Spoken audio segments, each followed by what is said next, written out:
Yes, so the National Housing Trust was... I'm glad you got there, my brother. Did you know that the National Housing Trust is a combination of the Ministry of Housing and the Jamaica Mortgage Bank, started by the Jamaica Labour Party in 1967?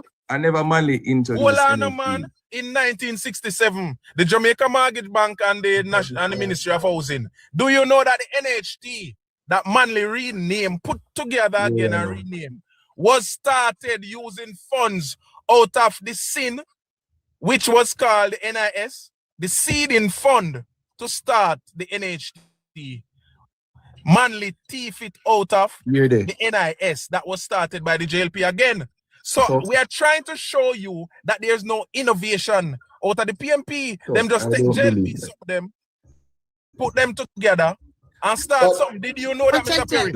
Again, protecting. What an angel. Me want him to answer the question to give me a period where he think the PNP made all decisions, you know, in the interest of Jamaica rather than in the interest of the PNP. Me still want him to answer that question and let me protect me. No, why you were Angel, morning, Mr. Angel, morning. Because projecting I go come tell me say NHT and no Manley. Anyway, what the name NHT belong to Manley. The concept is not. But give me a period. I still want you to answer that question to me. Really young. Still want you to give me a period in governance where you can say the PNP, they chose Jamaica instead of what is good for the PNP. That's what I'm asking. No, but I wouldn't give you one specific period, though, Chuck. I think under the three leadership, the three times that PNP was at the wicket, I believe that there were policies that came out of those 3 tenures that we could see decisions affecting positively both comrades and JLP. So that's why I have a problem with the statement, you know, because when you talk about maternity leave, that you know was conceptualized by Manley. That's a good that benefited. No. Maternity leave was conceptualized by Manley. Me now make you get away with that, brother. You can't do that. Maternity leave came out of the Jamaica Labour Party, brother. 1965. You cannot rewrite history. Brother, you are rewrite history with your crosses party. Everything that I'm gonna set it straight. Connecting. PJ, hold on, Chuck. Please, hold on. Me have my lights on siren. Listen. We can just be quiet, Chuck, and let me say this for a second. Guys, we can have a conversation without screaming. We can have a conversation. I don't think Perry is aggressive, and I don't think that he's screaming either. Protecting. A lot of people on here actually wants to learn, like myself. So can we just tone it down a little bit? It's kind of getting a little bit aggressive over here. Please, thank you. Yes, I'm not aggressive. They know. I never said you was, darling. Thank you. Chuck knows me from other platforms. I'm not I'm not like other persons. So what I was saying, Chuck, is that even the Bastard Act, there are many things. Stop repeating things that you know nothing about. When was the Bastard Act? You have to allow me to tell you. We can't allow you if you tell lie. We have to address the lie. No, protecting. Me now make you get away with it. Just hold on to protecting. If every minute I talk, protecting you jump in to protecting. Just have to be confident in me, man. Me now make you get away with it. Yeah, I think Chuck will ask me questions after I'm through. So as I was saying, Chuck, I wouldn't point to a specific period of the PNP where they chose Jamaica. I think throughout the 3 times we saw prime ministers out of the People's National Party compared to the 6 times JLP were at the wicket, I think through the 3 times we saw policies. Hold on. Where's the PNP was at the office 3? I was at the wicket 3 times and JLP 6. No, in terms of prime ministers, that's what I mean. So what I was saying is that I believe I don't want to be disingenuous. If I was a Labourite, I couldn't be disingenuous and say for the 3 times PNP was in power, there's absolutely nothing came out of the party that benefited all Jamaicans. I think that is just an insensitive and unreasonable statement, because I would say that JLP must have implemented something. across there 6 times having prime ministers at the wicket that would have benefited. All right, let me. I think maybe you HR, you want to tell him something about the maternity leave? Right. Morning, folks. So what Perry said earlier about maternity leave being a PNP concept, that's not true. Maternity leave was conceptualized from 1954, when Edwin Allen was Minister of Education and Social Welfare. So it's not that we can credit the PNP for passing the Maternity Leave Act in the 1970s, but the concept, the introduction of maternity leave for women with pay came into being, was conceptualized by the JLP from the 1950s, sir. So it is not a PNP initiative. We can credit them, and we can't take that from the PNP, and no labor will ever do that, because it is a fact, it's written in history that the PNP passed the Maternity Leave Act, fine. But the concept, this whole concept of maternity leave came into being, was conceptualized by the JLP under Edwin Allen from July 1954 or 52 thereabout. Thank you, sir. Before we move on, Chuck, let me read one little line for Mr. Perry. The Bastardly Act in Jamaica was repealed in 1976 by the People's National Party. Repealed, 1976. Continue. When Perry mentioned that, so Perry concept is that each time the government, each time a PNP government was in office, them do something that you can credit and benefit our Jamaica. But I'm talking, Perry, and the question is broader than a single policy. What I'm saying, Perry, and we are going to have that discussion honestly now. At the end of 1979, going into 1980, was Jamaica better than it was in 1972 when the PNP took office? You need to answer that question. At the end of 2007, was Jamaica better than it was in 1989 when the PNP took office? And the same goes for 2012. That is how the question is meant to be answered, Perry. I get better off? Yeah, I get where you're coming from, Chuck, but here's the issue with that type of question.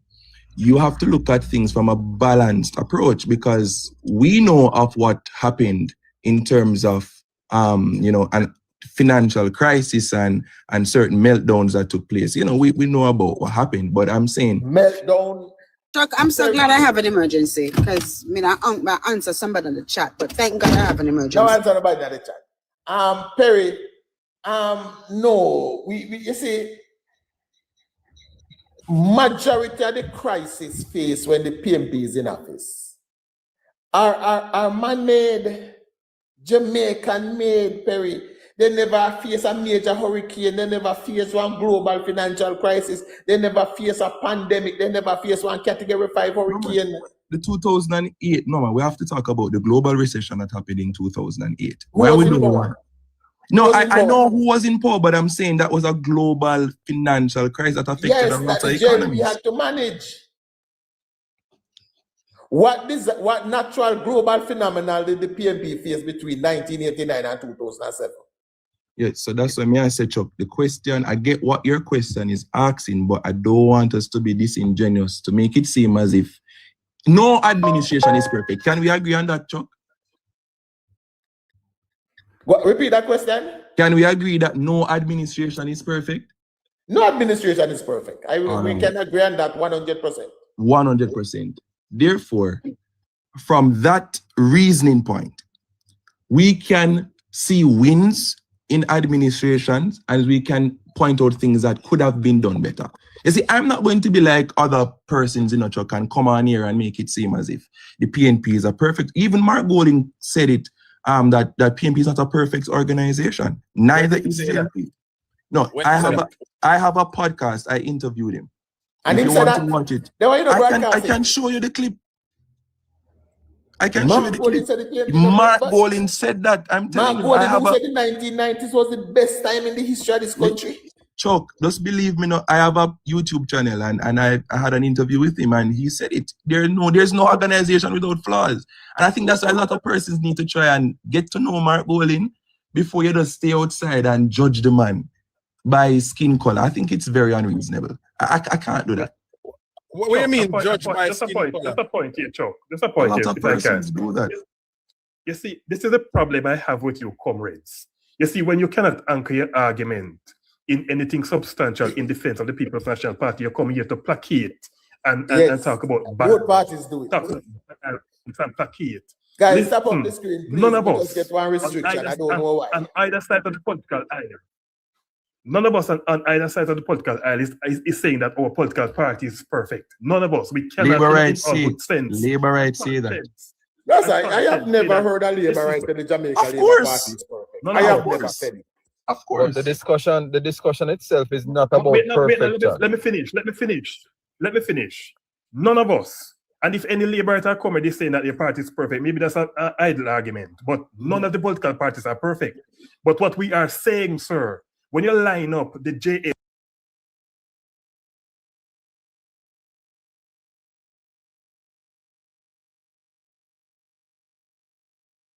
I am still waiting for Perry's answer to the question. That's all I want to know, Perry answer to the question. And Perry, I don't want you to skate hat skipper. Just answer the question. Was Jamaica better off in 1979 than it was in 1972? But the thing, Chuck, with that question again, there were highs and there were lows. So I'm going to say that we saw moments where we could have pointed out good things coming out of the party, and we could see sometimes when things could have been done better. So there's not a straight answer to that. That's my issue with the question. All right, let me answer. Martin, It's a yes or no. It's a yes or no answer. So, Martin, can I get a question after you finish? All right, It's a yes or no answer. Answer, you know, Perry. It's a yes or no answer. It's not that difficult of a question, you know. You say information that is written can be studied. You don't have to live there. You just say it earlier. And it is a simple question. Based on the information that is available to you, do you think the country was better off at the end of those two terms than the beginning? In my assessment, and my assessment could be biased, but my assessment is no. We were far worse off in 1979 than we were in 1972. And the same question about 1989, we were far worse off.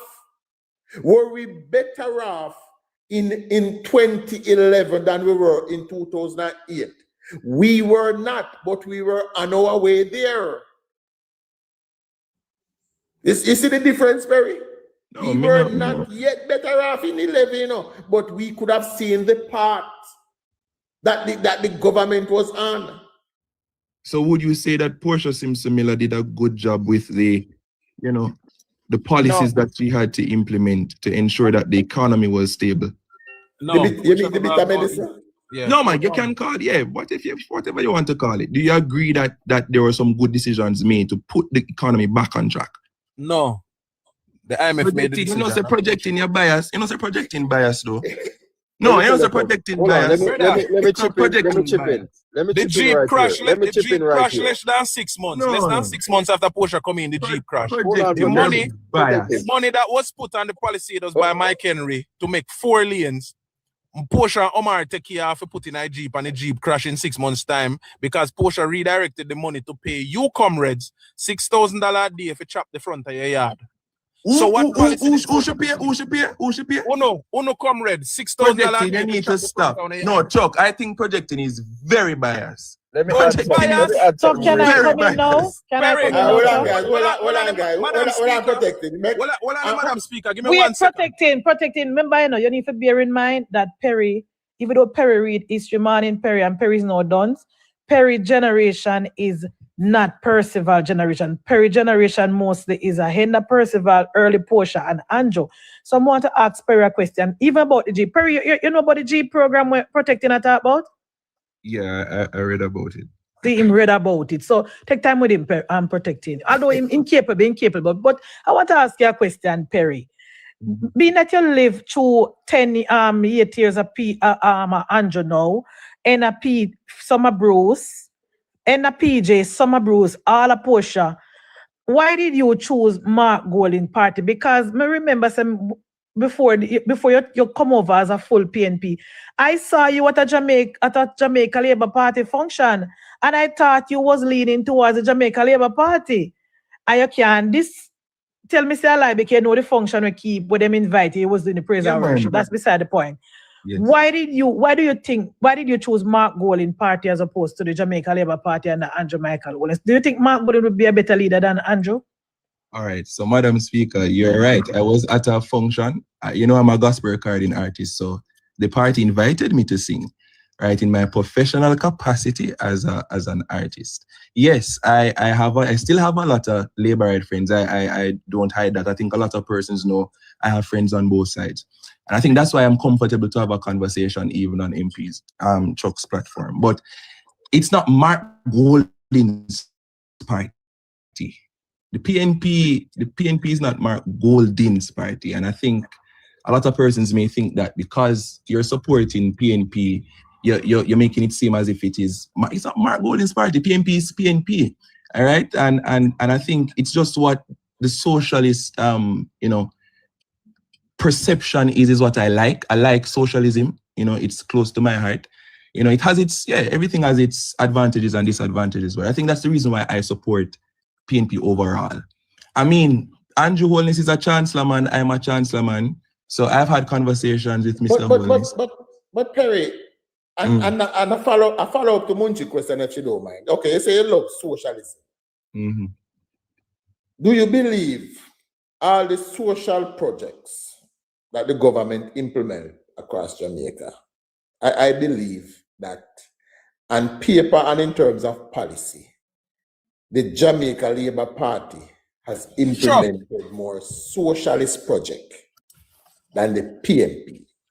Right? Socialism cannot, well under protected. Socialism in no way. There's no country where socialism can stand on its own.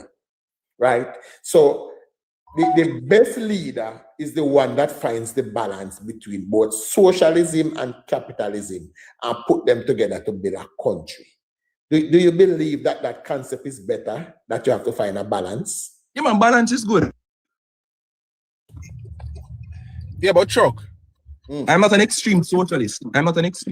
You know. I believe that there's balance to everything. That has always been my personal ideology. But again, to Madam Speaker, I wouldn't say Mark Party. All right. Let me rephrase that then. Perry, since you bring up the socialists, tell me the socialist programs. Tell me some of the socialist programs that the PNP implement in a year lifetime that benefit the Jamaica people and move the country forward in a positive way. Since you say socialist is what? Socialism is the socialist policies were what brought you to the PNP in a year lifetime. And I talk about Michael Manley, because me, you know, band Michael Manley, so you don't have to bring up Michael Manley if you don't want. But if you want, come know, I got to speak for you. But tell me the socialist program where draw you to the PNP in a year lifetime. Now we read about in a year lifetime. In my lifetime, I think, well, excluding the 10 years of Andrew Holness, then it would be all right. So let me look at Portia, because I remembered seeing her. What I loved about Portia Simpson Miller is, well, when I say the Jeep crash, what I'll say is this is my interpretation of it, is that the intention of Portia was to always try and reach that grassroots. So we saw it in the building out of roads, because that proper road is a commodity that is. Which road Portia Bill? No man, she signed off there. Even that. No, Perry. Sorry for cut you. Tell me the date and the time when she signed off here. That's all me. I say, I mute my mic now. No man, I don't know the exact date and time. I wasn't there, but I can tell you that in her packaging as Prime Minister, a lot of the things that she signed off on before she left office, we saw them rolling out in terms of road infrastructure. That's available. You can look up that. She really need you to be specific. Perry, you're going to speak Perry, to here's come, why I'm cutting you guys. I last Perry. time you talk now. Wait, I'm the one you don't know. Me land now. Protect it. Me go land. Protect me. Just finish this. Here's why I'm cutting you about the road. If at the St. Thomas Road you talk about, If you do a quick Google search in Gleaner right now, Gleaner will tell you that Bruce Golding went back to China to renegotiate that package, Perry, because what Portia put on paper there, it was not good for the people of Jamaica. They wanted to toll the road. Wait, no, Perry, me tell you where to find it, you know. They wanted to toll the road, even weird in the plan to put the road up in the hill. We change the road and start to put it through the town. A quick Google search and Gleaner can tell you this. That's why I ask you specifically, which road are you referring to when you say Portia signed on paper? So that is and again, let me agree with Erica who remind us that roads are infrastructure and not social program. No, I'm not saying it was. No, I was adding to the fact that through proper roads, you can advance society in a better way. Yeah, so but you're not answer the question about social program, Spirit. Yeah, the Munchik's original question about the social program that draw you to the PNP. That's what But when I name these programs, you guys say it's not PNP do it. No, but you say Portia, them the program from 1960s. A Portia, you say? Yeah. Right? So we don't understand why we know that this. Wrong, not right. You see, right. Perry, you're going to. I'm going to give you the same opportunity to pose the same question to any of us you're choosing. Because I'm not going to make it one-sided. So Munchi asks the question, you say you go zero in Portia's time. So just either you don't know one. If you don't know one, you can say it. That is also an acceptable answer. But Munchi asks about the social program that would have been implemented in your lifetime that would draw you to the PNP. That's how she asks for. Kind of unfair. We've seen the past 10 years under Andrew. It's kind of unfair. The JLP has been at the wicket longer in my lifetime. So, you know, being in the opposition, I think. So what draw you to the PNP then? The history of the PNP. What history? So you see the Itago go in circles again, Chuck. I was drawn in circles. The stolen history of the PNP has brought you to the PNP. Lies have brought you to all right, hold on, protected. Let me put the question. Can I pose a question? All right, go ahead. Perry, I can tell you why I became a Labourite, not only 2-3 years ago. I'm asking you the question. What is the specific reason why you choose the People's National Party? What about the People's National Party? What has it done for your country and for you? Why you choose the People's National Party? Thank you for that question. So based on the history of the PNP, when I look at Mr. Normal Man, allow him, please. Yeah, allow me now. So when you look at how, and I'll give credit to Bustamante too. Normal Manley and Bustamante in 1944 worked on the University adult suffrage that fought for the rights of Jamaicans to vote. I think that was a very brilliant move from the inception, you know, aiding democracy. Again, when I look at some of the Manley policies, I do believe that a lot of what he wanted to implement was misunderstood. Just hear me out. Michael. We talk about Normal Manley.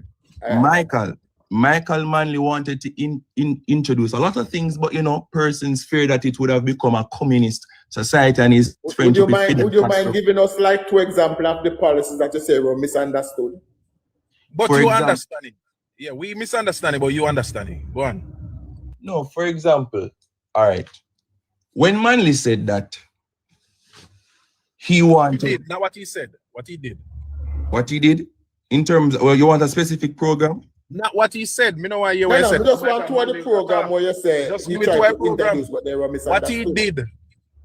All right, again, Uno say it's not Michael Manley did, but this is what I believe Michael Manley did. In terms of National Housing Trust, just hear me out. Uno go say, I know Michael Manley. Just hear me out. That's how me know. Me know some National Housing Trust is a Michael Manley. Yeah, but National Housing Trust was not misunderstood, so that can't be on your list. No, a lot of persons that say it's not no, you what said it was. Some of what you said some of it was misunderstood. We want the ones that were misunderstood. Oh, so you guys agree that NHT was good? No, NHT is a brilliant. Okay, well, that's good.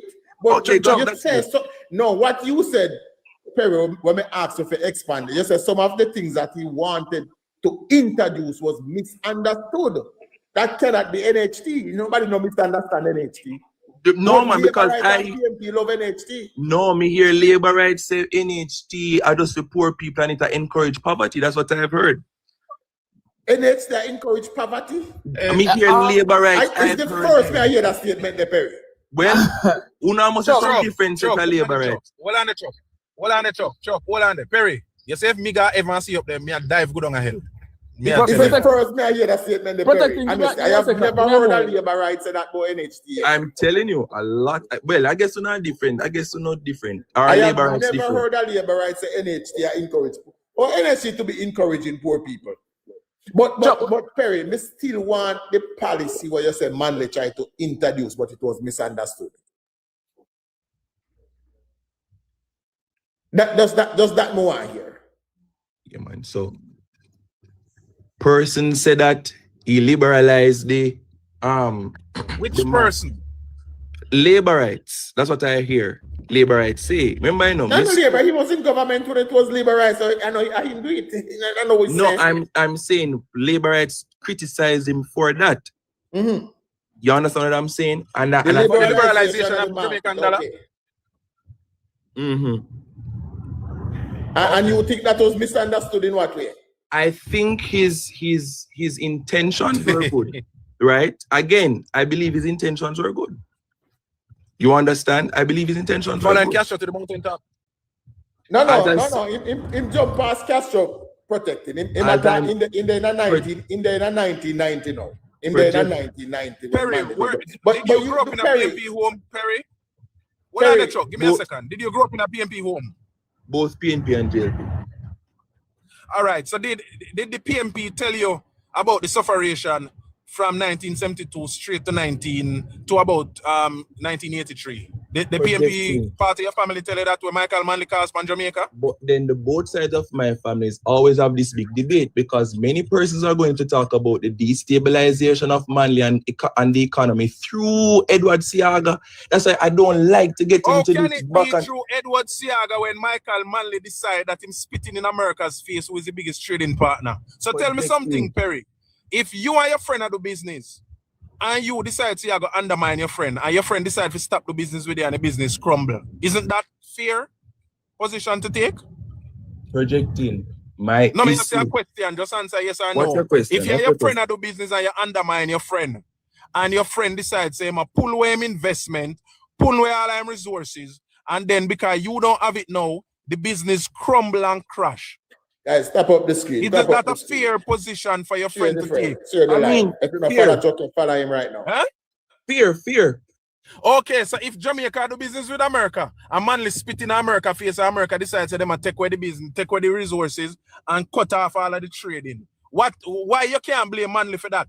Why you spit in your business partner face? It's not right. It's not right for the United States. Oh, it's not the right thing to do. It's not right for the United States to go around. Hold on, it's not right for the United States to go around. And the same thing that we're seeing now, where the United States is going around and playing the world police. Perry. And when we ask for our leaders to take a stand and say no. Are you for real, Perry? Protecting. What is wrong with taking a stand? Let me ask you a question. Well, man, let me ask you a question. If America say America first and they are doing what is in the best interest of the American people and the American society, something wrong with that? So because it's having significant impact. No, but it's having significant impact. Let me ask you a question world. then. Well, let me bring it closer home. Cuba say Cuba first, and they have instituted policy to make them people suffer, and them say Cuba first. Something wrong with that?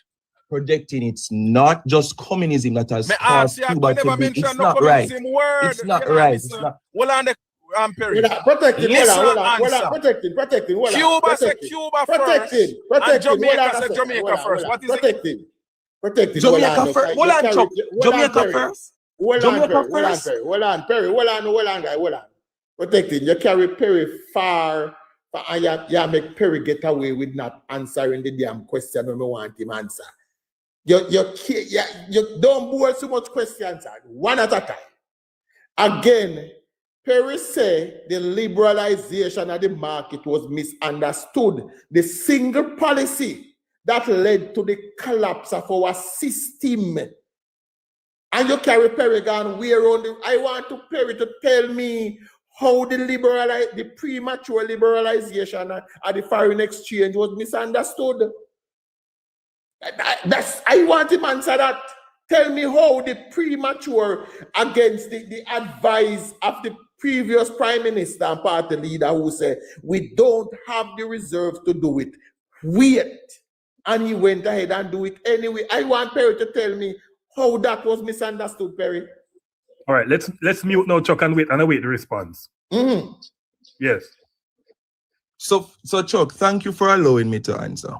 So when you look at liberalization, clearly it is to give persons an opportunity to have a say in the market, to have their own, business, to have their own ventures and things of that nature. I think the idea of having persons to involve the market or to engage the market was a good thing, and I don't think we can disagree with that.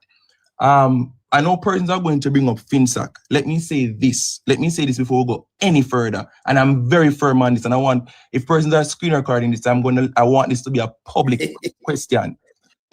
Chuck, we spent over $160 million on a finalized report. And to date, we are not seeing what the final report is. I don't want to hear no labor right talk about FINSAC. Yes, you see how disgusting you are? You don't Perry, want to talk about FINSAC. You Perry, want to talk about I a report want that was you to never answer done. the simple You see how question I asked. Projecting, I don't want you. I don't want you. mention FINSAC yet. No, I know where you guys are going with it. I know where Perry, you guys I are going with want it. you to Perry, Listen, you say release the that report. Move. Perry, you said the move to liberalize the market was misunderstood. I want you to explain that. You know, reach a FINSAC yet. You know, reach a FINSAC report yet. And Chuck, remember, answer my question. It was very easy. I said, Perry, what brought you to the PNP in your lifetime? You went back to Michael Manley. No, man, the manifesto. Perry, I don't know Michael Manley. Me growing a PNP family. All I know about Michael Manley, what my family told me. I am what drove me to left the PNP, Perry, is because of my experience under Percival Noel James Pattison. Not when my family tell me about Michael Manley. So you are 28, and may I ask you, what drew you to the People's National Party? Don't go back to Michael Manley, talk about what you experienced. Why can't you speak on that? Even the campaign last year showed me that PNP is a better organization. The manifestos, the PNP's manifesto was much better than the JLP. The first in the family. But things are very time done now, Chuck. Can go on in bed. So first in the family, Madam Come Speaker. on, allow him, guys, because these are young people, them who vote. So make him talk. Because election over, he can't talk. Listen, I'm a very brave comrade, Perry is brainwashed. Perry's father is a PMP, and he speaks exactly as his father speaks. Anyways, you have He has been brainwashed into believing all this nonsense. Madam Speaker, you're listening to me? Because persons who know nothing about my family are speaking on my family. Yes, they listen to you, and 243 people that listen to you. So and we don't want to forget personally when we disagree with people. Exactly. Please, so I don't know what I am the one is alluding to. Yeah, talk about it manifesto. Trump can deal with that thoroughly. So go on. If you want, since Chuck, we'll give him grace since he can't tell you why become PNP. Because we know it's a family tradition. No, it's not family tradition. Yeah, go on to the manifesto. Munchi ask a simple question. What draw you to the PNP and now you can't tell me? I've told you guys. I've said you were defending the manifesto was released. It can't be the manifesto. Look, I am repeating myself over and over. I've told you guys that the history of the PNP, the programs that they've implemented. That's what he said. I've answered the question so many times. All right. That's it, man. He said it. No, tell me now. Answer the next question. What is it about the premature liberalization of the market that you think was misunderstood? What was the greatness of it that we never understand? No. You're asking a different question now, Chuck. Let me answer the first question that you asked me. Why I think persons misunderstood it. Because persons are making it seem as if Michael Manley got up one day and said, I'm going to cause discomfort, or I don't know why people try to demonize this man. And I just can't understand it. I just can't understand it. He had a dream. He had a dream to allow the middle class, the low income earners and the middle class, right, to have an opportunity to climb the social ladder, to earn more, right, to balance out or to level the playing field. I think that is a good intention, MP Chuck, and I just can't understand why persons try to demonize the man so much. So you think the intention was good? Yeah, of course. So what do you think of the reality? And then that's why I say, Chuck. That's why I say, because I know that there were, but even that, you know, wasn't it Edward Siaga who borrowed 30 million from a bank? Have nothing with the rascal. Perry, how you get that Edward Siaga? Chuck, me want you. Well, I know, protecting, no work, protecting. Listen to me. There is nothing where Perry can say. Chuck, and you don't follow Perry. What? Okay. Perry, well, I know. Why you don't like Andrew Holness then? Because Andrew Holness lift more people into the middle class than PMP ever done in 10 years. So why you don't like Andrew? Well, I know. Hold on, protecting. I won't go fast protecting, man. There is no information. There is nothing where Perry can say. Where me can do. That Perry can't say no. But the problem is this, Perry. Who say me don't like Andrew? What do you mean by me don't like Andrew? What do you mean by I don't like Andrew? Hold on, Perry. Here's the problem with PMP and the reason. I asked you to explain a simple PMP policy to me. And you have to gone in our propaganda. You have to gone, but say I got to borrow money. No, hold on, Perry. See, I got borrowing money have nothing to do with the policy where the PMP introduced. I asked you to explain the policy. And the fact, Perry, that you cannot explain the policy without going into propaganda says a lot. What is propaganda, Chuck? Explain the policy without going into Siaga borrowing money. Siaga borrowing money, it have not a thing to do with the policy we are asked about. Hold on, Chuck. Give me 30 seconds. Let me apologize. No, you spoke about the realities, and I'm talking about the realities that happen. Perry, hold on. I apologize to you. I'm a short look a while. And I apologize. Perry, you say you were driving to Montego Bay, so you couldn't listen to the speech, right? Yeah. And I bet you have a nice car, a 20-year-old, when you buy the car. Projecting, ask me a question and stuff. You buy the car under Andrew, not true? Andrew make you buy the car, not true? It's not Andrew make me buy nothing. Okay. You see, you are talking about opportunities that were never created by the PMP, but talked about by Michael Manley. And now the opportunities that are created by Andrew and not talked about, they are what do you mean by done. Andrew? You cannot give credit for that. Oh, so why Michael Manley then? And why the all PMP right, then? let me ask that question a different way where find it easier to understand. You mentioned that Manley wanted to give the middle class a chance. Do you believe that the policy that he introduced had a positive or a negative effect on the middle class? The liberalization of the market that you said was misunderstood. Did that have a positive or a negative effect on the middle class in Jamaica?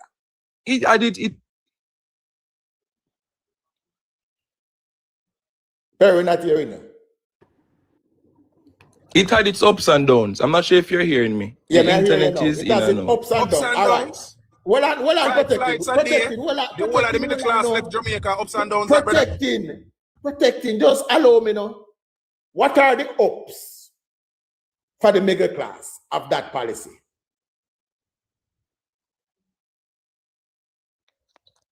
The internet. That's the reason why I'm going to get for the internet in and out. You hear me? Yeah, we are here. You know. You said it are the ups and downs. Yes. Give me the ups. All right. So there are a lot of persons who were able to start businesses under Michael Manley. Who? Lord of me can't talk. Protecting, yeah. Protecting, just allow me know.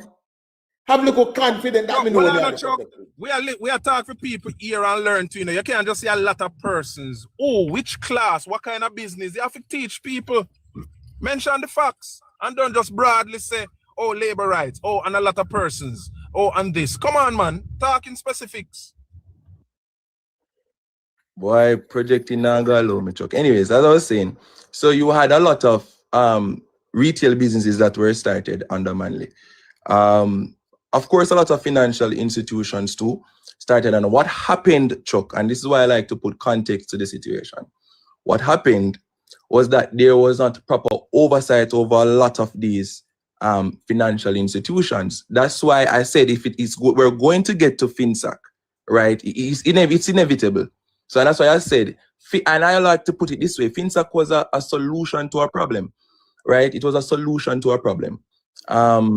So for me, the three things that FINSAC aimed to do was Perry, we not get to FINSAC yet, Bridget. Perry, you're hopping and you're skipping way down the road. Perry, me want to answer I asked you for the upsides. What a Waterloo. What are the positives that came out of the premature liberalization of the market? You say a lot of people. Hold on. Let me get into it now. You say a lot of people started business. No, Perry, no. What do you mean by Michael Manley, just like he did in 1972, inherited not one of the strongest manufacturing sector in the entire Caribbean. Financial, manufacturing, housing. So again, in the side of the hemisphere, so Manley the best manufacturing sector are rebuilding and moving middle class. So Michael Manley will not get any credit again. Perry, Michael Manley. point of Perry.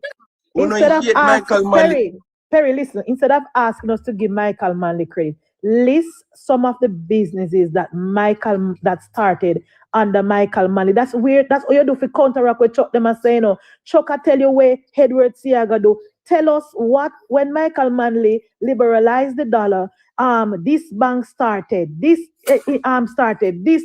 Just tell me the things them so you can substantiate your point. Yeah, we don't need to give Michael Manley credit. You need to tell us the facts. You are sell Manley, sell him. Go. I could definitely go, Madam Speaker, and tell you the exact banks and all the different businesses. I could go and look up that for you guys. Right. I could tell you all the ones that was shut under that leadership. So you're following the PNP on no basis then? You have no foundation, in fact, following the PNP? No, I told you why I followed the PNP. It's just a family tradition, it seems. Because you're not on no basis in fact. No, man. Hold on the Perry, beg a second there. Jamaica yard, the brigadier there, I'm going to give them a chance to send out there. Go on Jamaica yard. All right. When you may I go to Facebook and something about Edward Seaga come up. And me see the PNP them and destroy the reputation of Edward Seaga. And I said to one, name me 5 things that Manley did that benefited Jamaicans. Him said, me must name 5 what Edward Seaga do to uplift Jamaica. And me name about 50. And me say, if you want more, me can go for more and carry come.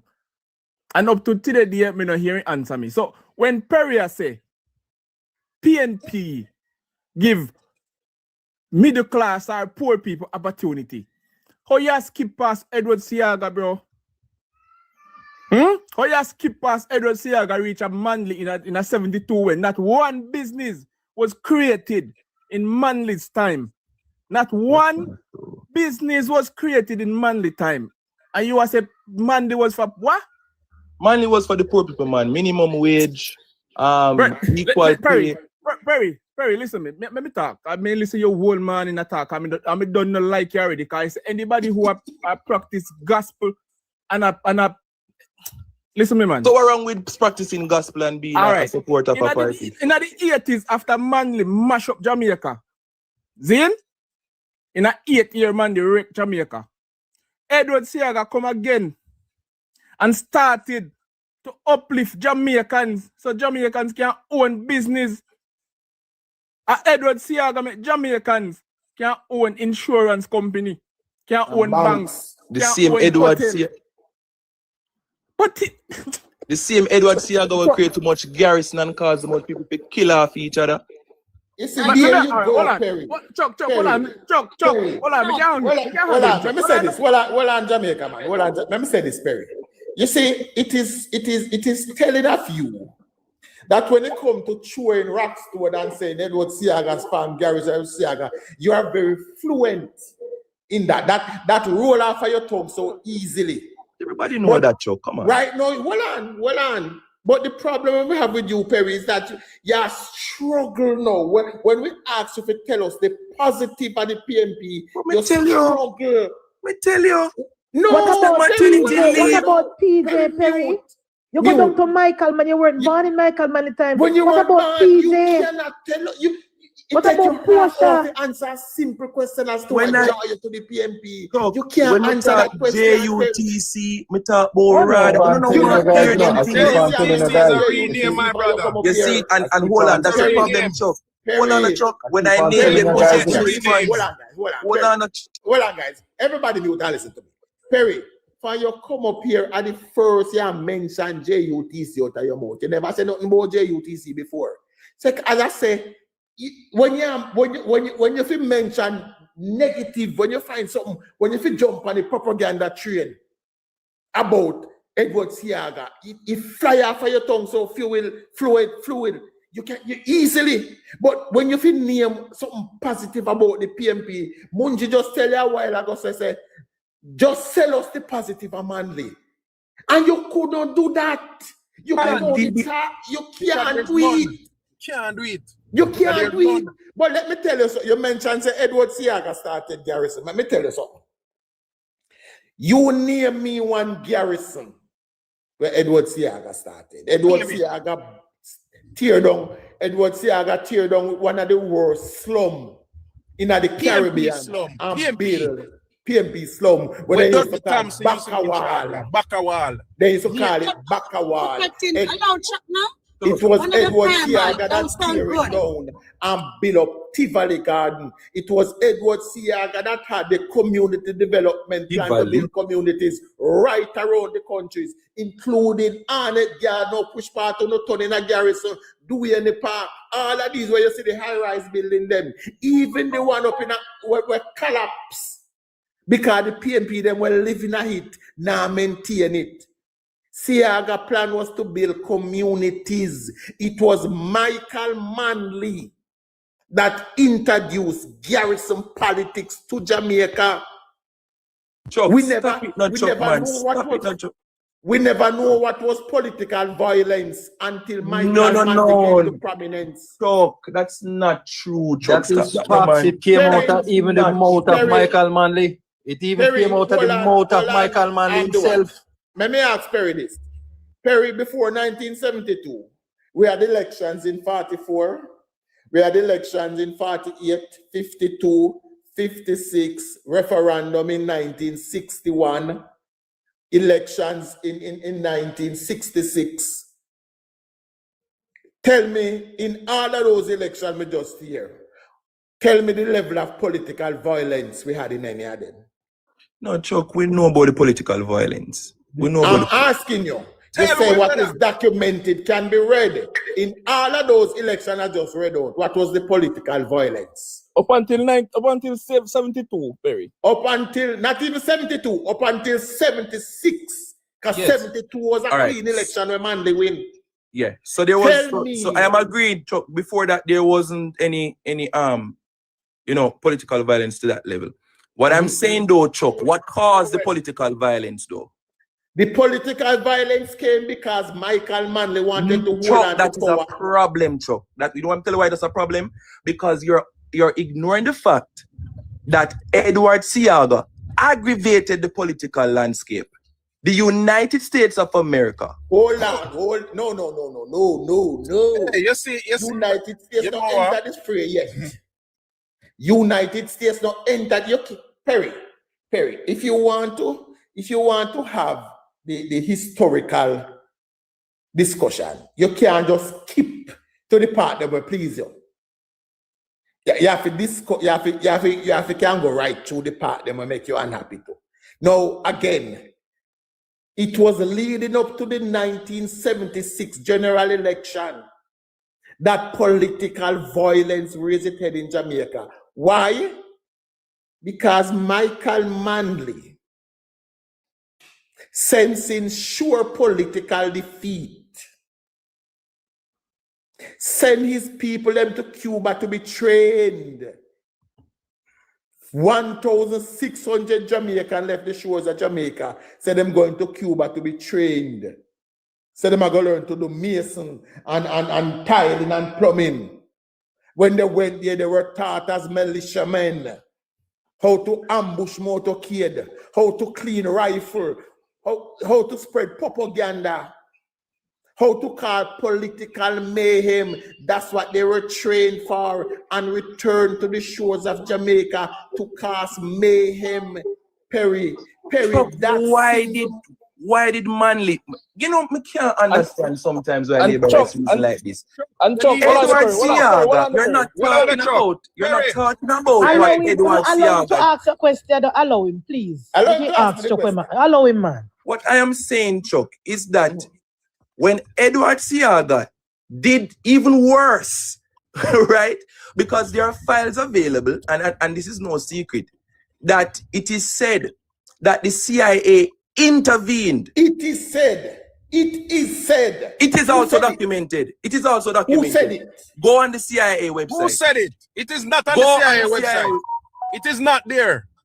All right. Tell me now. I am on. Let me finish my point. Hold on, Perry. Perry, now you know. Hold on, Perry. I have my laptop right in front. You said on the CIA website. It is not there, Perry. Perry, just direct me.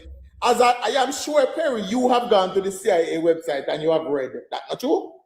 My documents are there, man. Perry, No, you have gone to the CIA website. Direct us where exactly to find it. Hold on, guys. Perry, Chuck, you have gone to the website and you just read the document that you just made reference to, right? I didn't say I just go to the website. No, have you actually read the file that you just made reference to?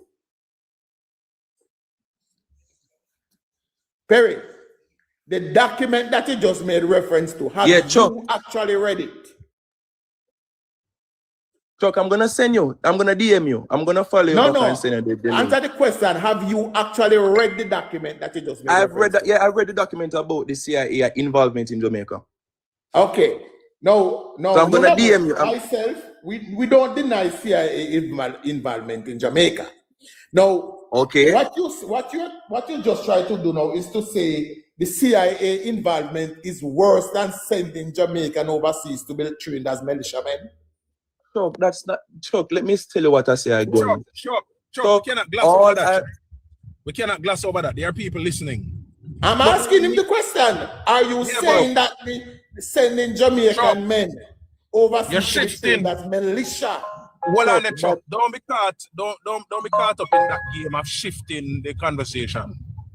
Can you allow Chuck, please? But Chuck, you have to control your life. Why you have to tell me if you allow Chuck? Me not understand you. Hold on. Guys, This is Chuck's program, and I'm sitting here listening. He can't even get a word in half the time. I mean, what is wrong with us? It is Chuck. We're not going on everybody else's program, y'all. Control the emotions, please. I am perfectly clear, but just allow the flow. Okay? Hold on, let me just say something. Me recently learned that the Brigadista program was not free. It was a paid service from the Jamaican government to the Cuban government. A Cuban and a program that Classic hosted told us about that program. And that man is 63 years old. Yes, it was a paid program. Not like the PNP make it so like it all free.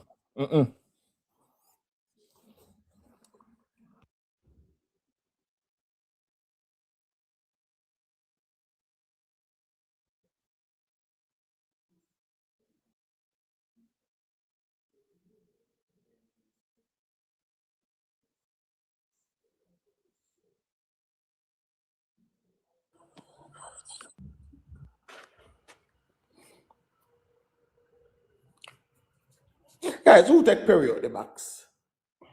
I don't know who took Perry out the box, but I did not. I don't see him anymore. Guys. Maybe him jump. Guys, listen. Guys, I'm going to say Morning, Chuck. An invitation sent to him. I don't know why not accept invitation. I'm going to say this again, guys. Me enjoy political banter. Me like political discussion. Sometimes it get very angry, sometimes it get good. Is what I enjoy. I do not enjoy sitting in a group of laborites talking. That it makes no sense. I say it every day. It makes no sense to sit down with laborite and talk. I cannot make a laborite any more laborite than he is. Every laborite that is here agree with everything that I am going to say.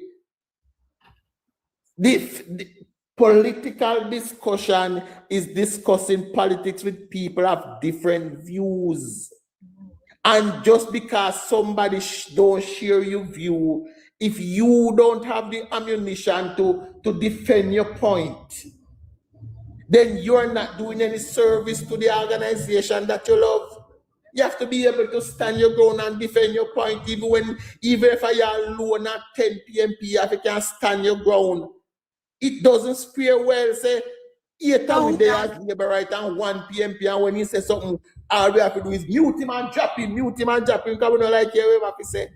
Then why all of us there here if we can't argue with Perry alone?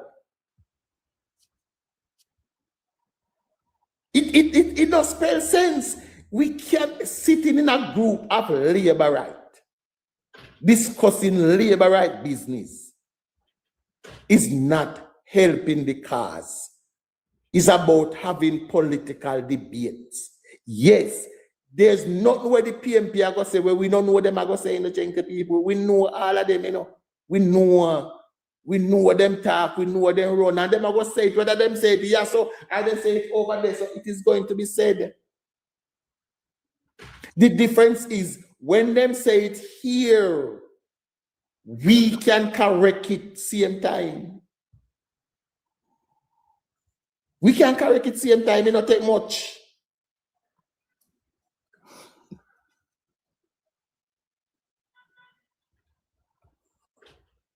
Come back, Perry. Come back, protecting. Make we continue the rum talk. The only difference we know the close enough we can also rum on the table. Come back, Perry. Right? Because up until this point, as I'm telling Perry is so good when it comes to rolling off the propaganda. But Perry, you don't realize that the problem is this: Perry cannot sell the party where he support. He cannot sell the party that he's supporting. Whenever Munchi asks a simple question, tell me why you're joined to the PMP. I know him can't tell me. Oh, then he's true. Chuck, I'm gonna charge and come back. But I've been sharing my views of the party, but you guys don't want to accept it. Your views. Munchi asked for the social policy that brought you to the PMP. And I know you can't tell him which one of the policy them where you say it's because of them socialist policy and that draw you in. And now you can't tell those minimum policy that draw you minimum in. Wage, Chuck, minimum. But Perry, minimum wage. But sorry, was there Chuck. a time in Jamaica where we didn't have a minimum wage? And Chuck, and also Chuck, Perry at 28 years old. Perry is at 28 years old. Was there a time in Jamaica when we didn't have a minimum wage? Well, on two persons, where you said speaker? Was there a time in Jamaica where we didn't have a minimum wage? No, in terms of structure, Chuck, you have to give credit to structure. In terms of structure, I think the PNP, what I love about the PNP too, is the fact that we try to add structure to our policies. Right? We hear that them go, yo, I go charge and come back. Charge and come back. Yeah, I'm gonna read and come back to Perry. Charge, read and come back. Because Chuck and panel, here's my issue with Perry, guys. Perry, here's my issue with you, right? You are 28 years old. You never born in a Michael Manley, you're born in a PJ and the rest of people them. Why do you have to go back to Michael Manley policy to tell us why you're joining the PNP? That's problematic, Chuck. That is problematic for a 28-year-old guru for God on a Michael man to tell me that is the reason why I'm vote for PNP. That's what about PJ? That's a He's good number 26 munching correct. But what about PJ, Travi? What about Portia? It is Thank you, Guru. Thank you. Say you love the history, but you cannot sell the history. Nothing more. You say you love the history, but you cannot sell the history. What we have seen from Perry this morning is nothing more than political indoctrination. Nothing, because the man cannot to this time all know tell us why he's in favor of the People's National Party. He can't. We ask him about social policy, he can highlight one. Yeah? So it is nothing more than political indoctrination, because if you support a particular movement, you should be able, on command, tell us and recite factually for us why. Why? Perry said that, oh, the liberalization policy was misunderstood. I said, explain what you mean. Oh, because Siaga did borrow some money. that was what was misunderstood. Explain the policies of Manley. Why you think Manley did good in the 70s? Oh, Edward Siaga didn't do this. That the problem, no, Perry. Chuck, he make another comment say he loves the history of the PNP. And you can't sell it. The history of the PNP has nothing to do with the running of the country right now. Mark Golding policies that he planned to put in place, like building houses in swamps and all of that, giving back the damn power. These are the things that we reject right now. We don't want that. And you are going to support him and try to get him elected for those policies? That's nonsense, Perry. In the conversation, earlier in the conversation, Chuck, Perry's response to the question regarding the liberalization of the dollar, he's saying that the intention was good. He kept on speaking about the intention, Manley's intention. We're not asking, you're asking, Manley's mind. We can't do that. What we have to look at is the sum effect of those policies that Manley implemented. Yes. And when he's asked to explain the effect, you hear when he said HR?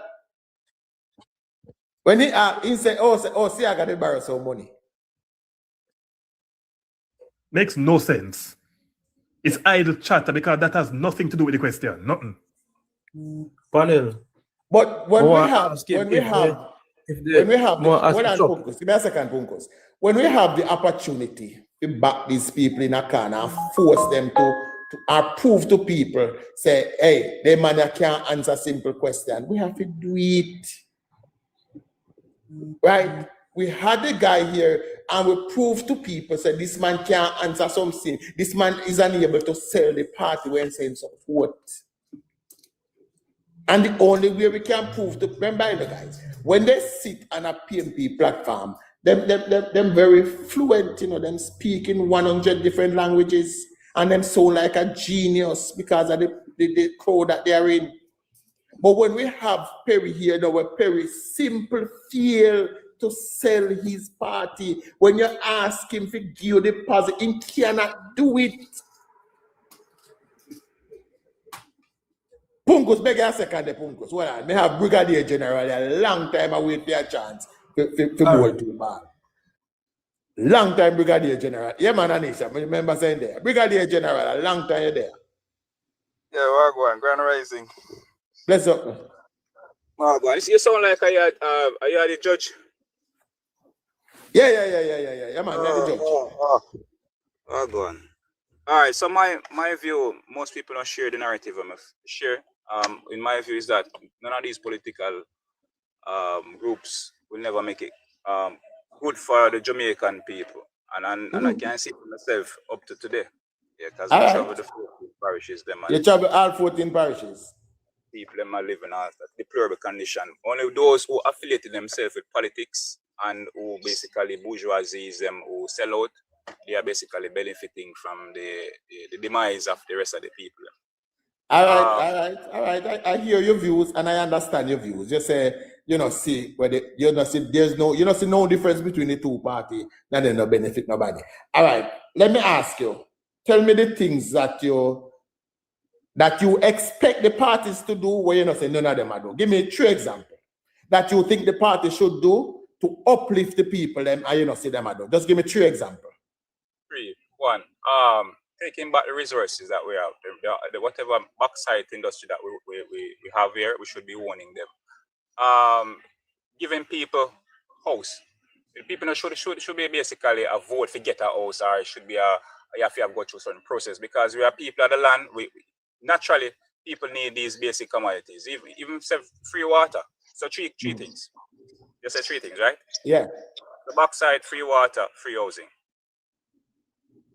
So country do will provide these. Hold on. Take back the backside, give people house and give people water.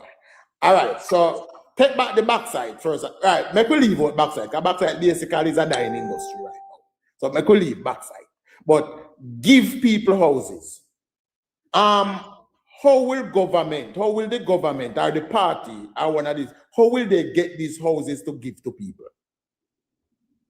So I said to leave out the bauxite. So what we want to use the bauxite as the funding that we make, because billions of dollars is being made from it when they export it and ship it out. So those money that they have been used in the bauxite industry and made from the bauxite industry can basically put back into the country to build these different housing. Right? Oh, so take back the bauxite and then sell the bauxite and use the money to build the house and give to the people. Yes. So all right. So I've said it before. Me say the bathroom singing sound different now when you come outside. So when we take back the bauxite, who are gonna buy it from we? You have different countries that are there. You have different like who? Nearby Remember, countries. we are gonna take back something from some people, So who are gonna buy it from with them? Neighboring countries that need it, because other Like countries who? that have sorry, remember, the industry that the smelting industry and a whole heap of country, a specific country have the power to do it. So when we take it back, who are gonna buy it from? They stole the smelting technology from us and other countries. So if we can gain back that technology and use it and for our own benefit, then we can see a better outcome. All right. So we are going to take back the smelting technology, take back the bauxite and do that for ourselves. How long will this plan take to come in? It will take some time. It's not going to happen overnight. It's not going to happen overnight. And what will the people do in the meantime? Because remember, when we make these radical moves to nationalize all our things, it will have a dire effect. Yeah, it will have a ripple effect eventually. A ripple effect. What does the people do in the meantime? Well, we have to come up with other solutions in the meantime, basically that can survive in the meantime until they eventually get to the stage where you want. Like what? Building a robust manufacturing sector? Yeah, man. Perfect. Because we have a lot of resources here where they want to go to food, banana, cassava. Yes. Where you want to was there a time in Jamaica when our manufacturing sector was robust? Robust meaning? As in, we have an active manufacturing sector where we're making things here and exporting them. Was there a time in Jamaica when we had that?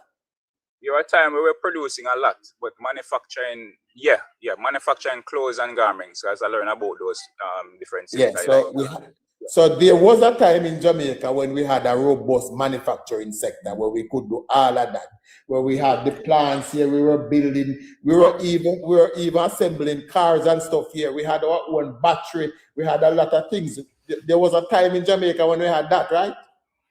Not to my knowledge, we didn't have battery. Hold on.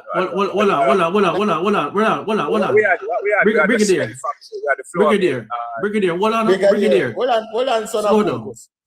Brigadier. We never have a tire factory. We never have a plastic factory. Well, I'm Brigadier, you're gone. We're not here. No, I don't know of the plastic one, but I know of Goodyear. We never have a paper factory. Out of Belvedere. Paper one.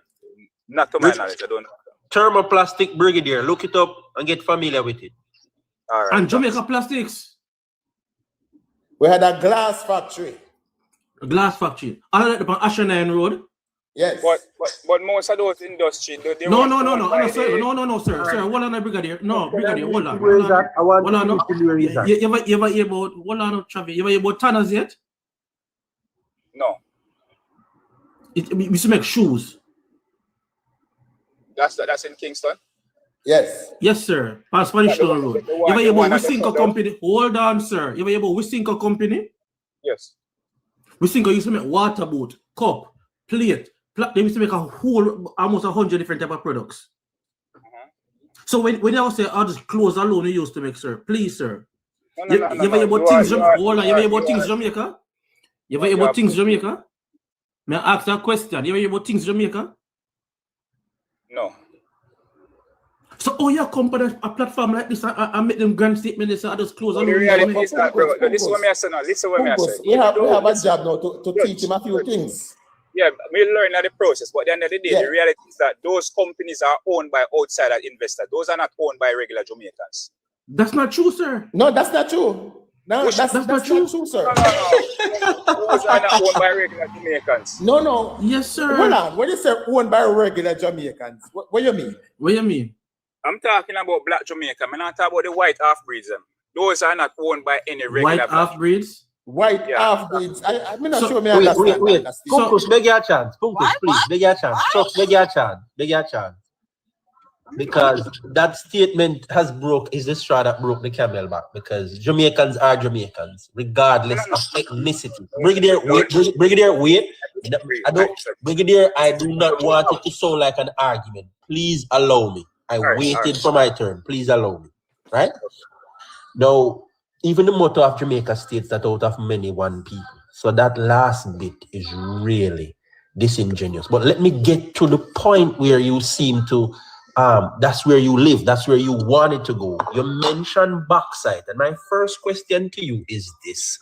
Why did Jamaica bring in overseas investors into the bauxite companies and the different mines? Based on my knowledge, because most of who came into for the bauxite, they are the outsider people who tend to come to take the resources and then ship it off. And then at the end of the day, you have to buy back the same metal that you need, because you need steel, you have to buy back steel, you have to import back steel. That doesn't make no sense. And we have the raw material. My friend, you have not even walked near my question. You said a lot of nothing just now. So let me repeat the question. Why did Jamaica opt to divest its bauxite mines across the island? I don't know. You tell me, right? Exactly. You don't know, but you come up here to make these points. Oh, use bauxite. Take back bauxite. It has literally become more expensive to take out the bauxite than the money we would receive for it when we sell it. It can be expensive and it is yours. My brother. Why? Just as though you go out my and brother, find the Brigadier. listen what I say now, because no, hold on, man. You need to calm down, Brigadier, because you just say no know, but here you are mounting an argument. No, but I'm a Jamaican, brother. Yes, you have the right to talk, but not just to talk any madness. If I not talk and agree with you as I'm in a political agenda with sir. You said you don't know, and now me I give you the information. But you give me the information and then you be sarcasm about it, but me not know. Hold on. Are you saying no know? Are you saying no know? And now me I give you the information, right? Chabi, hold on there. I get that Brigadier is very young. Brigadier don't even sound like him reach 38. But Chuck, there are other people who are listening who need the information. So he come up and position himself perfectly. Now we have to give the people the information. With a few questions in Chavi, we realize that there's a lot of things that happen in Jamaica that he don't know.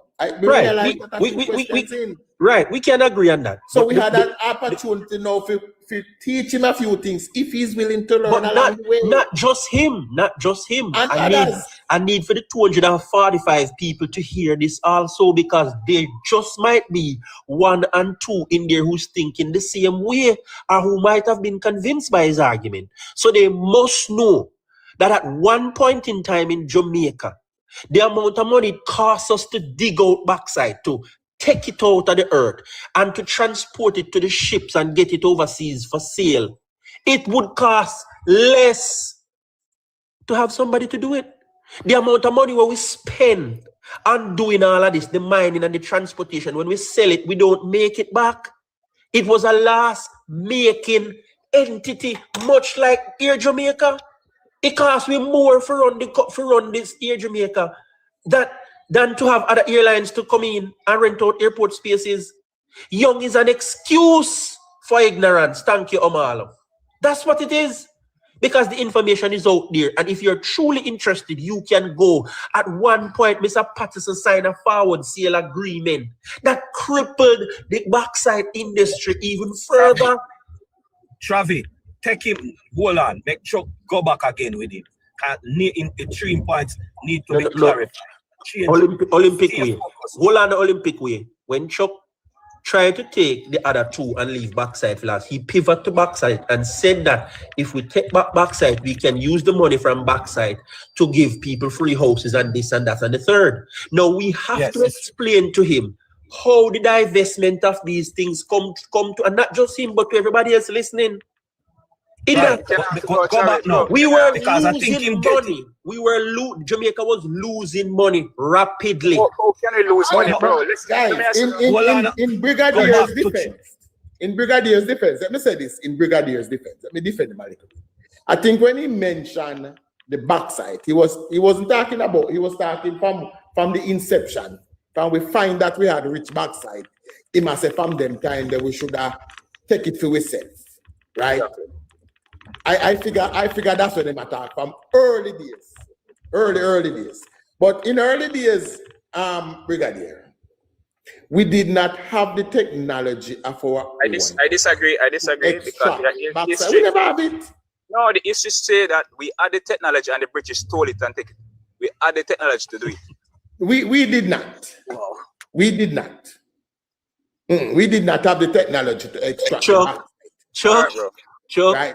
Chuck, even with that, even if from its inception, we still had to bring in equipment. We had to bring in equipment. We had to bring in. We had to get the ship. Let me hear, Mr. No. So what is wrong with we having the position of our own resources and then finding ways of transporting it in our own mechanism? Just as how China make and manufacture stuff, you can make deals with them to give you equipment. So when you also we don't have the money, these are those some little petty talk we don't have. We don't have to have the money because money is printed by the British and the Germans and Canada. The same colonizers print your own money, so you know nothing at the end of the day, if you want to put it that way. All right, hold on. Hold on, Chuck, beg you a second. Let me ask Brigadier this question now. What is the latest developments with bauxite? Because I figure that's their Achilles tendon. And I want to ask you the latest developments on bauxite here in this country. You ask me the latest Achilles? The latest developments are where is the bauxite industry going now? What's happening in bauxite? To my knowledge,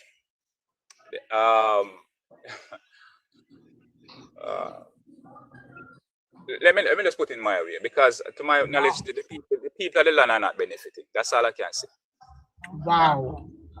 All right, let me inform you and the rest of guys, stop up the screen, please. What is happening now in bauxite? You see the waste. You see the waste material off of producing bauxite. It has been found that there are rare earth minerals in that, right? And you can make batteries for the cars, the phones, and so many other products from this waste materials, right? So what is being done now is not to export that, but to develop these things here in Jamaica. It is also in the vision or the planning currently for bauxite to develop aluminum here and not just export all of the bauxite. So when you say we're going to develop it, is it that it's going to be the Jamaican people owning the bauxite industry, or this is going to be laterally the outside? It will be a PPP, private-public partnership. That doesn't make no sense. Why you can't train the university? Hold on. So many university graduates leaving university. Why you can't train them? Sir, yeah, run off, because majority of 80% of the people who goes into university goes to do business management degrees. Because that is what you're put there for. If you implement no. Who put them there for that? You see this who in the country get our kids and put them into business degrees and tourism management degrees? Who you see I put them in a school for that? We chose. The student, sir, the student body chooses to do this. We chose to do these things. We lose focus in a Travi. Travi, go back No, to we the not, man. we not lose focus, man. We have to have the conversation because guess what? He asked questions that is in the thinking of other Jamaicans that we must respond to. Travi, you need to focus on what he did there. Because him come here with an agenda, you know. But yeah, divert. But no, man, that we there. Him not want hear. Hold on, Chuck. No, this we there for. Hear other views and discuss them. And show where the country is making advancement on these questions that people are asking. No, but him said the two party have no use. That's what I'm saying now. So him a come with a different line for everybody else. And Chuck asked him to point out 3 things that neither of the parties are doing, and he point out 3 things that is so inaccurate. But we are deal with one. We need to move to the next one now. You already clear up. But here what? Argument. He pivot on bauxite because he said bauxite could pay for the other things. That's why we have to go there and deal with that. And but you deal with it. Yeah, but you deal with it, you know, Travi, very well, you know. But so you need. So pose a question. Allow me to pose a question. Hold on, Angel. Give me a second. Let me pose one question to Brigadier. Brigadier. Yes, sir. I am sure this position that you take is one that you take after a little bit of studying and you know come to it lightly. You study some things. Yeah. But let me ask you this. Can you give me a country in the world? Not true. Can you give me one country in the world where a government, where that country owns all its resources and gives house and free everything to its citizens? Just one. Just in one country in the world. One country I can say Burkina Faso. Let's say Burkina Faso. Because most of the other countries are colonized. No, listen what I said. That is not true. That is not true.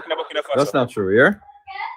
What? That's not true. Say work in a Burkina Faso where 2 years ago one man take over Burkina Faso and I try something new. So you can't tell me say work. Listen, man, you ask me one country. And the only country I can think of now is that country. The reason being the other countries are colonized and controlled either by the British, the French, or the rest are white elites. So no other country that is controlled by the white colonizer is being basically having their own resources. Are there German, are there Russian investors in Burkina Faso right now mining gold?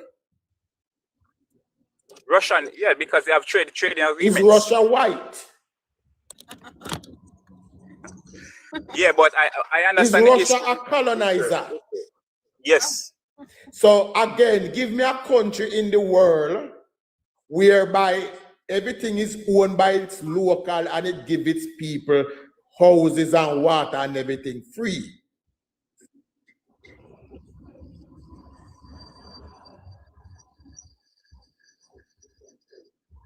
All right, basically none until recently Mali and Niger, but basically none. But hold on. Where you say Mali and Niger, are there Chinese in Niger? I was just about to touch that in a shop. But they are not just about to touch that. Even in Burkina Faso, I was just about to point it out and make it clear to him. Hold on, guys. Hold on. What I want you to know, Brigadier, is that the concept where you have my boss, it sounds wonderful on paper, but it's not practical. It is practical, but the reason why it's not practical because they are controlled by the elites, so they won't allow it. They will destroy it if you start to do it. And again, give me a country in the world where it works. So can I ask one question? It doesn't work in majority of the countries, Judge.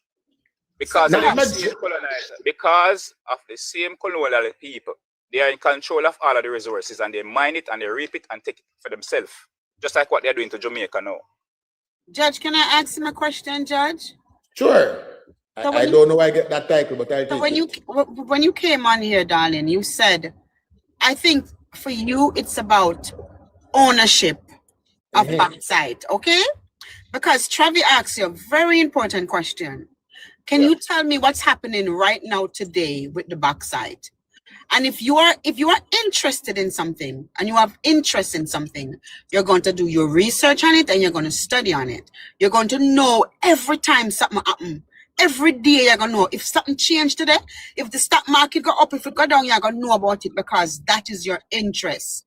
You didn't know. You couldn't tell Travi what is happening today with the bauxite. And that led me to believe that this is just something that you have, whether it's somebody gave you this to run with, or this is something that you've been running with for a while now. You don't have anything about this more than ownership. You don't have anything about this more than ownership. And so the question I'm asking you is, the only thing you have to say about this is ownership? Because you can't tell us what is happening with bauxite today.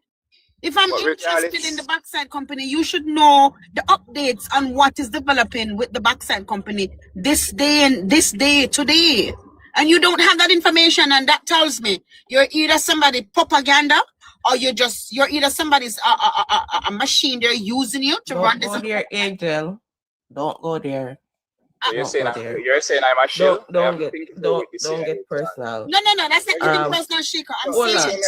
I'm saying you say somebody whatever. No, I'm saying just like a PNP sister, they use you to run with a narrative. No. Hold on. Let me just say something, guys. Good morning, everybody. I've been listening to the conversation for a long time, from it there 150 people till we go up to 280 had. And I have to, I'm going to speak my mind, and I have to do it. Guys, we can't come here every single day and sound like educated fools, right? We cannot be speaking over each other every single day. It not sound good. I feel like we're having a power struggle this morning. We all have the information. We all want to educate. We all want to pass it on to somebody. But at the same time, we have to make the platform receptive and welcoming. We have to allow other people to speak. We have to allow, especially the hosts, to get a chance to speak. We go onto other platforms and we sit and we adhere by the rules, and we speak when it's our time to speak, and we don't disrespect other people. I will not call any names, but I'm just saying we have to do better than this, because we are better than this. Walla we bright, walla we have some information, right? Mickey don't come in the box very often, but when he comes, he makes very potent points. We have to do better than this. We have to be better than this. We cannot be here every single day that we're educating people, and we do this and we do that, but at the same time, it's noisy. I don't know about anybody else, but I don't think much is acquired when you're in noise, right? Much information. How much information can you hold on to when you're in noise? And for the people in the comment section who is instigating things directly and indirectly, y'all need to stop it. Y'all need to stop it. It is not good. We're trying our best to pass on the information that we know onto others. It is bad. It pass on the information that we know to others, and we cannot talk over each other. And me never plan to come up here, but me feel like we have a power struggle. We are everybody. When you say everybody bright, when everybody you say power bright this month. struggle, what you mean? Everybody wants to be the judge? So nobody can only be one judge. Everybody but guys, has the information. Thanks, Shika. But guys, listen. 100 live. I never doubted Chuck. Chuck can handle himself. Chuck, please allow me to speak, if you would, please. I never doubted that Chuck can handle himself. That's not a doubt within me. But at the same time, Chuck is very easygoing, and sometimes the conversation and the people get carried away, and it needs to be said. So don't tell me that Chuck can handle himself. Chuck is very easygoing, and things happen and we make it look like okay. It's not okay. Please, it's not okay. Chuck, back to you now. Let me put you in your place. The gentleman up here, and the gentleman say, that nothing is happening or whatever is not happening in backside. You don't sit down and watch Parliament every day to know that every community that the backside, what they're mining backside, if mining is the correct word, in to know that they have to invest, I think 20 million every single year in that community. No, and that's not what he said. And that's it's also okay. No, also, that's not. No, he did not say nothing is happening in backside. You know. He said to take it back. To take it back. But that means if we take it back. Yes, and he also mentioned water. So a part of their also their mandate while mining in those communities is to provide water. Right? So while they're in the communities, they have to mine and provide water, and they have to provide money to the community or the constituency, if I remember correctly. But 100 Life, if I read your comment wrong, I'm sorry, but me just did have to say it. I'm gone, I'm there a listen again. But that's not, no, what he said was not about money from backside. He said to take it back. And yeah, that's fine. And I stand corrected. I stand corrected, Chuck. Yeah. So it is just not practical. Right. Yes, yeah. I agree that I would agree with him that if other decisions were made way back, it could have been different. But Brigadier wasn't alive way back. I wasn't alive way back when these decisions were made. So we have to deal with the reality we have in front of us. What is in front of us now is that there is no country in the world that gives its citizens house. Every country where go, people have to work and build house to themselves. Jamaica is providing houses for the poorest among us who cannot afford it. Jamaica is doing that. Okay? Jamaica is providing water for the poorest among us who cannot afford it, is being given water. Right? So all the things that Brigadier want, there is no country that just gives those things to people. So he take a house, no country not do that. No country can afford that. Even the ones that has oil, people still have to buy house. Some of them give house at a time and share the wealth. But people still have to buy house in these countries. Even the one that has oil, that manufacture oil and sell oil, people still do it. Right? So your concept of ownership, of localizing everything, it sounds good. But it's not practical, because when you own these things, you still have to have the ability to extract, manufacture, and sell them.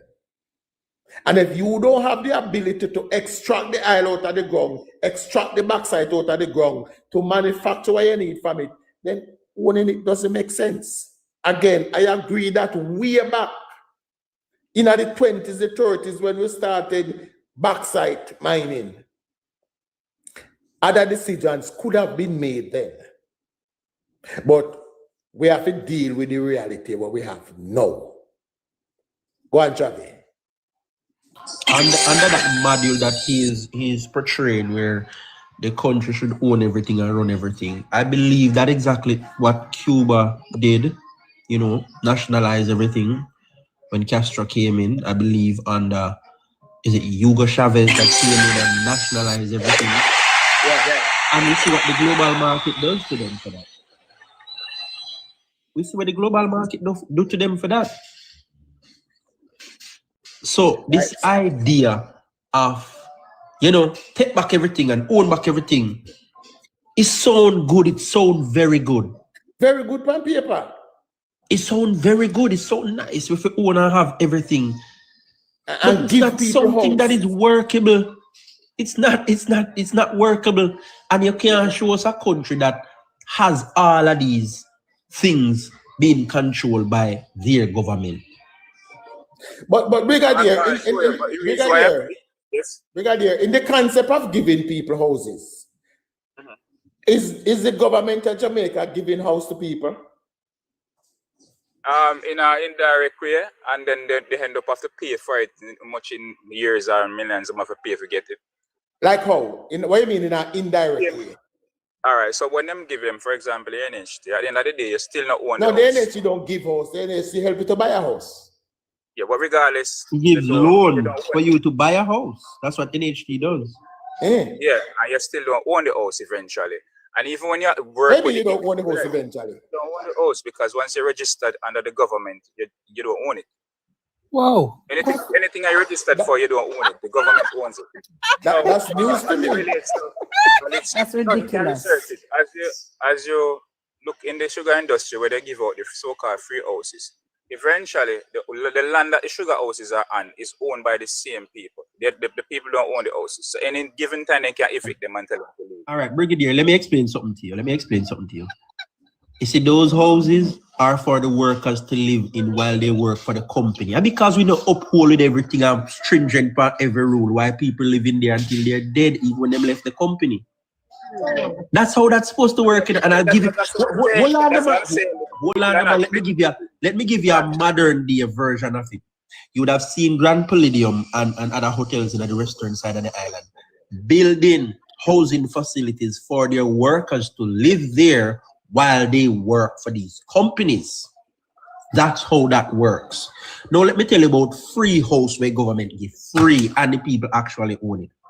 The National Social Housing Program or the new Social Housing Program, where the government ensures that the land belongs to you or you have permission to build there and build the house and give to the individual. There's no monthly payment. Over a number of years, there's no repayment. That's government giving house for free.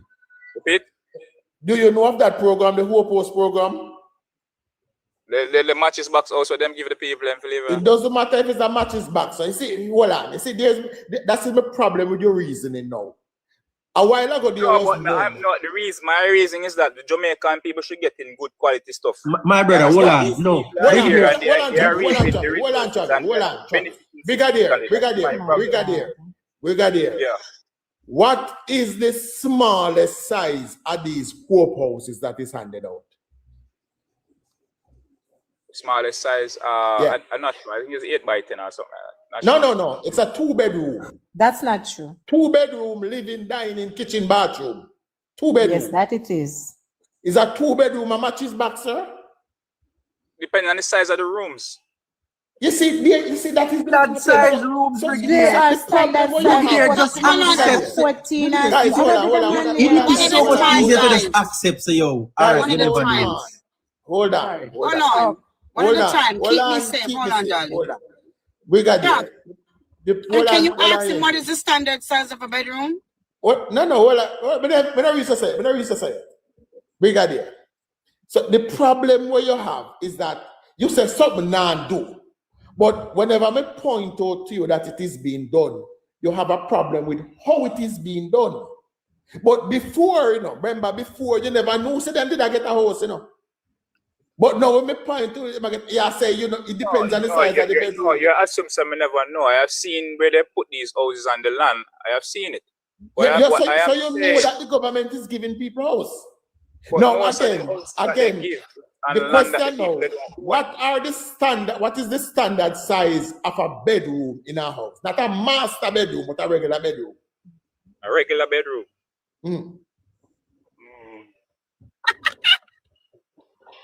It all depends, because it doesn't all depend. It doesn't all depend. There's a measurement. It is a measurement. It's a standard measurement. It doesn't all depend on anything. All right. So if you don't know that, how do you classify these where the government give out as not adequate if you don't know the standard size that is supposed to be?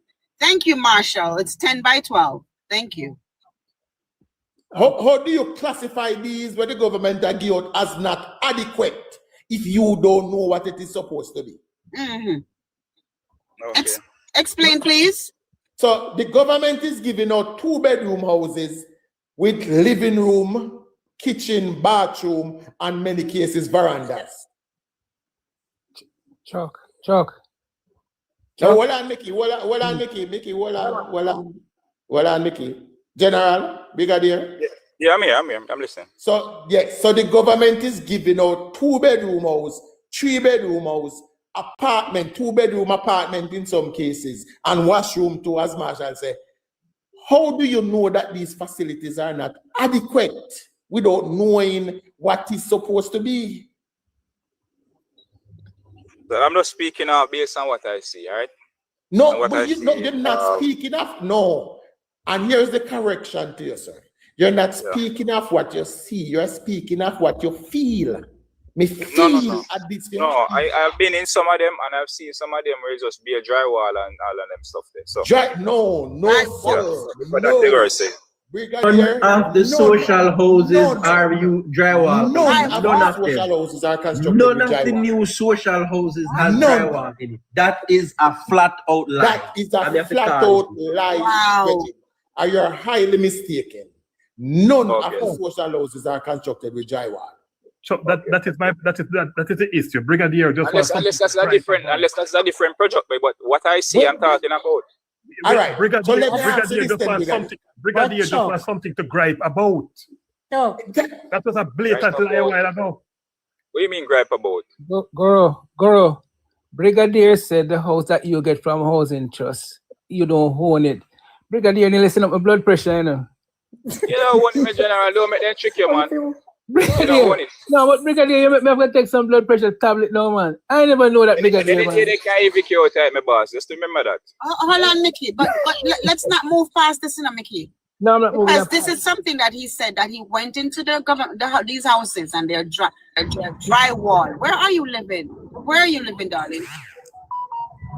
Because only when you live only when you are overseas, you know, an overseas house, and Chuck can tell you, a drywall, then build with board and then drywall. And so for you to say that you went into these homes and it's pure drywall, you're seeing, how many houses built with drywall in Jamaica? None. And None. So where are you living though? It makes me to believe that you're not even speaking of something that you actually saw for yourself. Seriously, you just made a straight blunder. You made a big lie right here with 208 people. You didn't go into any of these housing that the government is building. Right. And see. Right, so let me ask a question now. Now that we give you the information that the government is actually issuing out 2- and 3-bedroom house built with concrete, living and dining room and indoor plumbing. What is the name of the project? What they do it under? It's called the New Social Project. Are the new social housing program. All right, the next year again, Chuck. Wait. The indigent house project.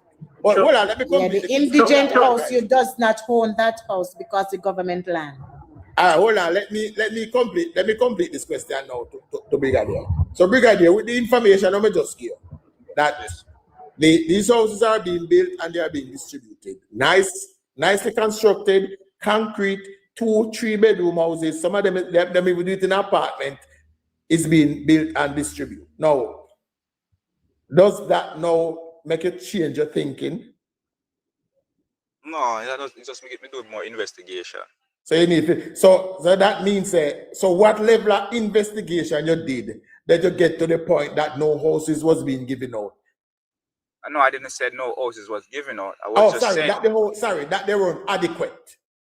Yeah, because reason I said that when I travel like Trinidadian, up in a sentence, Brownstone, and the different country areas, and then we make don't come to my constituency. Don't say that you're a liar. This is my constituency you're talking about. And there is 3 houses in my constituency that give out and they're concrete. Keep me safe. Don't say that. Keep me 3 safe. houses. I look at the amount of people living in the area. No, when I look at, I didn't specifically call your area, I know. I was going right across the board when I travel. So I mentioned Trelawney, and I'm going back towards Ochi, coming back up to Kingston and those areas. Right, and these houses that I see, persons are literally that dilapidated buildings. Some of them lean on one side, some of them catch up on banking. And I'm saying dilapidated building. You see dilapidated Chuck, I have to, when I go home, I have on next one side. 2 weeks when I go home, I have to take the pictures and send them to you. So what we're going to do, we're going to take the picture next time. Have evidence to show you. Guys, Bridget, Bridget get one. So Bridget, in your circle, say you're liar. Bridget get one. Guys, hold on. How many houses? Hold on. Ask Brigadier when last he visited Jamaica. Brigadier.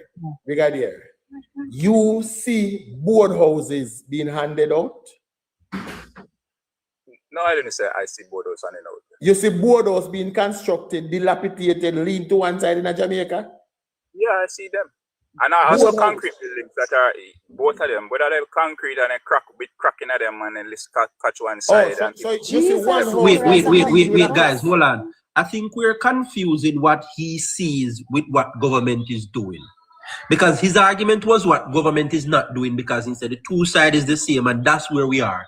And I think we have strayed into him trying to make people's misfortune government responsibility, and it's not that. It's not that. So we not do that. We're going to focus on what government is doing. Information. Yeah. So we are focused on what government are doing. So if you look right here, Brigadier, because I don't know how your research will show you this, a concrete building this, from top to bottom. Here in this picture, you see the decking. You see the decking, right? And you can see from earlier parts when the building is being constructed. Look, this is when them down in the ground come up, right? This is the before. This was before. Right? These people were burnt out. They were burnt out. Right? Let me bring you to the front of the post. This is the building that was built for the burnt out the fire victims. Right?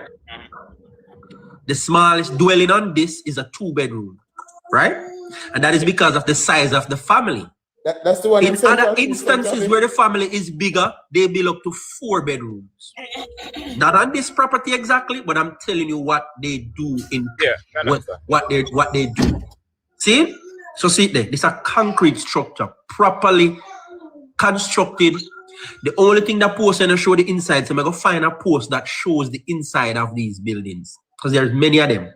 All right, Chuck, go and talk. Meanwhile, me look up because I will look at things. So Brigadier, it is my opinion is that you're casting this assertion. First, no, sorry. Somebody said me forget back to the core of your arguments, and none of these parties not doing anything for Jamaica.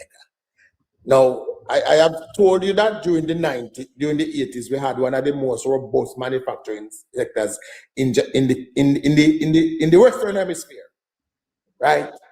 Yeah. You say you didn't know that Jamaica used to manufacture its own battery. You never know that. We used to build battery. There was a battery named Berwick Battery. It used to be built in Jamaica. Okay. We had our one tire factory, as Punkos point out to you.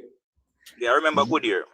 Yes. Many of these elite brands clothes used to be manufactured in Jamaica and shipped overseas. Colgate, Palmolive. When we used to buy trucks out overseas, we used to only buy the chassis. The body used to be constructed here. We had our own zinc factory. We had a steel factory. So we had hold on, give me 1 second there. Yeah. We had cement factory. Cement factory. Flour factory. We had all these factories here. A sugar factory too. We have manufacturing. Okay? Yes, manufacturing. Now, the thing is, where you said none of the party never do that, you know. No, but those are done by either the European Union or the other outside unions. They're not selectively done by any black Those Jamaicans. that I mentioned were owned by Jamaicans. No. What do you mean no? Factory was owned by Jamaica. Who used to own thermoplastic? I don't know who owns it. Then who you say to? Then you can't make a general statement. I didn't say thermoplastic. I said most of them. I said most of them weren't owned by any black Jamaicans. No, cement company was owned by the people of Jamaica, you know. But when you use the people of Jamaica, that's always a brand. It is always owned by the international corporations. No. Government of Jamaica, my brother.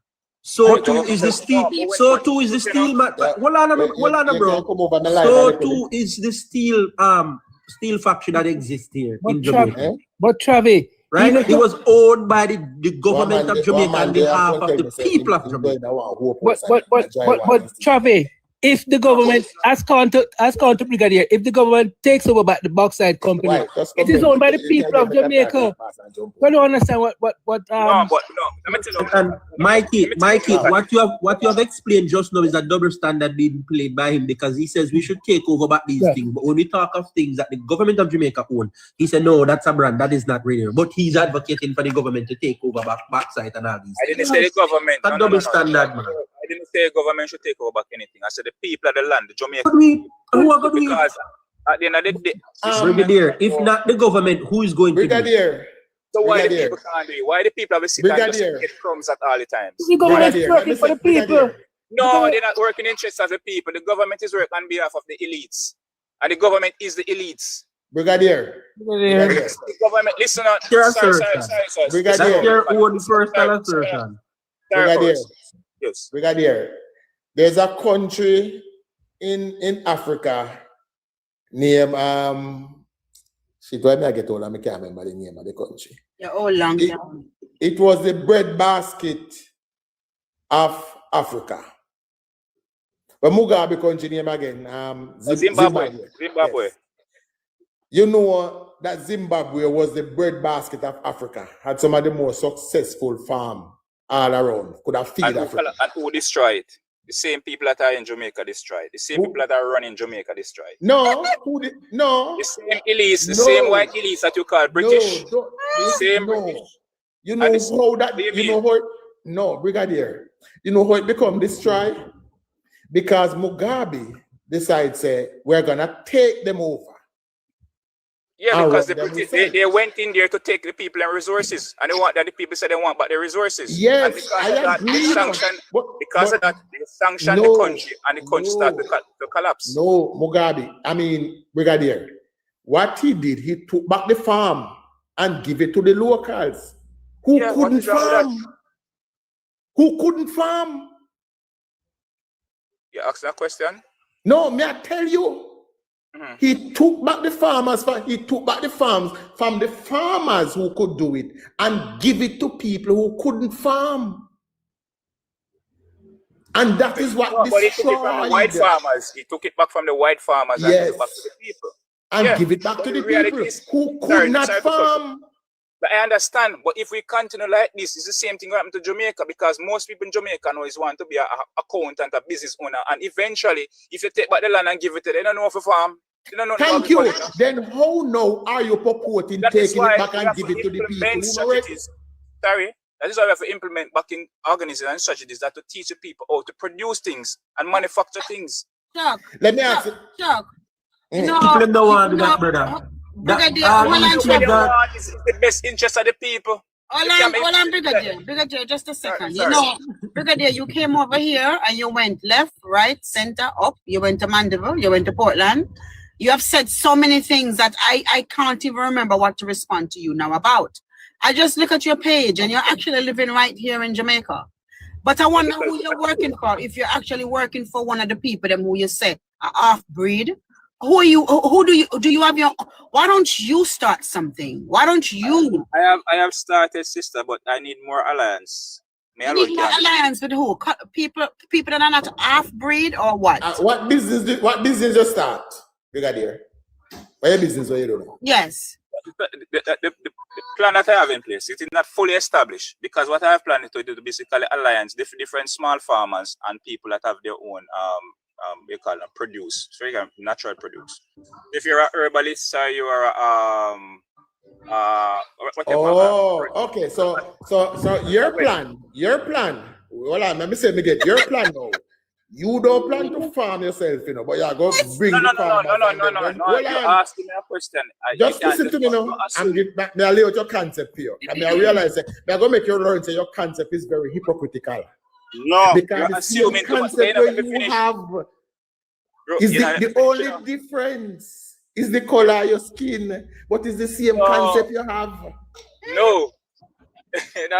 No, bro. You Yeah, say yeah. you don't farm, but you are going to align yourself with farmers and them are going to bring them product to you and then you are going to put it to the market and share the money. You're not listening. You're not All right, listening. go on. I'm creating a web. It's called Mapping Web. I have already created a logo and everything. The concept is to connect farmers, whether you're a farmer or you're an herbalist. Once you're doing things that are naturally and organic, you will be in an alliance. Right? The reason why I don't have a big farm is because my stupid daddy sell out most of the land. So I have to try accumulate back more land. So I can do a land. We can have some question now, please. I even went to land agency asking for piece of land. Then tell me say the government on a land. And when I look at the whole of Trinidadian and the whole of Manley, I'm going to empty land and I see and I tell me say the government on a land. Yeah. The government on a land. So you want the government land, but the government has business to do? What do you mean government land? Chop. But you're not easy. So beg your chance. This is the problem, because if me a regular Jamaican and me can't get no land, so what happened to the rest of people? Them what if you squat on the land and kick them off? Me not squat on the land, my darling. Me buy my one. Me not squat on the land. Even if you buy the land, it is. From me start work. From me know myself I work a land me want buy. And me invest in a land. So why you never invest for your money? Sister, even if you buy the land cash, you don't own it. You're a landholder. Get it in your head. Well, you don't own it. go be a landholder. Go be a landholder. Guys, hold on. I think, guys, we don't take the emotions out of the reasoning. Chabi, you have a question? He says he wants to create a network or an alliance where farmers are concerned, but and because my small man, it sounds like it's not going well. But why not join the alliance that already exists and is connecting farmers with hoteliers and other manufacturers who wants to buy produce in a bundle, rather than to start something and alienate yourself from the market and then struggle throughout this process? I mean, you can do it if you so choose to do, but I'm also saying that a forum already exists, and if you join that forum, you can get further, bring more money, and then bring your own network to market later on. I understand, but the reason why I don't draw to that concept, because most of the food that is being produced today, if you're going to go into this, for example, the hotel industry sector, they want fast product or fast service, basically, right? And most of the produce that you're consuming are synthetic or chemicalized. So basically, you're taking hormones in your body that are literally unaliving you slowly but surely. And that is the direction I don't want to go. I want to go you can go in there with your natural holistic products and sell it as such organic products. You don't have to go in there, go fight and quarrel with people how to do their farming. Go with your own branding and market your business. That is what I'm doing. I don't know if you're wearing a cape and you plan to save the earth, but you can't do it in a day. You can't do it in a day. I know. So guess what? You have to join them in that space and market your product in that space and share the benefit of your product that does not have insecticides or pesticides or whatever they call it these days, right? Yeah. That your thing is organic, and sell it for a fair price there. And like me say, as you go further, then you can fund your own network and build it. That's all I'm saying. Brigadier, are you an anti-government person? You're anti-government. You don't like governments. Yeah, exactly. And mixed people. I guess that's the problem with you. And mixed people. You don't like governments. And mixed people. You don't like mixed people. But Brigadier, let me ask you this, Brigadier. What is like? Is there a country in the world that operates without a government? No, but based on history, you can realize most of these countries have been captured by the same elites, or the British, or the French, or the Dutch. All right. They all play a major role in taking away the black land. But that was before. That happened in the days of piracy, when the strong could have just go around and take. But is that the days you want to return to? I said go back, but you want to take control. But how I view it is that you take control of your land and your resources, and you're much more better off rather than you being dictated to and controlled and manipulated by the same people that are using these different politicians to basically play the cards, because they are the one playing the cards. All right, hold on a minute. place to manipulate the people. Chuck, beg your chance, Chuck. Me have to say this. Based on this latest argument, I'll have to say this. I believe we will have to give up on certain technologies and certain new things and get to a Jamaica like unto Cuba, where we shut out the world and we just stick to the old thing, and we deal with barter system and lack of food, and you know what I mean? Because what he's suggesting is not part of global market. And what makes it even worse, Jamaica is 2.9 million people. What kind of economy and what you call it now? Market we can run that we don't stick to itself and have nothing to do with the rest of the world? Because what you're saying, we have to leg of the world, you know. No, we understand that. Hold on. Because I want you to understand what you're saying is as if every Jamaican to become farmer. Right? Every Jamaican to become farmer. Right? And even if every Jamaican is a farmer, let's say 50% of the country, who is the person that is going to purchase those produce enough to create decent economical activity to be able to run the mixed breed, the hospital and those stuff that the country. Brigadier, one final question to you, sir. Would you live in Cuba? Yeah. You would live in Cuba under the present regime, under the present circumstances right now? If I had a choice, yeah. If you had the choice, you would move to Cuba and live in there. the Chuck? No, I never said no. So that is the kind of regime hold on. That is the kind of regime that you appreciate. The Cuban government would take everything and you live 40 years back from everybody else. And then Chuck, and then you have to sit down and wait and the bone Chuck to make little soup. Remember, the reason why they are living in that condition because of the same Europeans who sanction the country. So many things cannot be imported inside the country. You understand? So you have to really look at the reason why they are basically collapsing. And that's my point, because they do not have an economy. Your point, hold on, man. They do not have an economy that can survive without the rest of the world. They need to be a part of global trade to have a decent enough country. They need to be a part of world trade. Listen, America and England is not the world. You have a lot of countries out there that they can trade with. You have a lot of countries in West Africa. You have a lot of countries in the Caribbean they can trade with. Why you have to think about so-called white America and England? Sir, I did not talk about America or England. I spoke about world trade. They need to be a part of the world, man. Sir, hold on, man, because I think you need to listen, right? They need to be a part of the global market. And because of what they have done, they have excluded themselves from the global market. And that's why it is like it is now. But here me I go ask you, was your dad a landowner? Because I hear you say something about your dad and we never go through. You never go through clear on my end. Maybe it's my internet. No, Jamaican, black Jamaican. No, you don't own no land. Regardless, if you buy it cash, you don't own it. Nobody no own no land. Why is that? Why is that? Sell out the land. Why is that? Yeah. Oh, that is saying that. Oh, okay. Why is it that way though? That you don't own the land, or you're just a landholder? That is how the British set it up for you. It's a manipulating thing that you. But I don't think that explains. If I can give in details, if I should go in the fact that we're a stocks and Jamaica as a corporation, and literally as a stocks you don't own anything. The government basically is owning the corporation, which is Jamaica. If I can get in details for you. So how can we change this? What the hell is that? We can change this. In my view, how can we change this?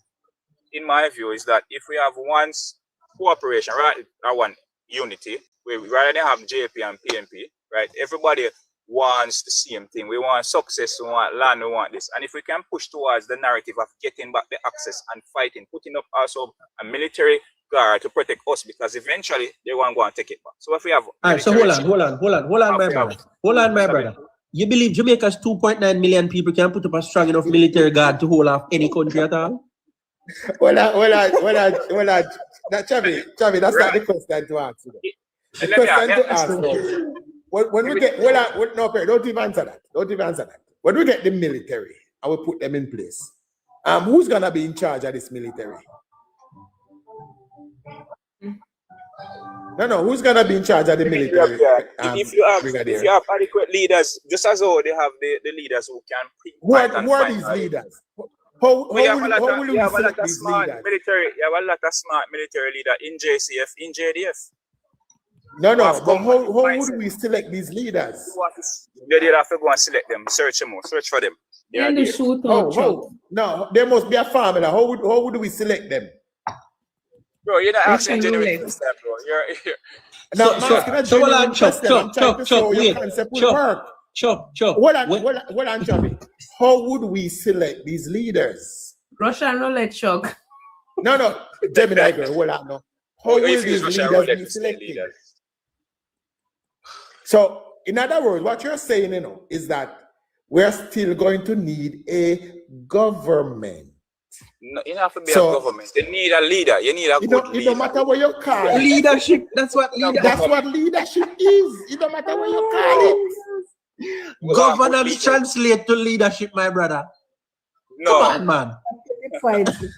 So leadership comes under government. Even in your imagination where there's no leadership, you still realize that you need it. You say we're going to put the military in place for God. Who are going to be in charge of the military put it in place? Who are going to decide who? Roll the dice, Chuck. Roll the dice. But the good question still, I hope you don't answer the question where land tenureship and land ownership is. I mean, I ask him, how can we change this situation? And he has tried, but he don't present an answer. No, what I say you have to get rid of the crown. That's the only way you can do it. How can we get rid of the crown? How?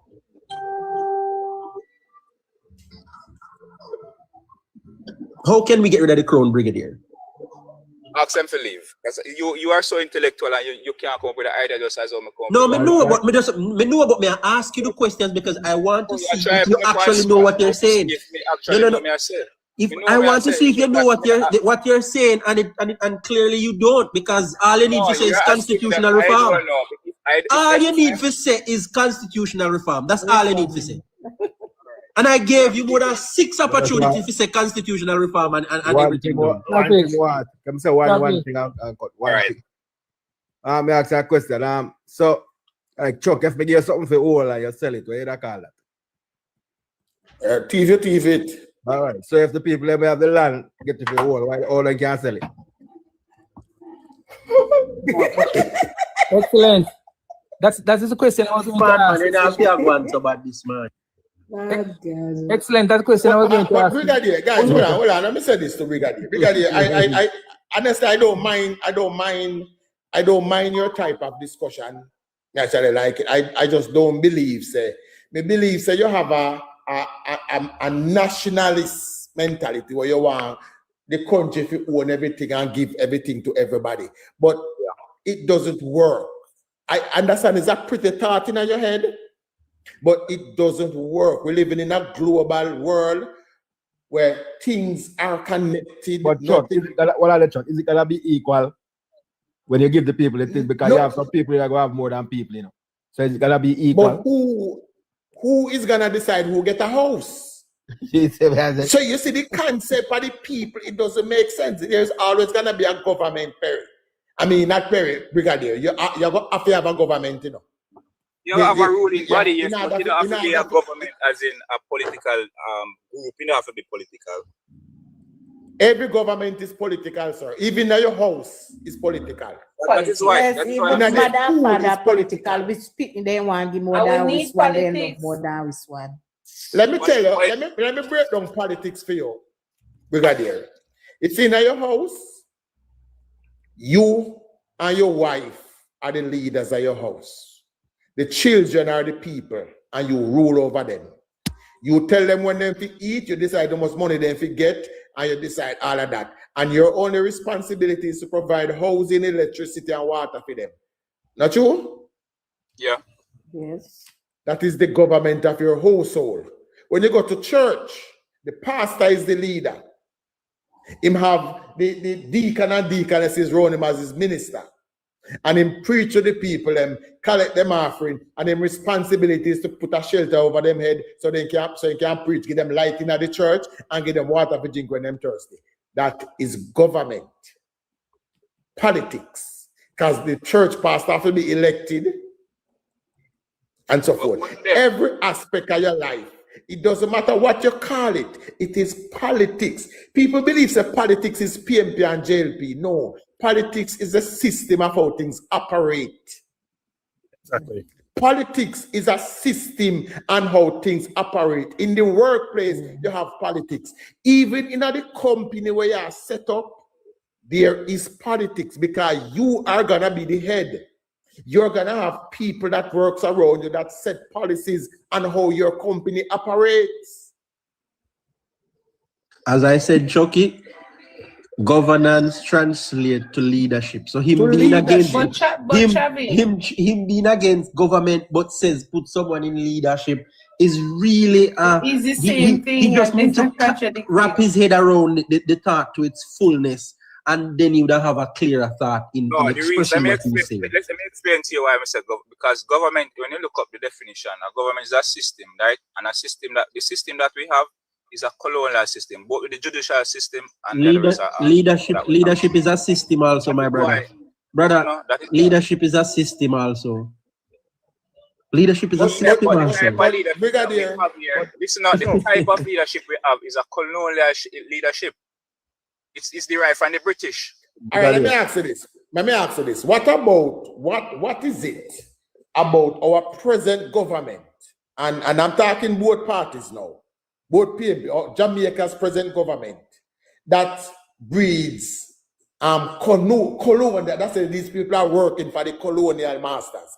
Tell me one decision where they make, where tell you say colonial people they are work for.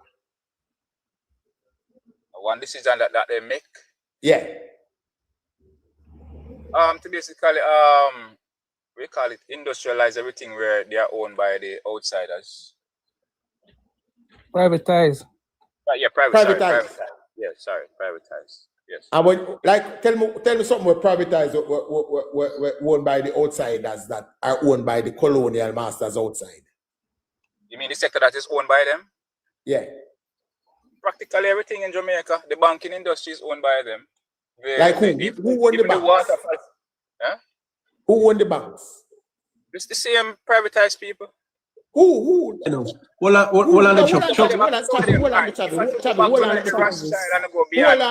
let me finish. Like who owned the bank? Give me who owns Scotia Bank? I don't remember the name of the individual. Who owned NCB? Don't remember. But the chairman is someone there. The chairman is who owned JL? Who owned JL? Who owned Jamaica National?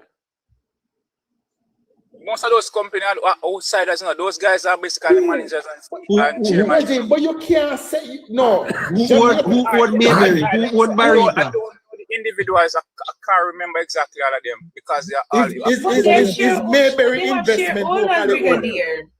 No. One second. Beg on a chance. He said that the banking system is owned by them. So when we attack the banking system, we have to deal with the banking system for real. Now, I'm going to ask this first question with regard to the banking system. And this is the highest level of the banking system in Jamaica. The Central Bank of Jamaica. Who owns that? Or Central Bank. Who owns the Central Bank? That's a merger with different groups of people, and that is still outside. That means you don't know the central bank, then, sir.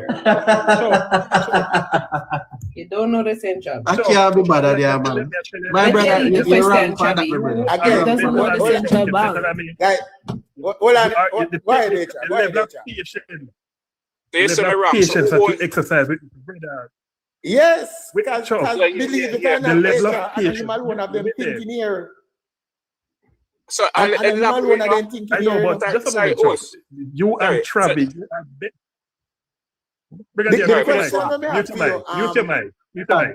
HR wait long. He might from your person, the host never tell me that yet. Eh? You have a sure. You and Travi are better than I am because the level of patience that you exercise with this brother here, the man is anti-reality altogether. But anti-reality. How can you be a Jamaican and not know who owns the central bank? HR, the problem is that he's the only one with this thinking. Sure. And that you know. But maybe continue down the road, Brigadier. So, let me ask Guru, who owns the central bank, Guru? I don't know. Teach me. The Bank of Jamaica, sir. Yes. The Bank of Jamaica owns the Bank of Jamaica is a state agency. It is our bank. The Jamaican people and the government which we elect and put in place has put governors in the bank to run it and make it independent. So essentially, the answer is it belongs to us, you and me. No. At the end of the day, it boils down back to the crown. You don't. Brigadier. Yes, I don't think you want the truth in a Brigadier. Honestly, to God, I don't think you want the truth. You're reasoning on your feelings. You're not reasoning on facts. But he doesn't want the truth. Facts, Brigadier. Because he just asked about the central bank and they answered that name and go back to the damn British, whatever I'm just saying. Brigadier. Who owns Jamaica National Building Society? Jamaica National Bank. No, I'm not aware of the owners. Then how you say it is owned by that owner may not be famous enough. Let's ask him who owns NCB. Who owns NCB? If you're talking about a chairman. Who owns NCB? Who is the majority shareholder of NCB? Yeah, the majority. Mr. Chin. Mr. Lee Chin, which make him the owner. No. Okay. Who owns Grace GK Financial Services? No, I don't remember the owner for that one. Who owns Mayberry Investments? Barita. Who owns Barita? Who owns Barita?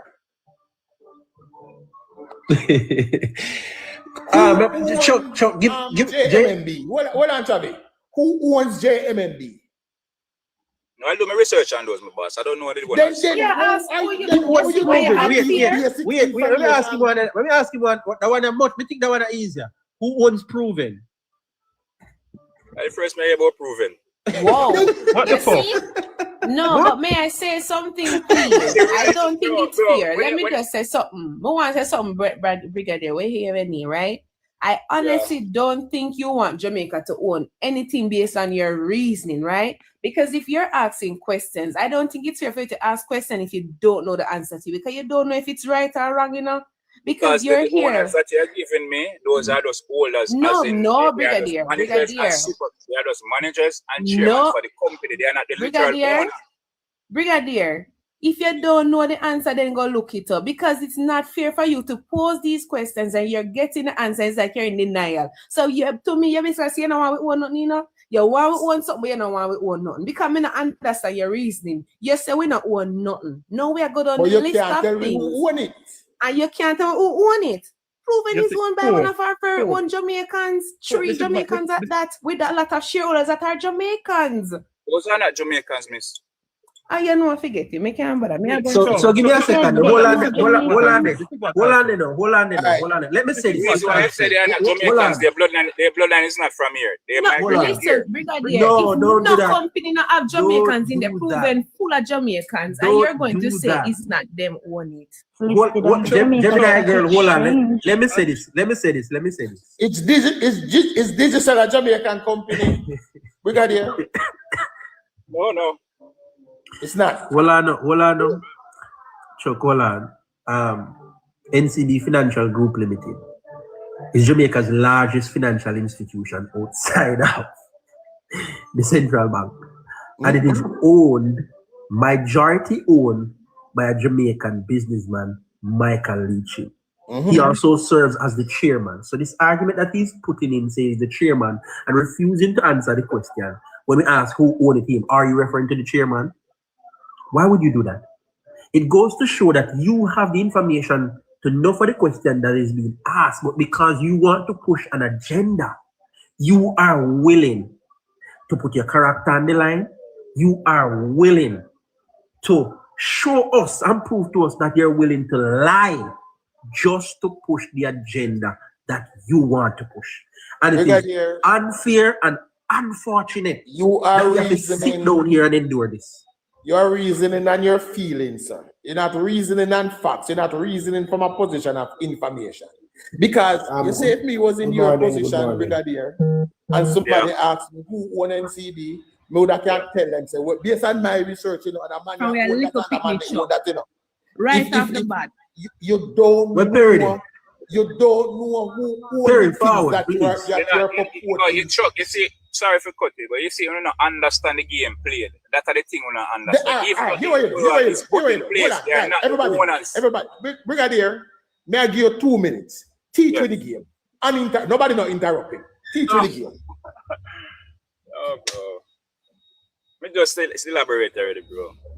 No, teach us. We can ask one question before going to teaching. We can ask one question before going to let me explain to you. Not interrupting, Chavi. Give him the time. Teach us. Let me elaborate a little at time. The fact that the country is being controlled by the same superiors, them are the elites. The organization that is within, they are always putting in different that look like us to represent them, basically to run the company or the corporation. Which in turn you think that they are the one owning the company, but they are not. They are just maybe like shareholders or whatever you want to call them. They are not the owners. At the end of the day, if they decided to shut down all the banks in Jamaica, then you can realize who's the real owner. It's not owned by the Mr. Chin, where you want to call him, or the different individuals. Who are what is a shareholder? Explain to us, please. Who are what is a shareholder? You know that already, so why am I going into details? No, because you said they are not necessarily the owner, they are a shareholder. So we want to understand that because we want to differentiate. Because you said they are not necessarily the owner, they are a shareholder. So you have to differentiate what it is with the owner and shareholder. You have to differentiate. We don't want your opinion, you know, we want facts. All right, so I now give a facts now because I never plan for this. All right, tell you what. No. Set a date and time when you can come back and give us facts. Because that's the problem. We reason our opinion and believe our opinion is fact. If you don't it's not my opinion, it's based on what I have researched. And if the length, listen what me I say, miss. The length that we have gone to. Remember, I sat on the panel and also wait because at the time I did want to elaborate on something else. And the conversation led to this. It wasn't to talk about this anyway, but it led to this. Right? I didn't plan to have a conversation about banks and all these institutions. All right. I am willing to give you the time. Hold on, Paul. I want you to come back. Because, listen, we could be wrong, you know. And maybe we last and you are the one who are going to lead us. But you can't lead us and you can't, when we ask a simple question, you can't answer it. True, because I wasn't prepared. I wasn't prepared for this. I know who owned JMB. I know JMB was founded in Jamaica, owned in Jamaica. I know who owned Mayberry. I know who owned Jamaica National Bank. I know that NCB is a Jamaican institution. I know that only 2 overseas banks is operating in Jamaica today. And that is Sagicor Bank and Scotia Bank. Chuck. The rest of the banks are locally owned. Chuck. Yes, sir. If Brigadier had said, boy, we don't own a lot of the things that we used to own before, then we could see with them, you know, because in the 90s, a seven indigenous bank owned by black Jamaicans. Most of them owned by black Jamaicans. PJ them closed down. But I know me I talk about, Father. I know me I talk about. Me not talk about. No. I was talking about no. Wait a Mikey, Brigadier. What you want us to talk about that you hear previous before you come on that had passed, but the thing that had arise that interest in the discussion. What was that earlier on? It was when Project Ann and Project was saying that he kind of affiliated with the line of thinking. So that is where I want to elaborate on. What was that? What was JA? that? You're referring to protecting JA. Yeah. What was that? What was that? What was that? The concept was that hopefully I can remember. Tell you the truth, my chin at all loose. All right. It passed. But, all right. Brigadier, I would love for you to join us back. I will do more research on what you have elaborated about. You know, when I listen to Brigadier, a lot of people like him have that type of perspective, you know. They have an anti-capitalistic tendency. And the same type of tendency my commander have towards people who are wealth, you know, by saying, and I really them own this and I really them own that. And the type of reason they kind of send a lot of people. No, he have communist thinking him up. That's what I say. That's what I say.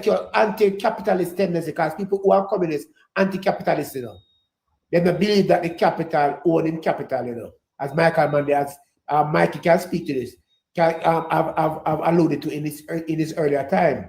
So them seem to think that somehow that nobody them don't really own it, and the people that must own it, and the people must do that, and them type of thinking they fly in the face of development in a very real and organized way. I disagree on a certain term, but with the capitalism, no. In certain terms, I agree. In certain terms, I disagree. But when it comes to capitalism, have you realized? Very forward. As I said, we don't own anything. You understand?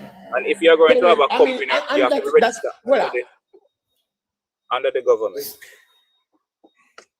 Here at any PMP said that we don't own any bank and stuff out here. Bad to bad. We never hear this level of reasoning before. Because I am not PMP, I'm not politically affiliated. We can't even label as PMP. We probably at least them people label as one of them to just label me as Synergy. I am Synergy and that's it.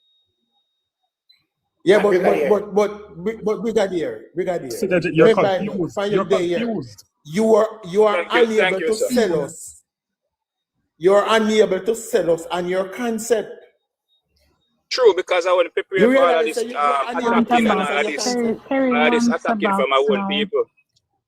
All right. Brigadier. No, Brigadier.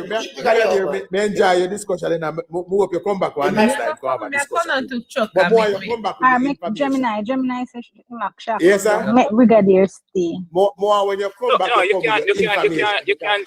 Yeah, man, I come back further. I don't like. I believe this time it was one-sided.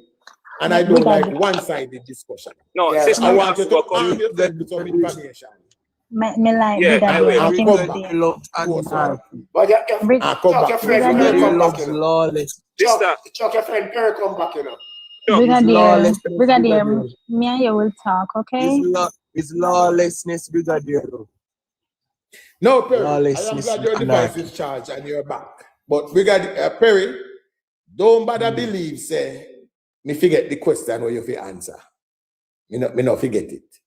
So we are going to dive right back into the sea.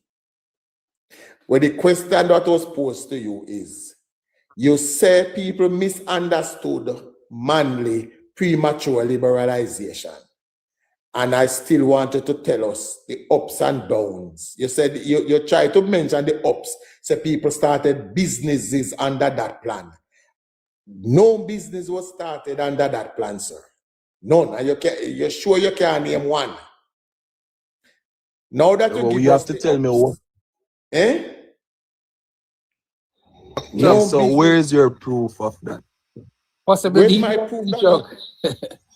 Well, I must prove to you that no business started under that. I say it must prove to us what the business was. But you have to back up that statement. That what statement I need to back up? All right. Mickey, tell me a business that was started under Michael Manley policy. So what happened, you know? Possibly, you know, DBNG, the money we trade, I buy and trade in US dollars or something. I don't know. Well, DBNG was farmed because the people see the destruction we are come and decide to take advantage of it. So give me a period of some research in the meantime.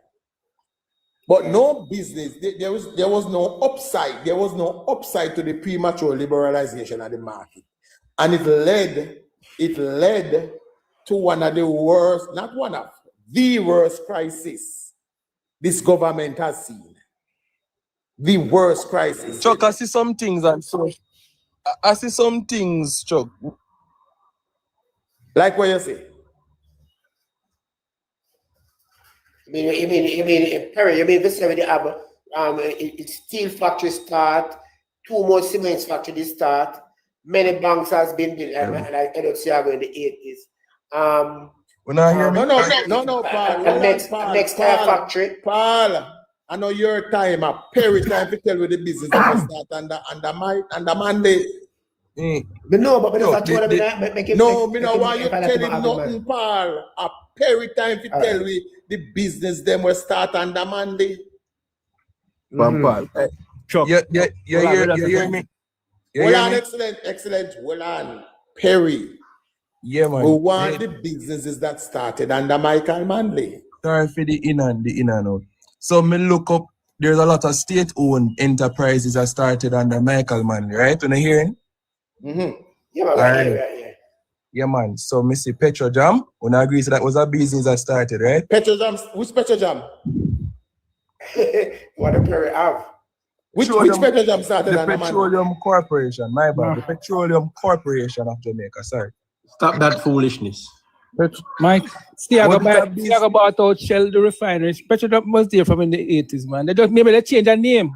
Yo, me can't bother with it. Where everything, everything me mention. Everything we mention. Important.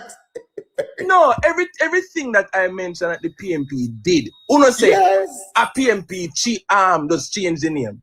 But Perry, then hold on to Perry. And hold on. Them say lie, them a tell. Yeah, prove it. Me name some other thing. What going to get No, we stop at that one. We have a query with that one. So find the one before you go to your side. Please. Perry, I have a very small attention span. I do not want you to overwhelm me with information. So this one, which I have an issue with, I want you to clear it up and we'll move through them. I'm a slow learner.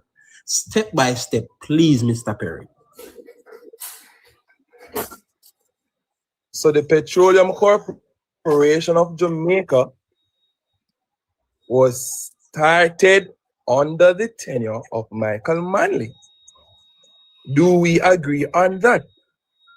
No, and I want you to prove that.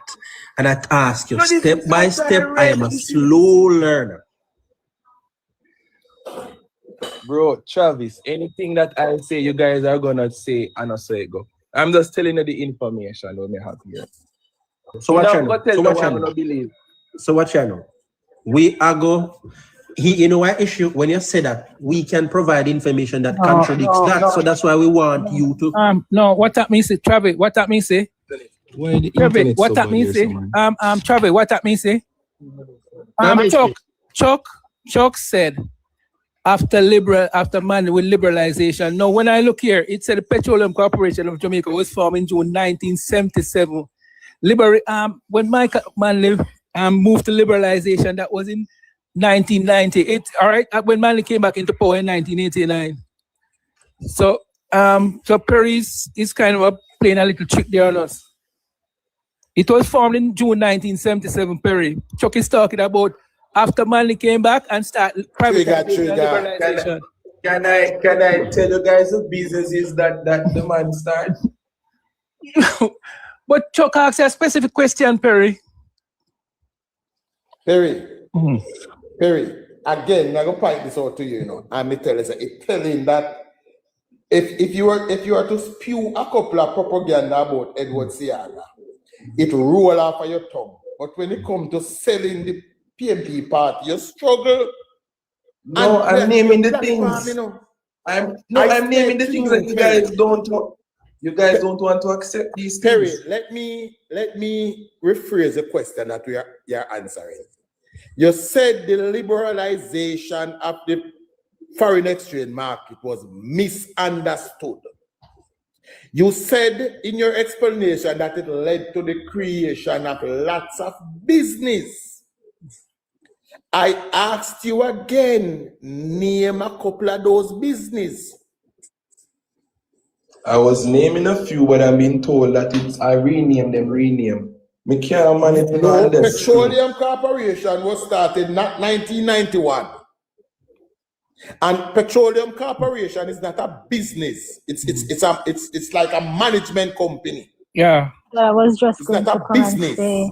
So what you want to know is actually like private businesses, right? It's a statutory body. Yeah, it Yeah, was. so We're gonna we're get not there, Chuck. talking We're gonna about get there. government That's statutory entities. corporate. Yeah, that's statutory thing. Yeah. That's So a statutory So you're body not created talking by about government. It's not a government business. entities, you're No, talking about that private is not a ownership? business. Are you talking Right, so about Perry, private come ownership? again. Come again, Perry. Chuck, Eh? are you Yes, talking please. about private ownership? Private ownership, yes. If you try to Okay. give me government business, me take it up. Me just want to know businesses that were started. I might Google it, you know. I might Google do. Tell me some businesses started in Jamaica in 1990.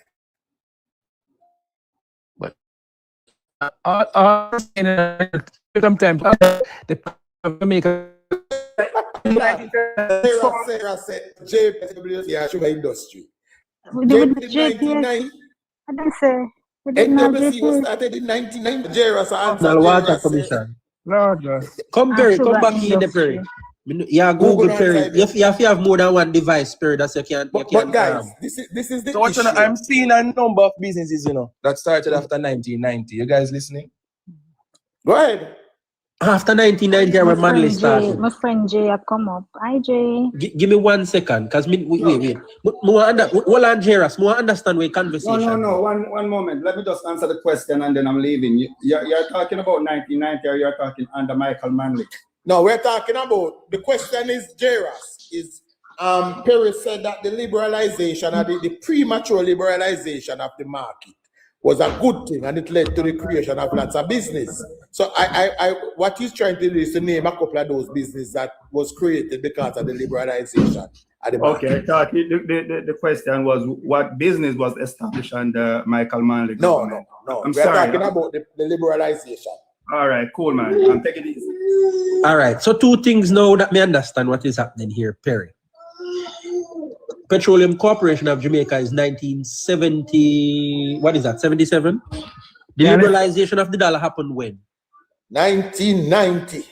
So how can you name that as one of the businesses that was created because of after the Guys, liberalization? step up the screen for me, please, and let's not forget that you have to send Chuck one gift every now and again, and share the live. And if you don't follow Chuck, follow him right now, please. Very good, people. Follow Chuck and tap up the screen. And if you can't tap the screen, send a lion then, or whichever one is cheaper. The screen, send a lion. Whichever one is cheaper to you. But I need an answer for this question here. No, man, Chavi, I'm looking through the information. So I'm just calling some businesses. So that may have No. Hold on, Perry, I stopped you here at the specific business that you name, which isn't actually a business, but is actually a statutory body. But I have to ask you this in terms of date.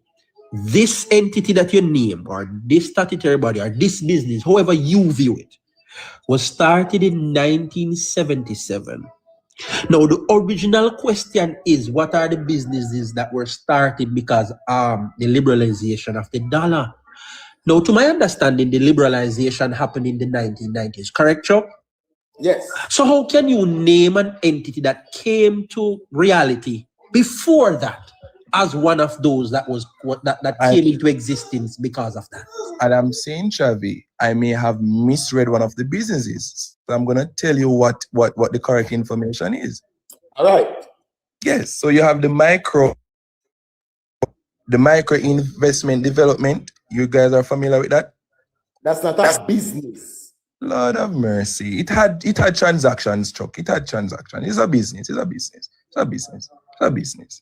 Government owned businesses? Yeah, man. Whether, because Chuck say whether government or private, he'll give me that. Wait. Repeat that again for me. The here place. Government. I want to know if government run businesses. Of course. What's the name of that business where you call Perry? The micro investment development. Oh, That wouldn't be a business. That would be a... No, he's talking about the high interest rate. Agency. That's not a No, business. That's that's a not business. Travi, he's talking about the payday loan business, then where you lend people money at 50 or 60%. A business, Chuck. Nobody won't know what to say. It's a business. So Stop the foolishness, man. Okay. It's a business. It's a business. Yes, it is a business. Yes, Thank you. It's a business, Perry. It's a private business. Somebody, Philippe, make a note It's of a that, business. please. Okay. It's a Perry, business. the PMP for the starting at the microfinancial sector. Okay, all The right. high interest rate loan. But Perry, Jeez, very peace, interesting. Chuck. I know Why where are you're you going. doing that? You asking for name your business. Yes. Yeah. So why you making it seem as if? Yeah, thank you. Move I it. Let me see accept if I it, sir. can. Continue. Okay, let me remember. And I should have another device. Sorry. Are your father so rich? No, my youth. That's right. No, Perry. Philippians, me telling us I had to go. I was out of town. No, me that Perry, what me that get up and rush. Perry not take no inheritance. But Perry, you do understand that when you're crediting the So Chuck, while he's looking through, let me inform the folks. The Micro Investment Development Agency, MIDA, which is the shortening, is a primary Jamaican government agency established in 1991. So it is a government that supported hold on, that it is a business. Why are you guys trying to discredit the thing? Sir, hold on. Does it generate a profit, sir? Business. You said businesses you're gonna name with them start. The Micro Investment Development Agency, MIDA, is primarily a Jamaican government agency established in 1991. Not a business. That's not a business. What it does, it supports the micro enterprise sector through financing and development initiatives. It supports businesses. It, in of itself, is not a business. Right? Traffic, I can get Perry one, JMMB. Yes. Information here, Chavi, is that it's a business. It's a business. It's a business. All right, so we're gonna read some more. No, it's a business though. It's a business. No, in all seriousness, it's a business. It's a business. But the fact that it provided from the technicality of it providing support, you have to look on it from the technicality of its function, right? Because it takes capital to also fund these small businesses, and from that technicality, you can consider it a business. Carnation market. Justice. All right, Perry, again, do you realize that, oh, sorry, excellent, you didn't answer something. Yeah, man, just a Chuck in one video with the interview with Michael Manley when he said, I'm gonna take back the firefly that day, but so send it come give and you can play that video all the way, man. Come ready. Send it come give it. Send me your number back in our WhatsApp. Send me number in your inbox already. All right, sir. Yeah. Chuck, hear this. Chuck, hear this. You hear me, Chuck? Yeah, man, I hear you. MIDA, Micro Investment Development Agency, focuses on providing technical assistance and enhancing the operational standards of micro businesses. Let me read that again. Micro investment. Hold on, man. Hold on, brother. Wait. Let me finish. Micro Investment Development Agency, MIDA, focuses on providing technical assistance and enhancing operational standards of micro businesses. Did it get a profit?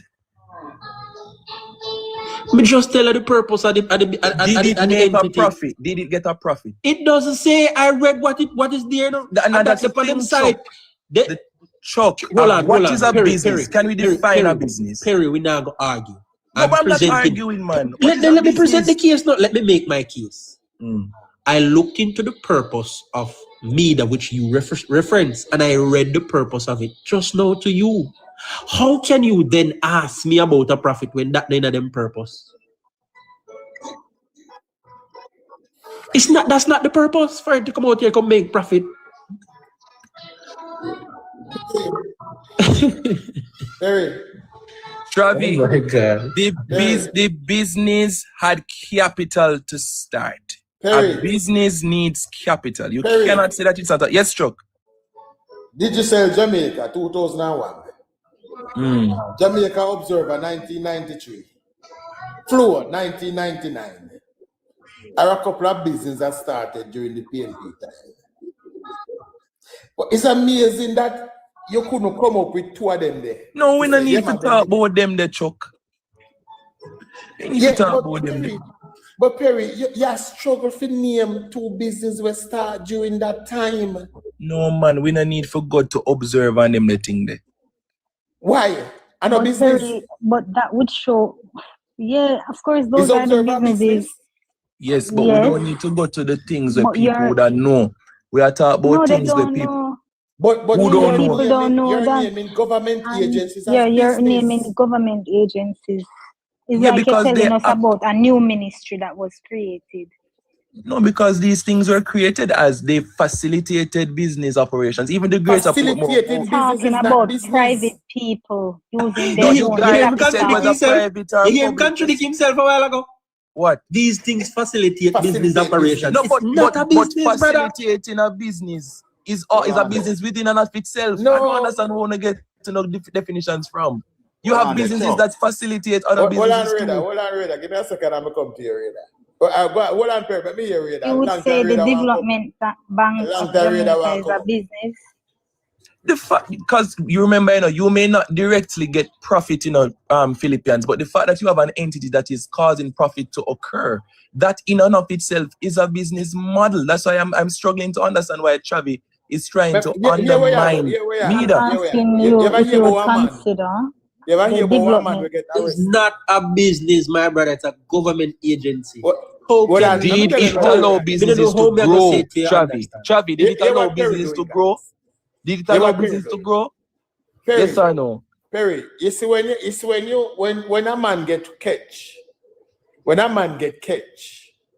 and they say that man that deal with an underage girl, and you have to say, no man, she has 16 and 9 months.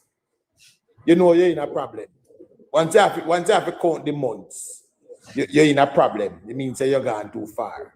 What you're doing now, Perry, is that you're naming a government agency that was set up to try to facilitate some business. But here what you do now, is in order to see a face, tell us the business that was facilitated by that agency. Say them build this and that, give us them 5 businesses. Give us 5 businesses with them start. Right. We start under that agency. So what I'm seeing, I tell you what me see now. Remember, me never ban, I tell you what me see. So based on, they don't specify the specific businesses, but they tell you that a whole list of institutions and ventures started out, they were funded by MEDA, right? So I couldn't name them specifically right now, but we know that they were offsprings of the initiative, right? And for you, that was the positives of the... It was a positive, Chuck. It was a positive. All right then. What would you say were the negatives of the premature liberalization? Well, at the time, you had persons who, weren't being properly supervised in terms of the financial interactions. As you know, there were persons who were the high interest. As you mentioned, you had some high interest loans and things of that nature. So you had some, not all of them, but some of these same businesses, they failed. And that's the truth of it. And that's the reason why I'm happy that there was a body created, right, in the long run to really try and address these matters. Did FINSAC, the company FINSAC, that was created to rescue the business, did they rescue any business?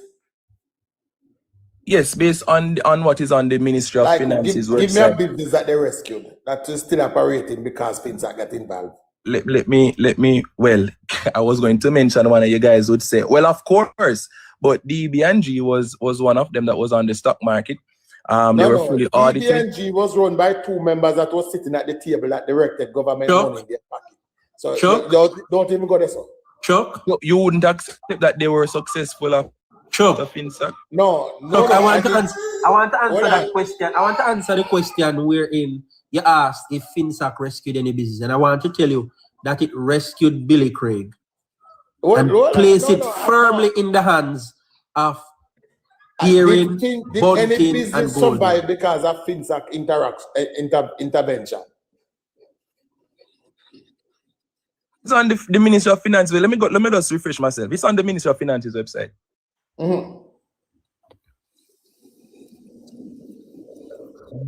Mention DB&G. The mere fact said they had intimate knowledge of the whole dealings when come out to FINSAC that put them at a massive conflict of interest. Massive. And them alone survive. The reality is it was a fully audited business where we cannot, last year Peter Bunting mentioned it.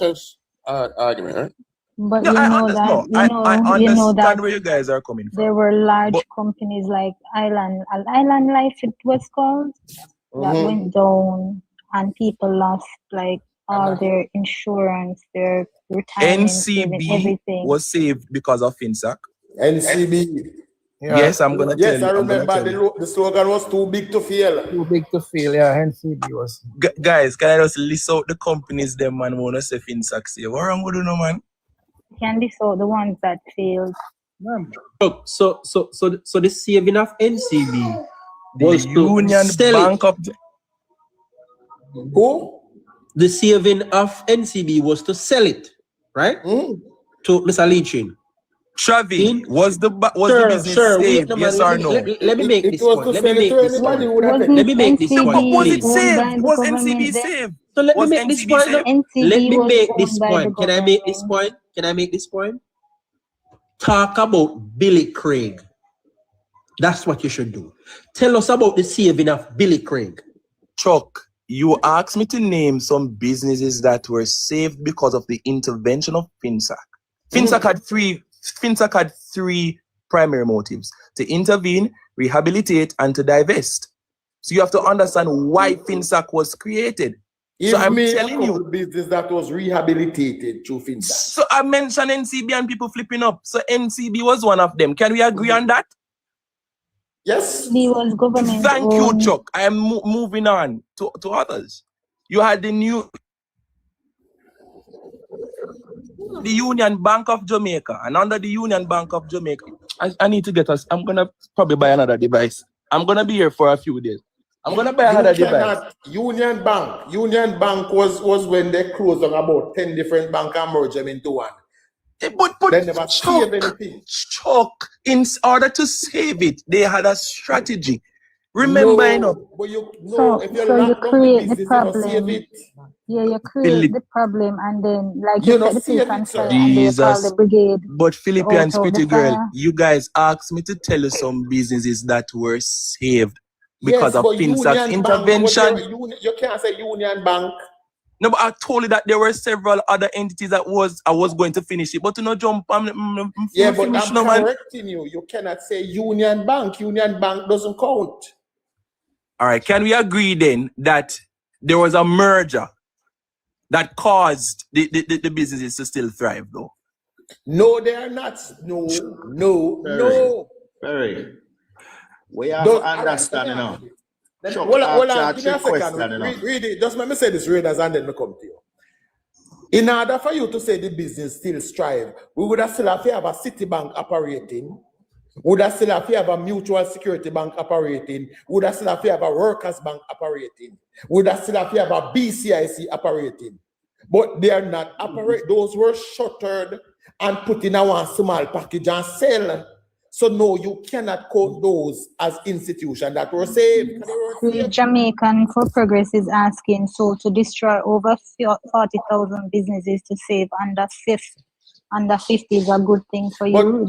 That question is for you. Hold on, Raiders, let me hear you. Go on, Raiders. No, what I was going to say to Perry is, the question we asked him, Chuck, as you elaborate and say, in order for FINSAC save the business would have to be still existing now, right? Yes.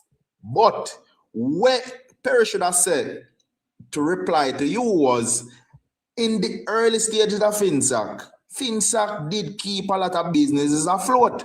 But when FINSAC start do the opposite of what it was intending to do, that is when all of them businesses are the city banks, the Royal Banks, Bank of Nova Scotia. That's when all of those businesses plummeted. That is what Perry has to get them. But Perry not get there's a trick question to ask him. I throw him a curveball.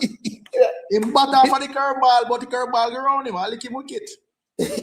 Me think it's a straightforward question, sir. No, my dangerous question that they ask him, man. FINSAC was created to save and return the assets to the original owners. That's what it was made to be. But I can't know of not even Carl Blight was spared the wrath of FINSAC. What was FINSAC, Chuck? What was FINSAC? What was FINSAC? The Financial Sector Adjustment Company. Yes. Would you agree that it was a response to a problem that existed? That they created and then created Hold on, Perry, hold on. Here's why such a statement doesn't give you a buy. You can create something for a purpose and you tell the public that this is what it is for, but use it to do something else. And that is what had happened. So you come in and stating that, in the mission statement is to save these people, but you didn't save them. No, does not give you a buy. No, Chavi. Weak argument, Chavi. No, man, Chavi is correct. Chuck, let's Chuck. Chuck. Clark Clark made a very intelligent observation. Clark said, who was rescued with FINSAC over $140 billion, which was over 40% of GDP. Said was that it said it was needed to save just small savers and pensioners from ruin. The man said a question that was needed to ask and he needs somebody to answer it. What proportion of the deposit in the financial institution really belongs to small savers, and what proportion of the deposit represent the interest of inflated accounts of large corporations and high net worth individuals? Remember, those were the ones that were taking advantage of the high interest rate, The high net worth individual and the large corporation. So when they come with FINSAC and spend over 140 billion, and say it's pensioners and poor people them save, how much money poor people had in that? It was merely just to bail out them friends.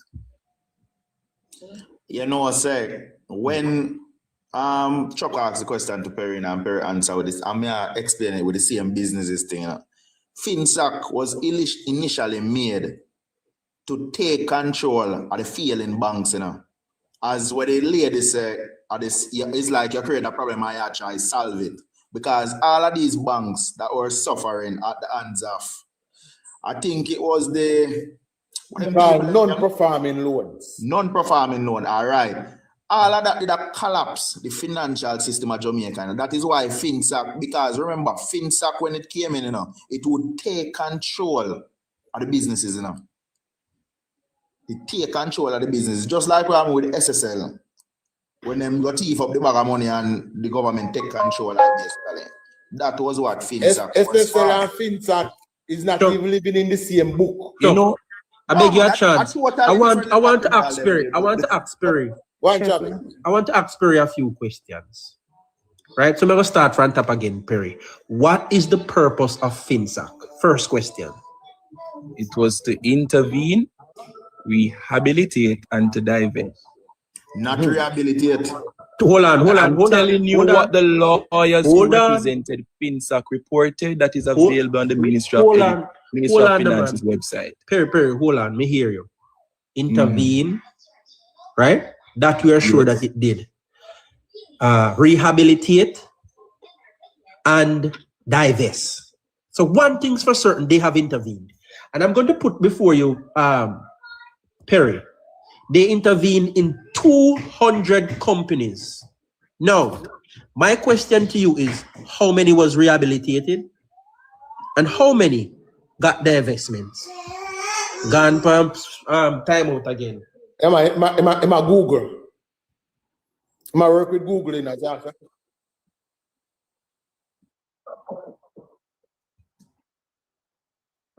because this is static. I'm having issues here because we're not hearing clearly. You're being static. If that's true, Perry. Perry. Yeah, man, because that's the reason why I wasn't. That's the reason why I couldn't join quickly, because the Wi-Fi isn't really so good here. So what I was saying is that I have no problem researching. What you're saying is that No, I'm saying I don't have no problem researching. So in other words, you don't have answer to the question asked, right? No, I have an answer, but you'd have to give me the opportunity to browse through the documents that are available so that I can give you a response, and there's nothing wrong with that. You don't have an answer, Perry. I am going to look through the different companies. Perry, you need to go look up the answer.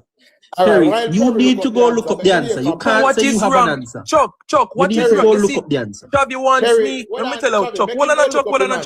Let me tell you what Chavi wants me to do. Chavi wants me to get up and blabber nonsense, and I'm saying I will take my due diligence. No, sir. I will take my opportunity to do research and answer. I'm not going to just answer you because you asked me a question like that. All right, so let me go and look and tell you what I find. Moving to the next part. Moving to the next part of my probing. Not just to you, Perry, but to everybody listening. Right?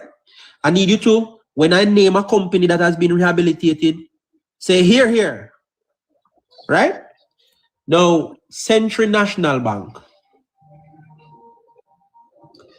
Eagle Group of Companies. Probably, what do we say if the companies no longer exist as a result of that? Say here then. Say here if it no longer exists. Let's turn it around. Let's say here if it no longer exists. All right. Century National Bank. Here. Eagle Group of Companies. Eagle Commercial Bank, Eagle Merchant Bank. Not here. Here, all right. Blaze Financial Entities. Not here. Workers Bank. Here. Citizen Bank Limited. Here. Island Life Insurance Company. Not here. Not here anymore. Dial Life Insurance Company. Not here. Mutual Life Insurance Company. Not here. Life of Jamaica. Not here. Island Victoria Bank. Not here. Island Merchant Bank. Not here. Highgate Food Products. Not here. Thermoplastics. Not here. Home Electrics. Not here. Cremo Limited. Not here. West Indies Glass. Not here. Jamaica Transformer Limited. Not here. Things Jamaican. Not here. Beauty Fit Limited. Not here. Colgate Palmolive Jamaica Limited. Not here. Goodyear Jamaica Limited. Not here. Not here. It's going in one direction. It's going. Break this off for me, Chuck. One direction it's going. We could go on. And but break this off, Chuck. Perry. Look, you need to point out that Life of Jamaica was one of the richest companies in Jamaica. Not just in Jamaica. In the Caribbean. All right. You mean Island Life? Life of Jamaica. LOJ. Life of Jamaica, guys. Life of Jamaica during the earthquake was big. During the earthquake of 1907, where Kingston was virtually destroyed, Life of Jamaica sat under a tree. Mutual Life.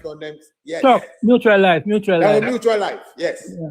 And paid out their policy holders from under a tree when the country was destroyed by an earthquake. But they couldn't survive the PNP. Couldn't survive it. Now, Perry, try to just give you a fraction of the companies that did not survive FINSAC's intervention. Now, I urge you to, may I ask you for the opposite now? Give me a list of those that did. I'd said NCB first. And we agree, but NCB is not a list, it's a name. So, and I mentioned the merger of different financial institutions, right? No, I want companies that still exist. No, but the thing is though, Chuck, remember, intervening and divestment. Divestment would have sold, as you mentioned, they would have sold assets to other places. So while it may not exist in name, it would have lived on through different arrangements. And I think that's the technicality we have to accept. But you know, technically. No, whether technically it or not, you don't save it. No. In order to save, when you intervene in the company and you want to save the company, you have to, all right, when Omar Davis wanted to save Billy Craig, so he could sell it to Mark Golding, what did he do? He went in and buy out the PR. Chuck, stop. Me have to stop you. You said something that is incorrect just now. Me have to stop you. You said Omar Davis sold Billy Craig. Yes, to give it to Mark Golding. Okay, good. Thank you. Life of Jamaica is now Sagicor doing, guys. So Life of Jamaica now exists. Barbados. Guys, wait. Let me explain that for Perry, because Perry need that to be explained. I'm going to explain it to him. Perry, what they did is gave Sagicor, Life of Jamaica's business and company and customers. Life of Jamaica doesn't exist anymore. Stop that. No, man. They gave over the assets, the customers. That's what they did. No, Travis, he said Life Limited. Oh, no, Guardian Life. Hold on, Mr. Perry, because why you try to squeeze by the people is that, LOJ does get one new owner and then change the name to Sagicor. That's not what happened. Sagicor was already an established institution that took over the customers and assets of LOJ. I am naming this effectively killing LOJ as a business. I am Can I say something? Yes. Sagicor is a Barbadian company. But let me just read something. I hear permanent. Company nevertheless. No, but it's not that. Look, it took over Jamaican company, took over Jamaican magnet. All right, listen this. All right, you say, wait. Perry said something about Guardian Life. Let me read something for you, Perry. Printed in a Trinidad newspaper. In 1999, Guardian Holding Limited acquired the insurance tree of Dial Life, Crown Eagle, and Jamaica Mutual, who were all FINSAC'd. They were merged and go under the banner of Guardian Life. Guardian Life is a Trinidadian company. So the Trinidadians they got Dial Life, which was a Jamaican-owned company, Crown Eagle and Jamaica Mutual. They got their assets and customer base. Yeah, that is why Billy Craig. That is what happened with Billy Craig also. Can somebody point out the link that the amount of hotels, Can somebody point out the link that Mark Golding has to Trinidad? His sister. Winner is here. Travis said, hold on, Mickey, hold on. Good afternoon, guys. Because Travis said something and it flew over everybody's head about Billy Craig Merchant Bank. Mark Golding Company, DBNG, collaborated with the entity FINSAC, where FINSAC contributed majority of the money to support DBNG in its effort to buy Billy Craig Merchant Bank. Can I go and read that? Where could I read that? Hold on. It's online. Please to note that DBNG tried Where to can acquire I read that? Where can I read that? It is online, my brother. It is on the Bank of Jamaica website. It is on the Bank of... Wait, because I'm trying to muddy the water. It's on the Bank of Jamaica website. It's on the Bank of Jamaica website. Okay, I answered your question. So allow Winner to continue. Thank you. Winner. For years. Hold on, guys. Where does that winner? Yeah. I thank you for the interview. But I don't want to let up Perry after real. Perry need to give us a list of companies that were Widnam and Courtney Hotel. These hotels were also saved. What hotels? Give me the hotels. Widnam and Old Courtney Hotel. As I am doing my reading while I'm talking to you guys, all of these are listed as companies. Change ownership, my brother. They kept Jesus Christ, God Almighty, help me, take it from the Jamaican and give it to foreigner. The Crown Plaza Hotel.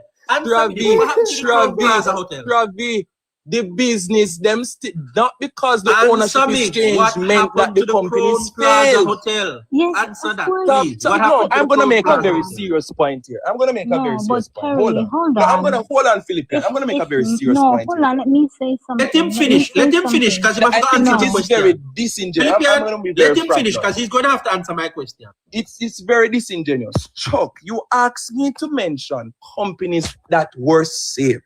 I am mentioning these companies, and this young man here is going to talk about change of ownership. Not because the ownership change means that the business is failed. The question was asked, what were the companies that were saved after the intervention of FINSAC? And I've mentioned a few. Perry. So what is Chavi going on about? Perry, let me tell you what I'm going on. Chuck, not speak for me. Let me speak for me- myself. Hold on, Chuck. Let me speak for myself. Let me give him the question Either as the clear companies as were I saved possibly or they were not saved. Chavi, Perry, let me give you the question as clear as I can make it. Chavi, when I say saved, tell me what you mean. I mean they had a debt. FINSAC go in, FINSAC purchase the debt and say, all right, go and run your company and pay back FINSAC later on. Simple. That's what we mean. So the structure of the company remain, the owner of the company remain, the client base of the company remain. We have two different appreciations for the terminology save. Because save for me, no, I have to tell you what I believe. Allow to speak, guys. I'm telling you what I believe. Speak because you know, if under leadership, hold on, if under an ownership, you saw mismanagement, you saw irregularities, you saw can I just finish my point? Not have you come here and blame the victims. No, can I finish my point? Chuck, let him finish and I'll respond to him right after that. Please. Can I finish my point? I'm saying if you, and this is my reasoning, my opinion, I'm saying and that is where I hide under all the while. No, but this is a matter. No, but your definition of save, Chuck, is your way of let him finish. I want to go right after him finish. I beg, Chuck, your opinion of save is different from mine, and that is okay. And I'm telling you what I can appreciate to be saved.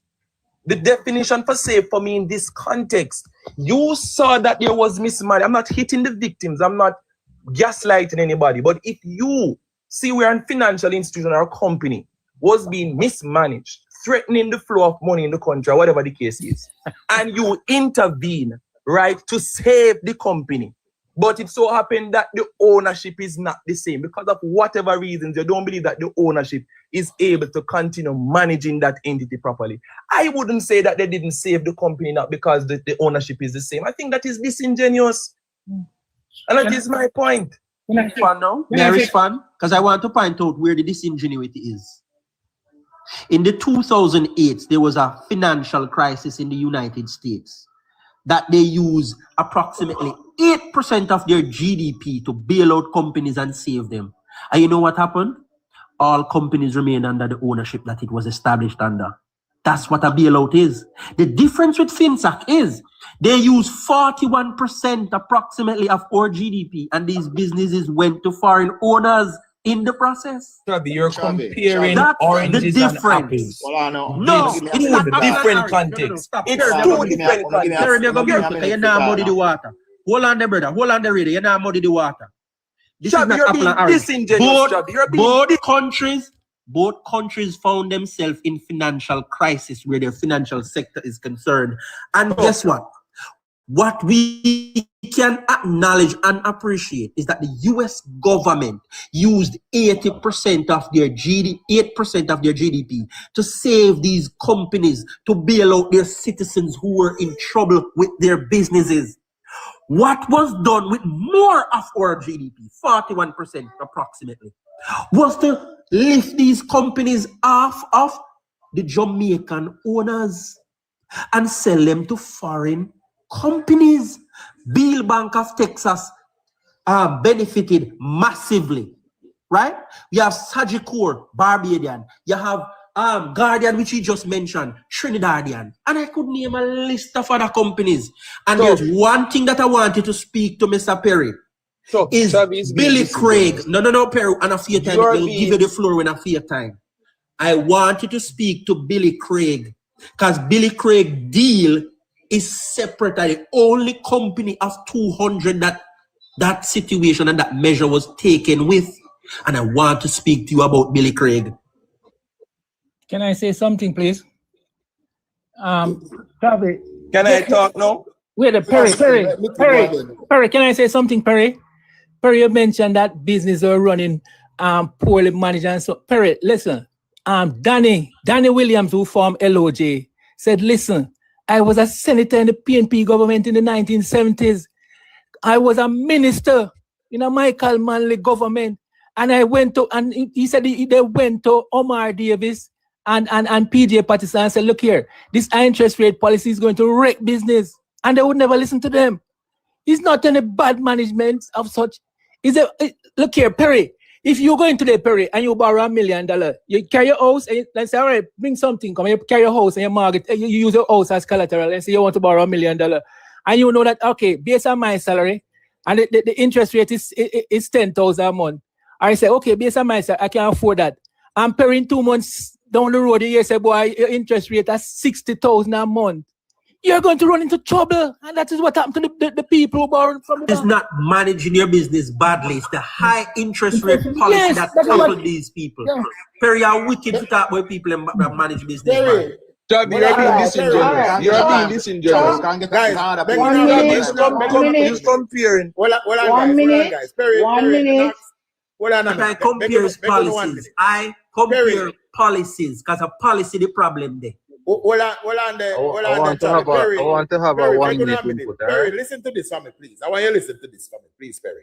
An appendix that was written in the Observer some time ago. It says, when Omar Davis, then PNP finance minister in the 1990s, began the process of dismantling the Central National Bank, it was done immediately after the Don Crawford-run entity had bought a significant sum of US dollars at a few dollars more than the price that the official exchange rate indicated.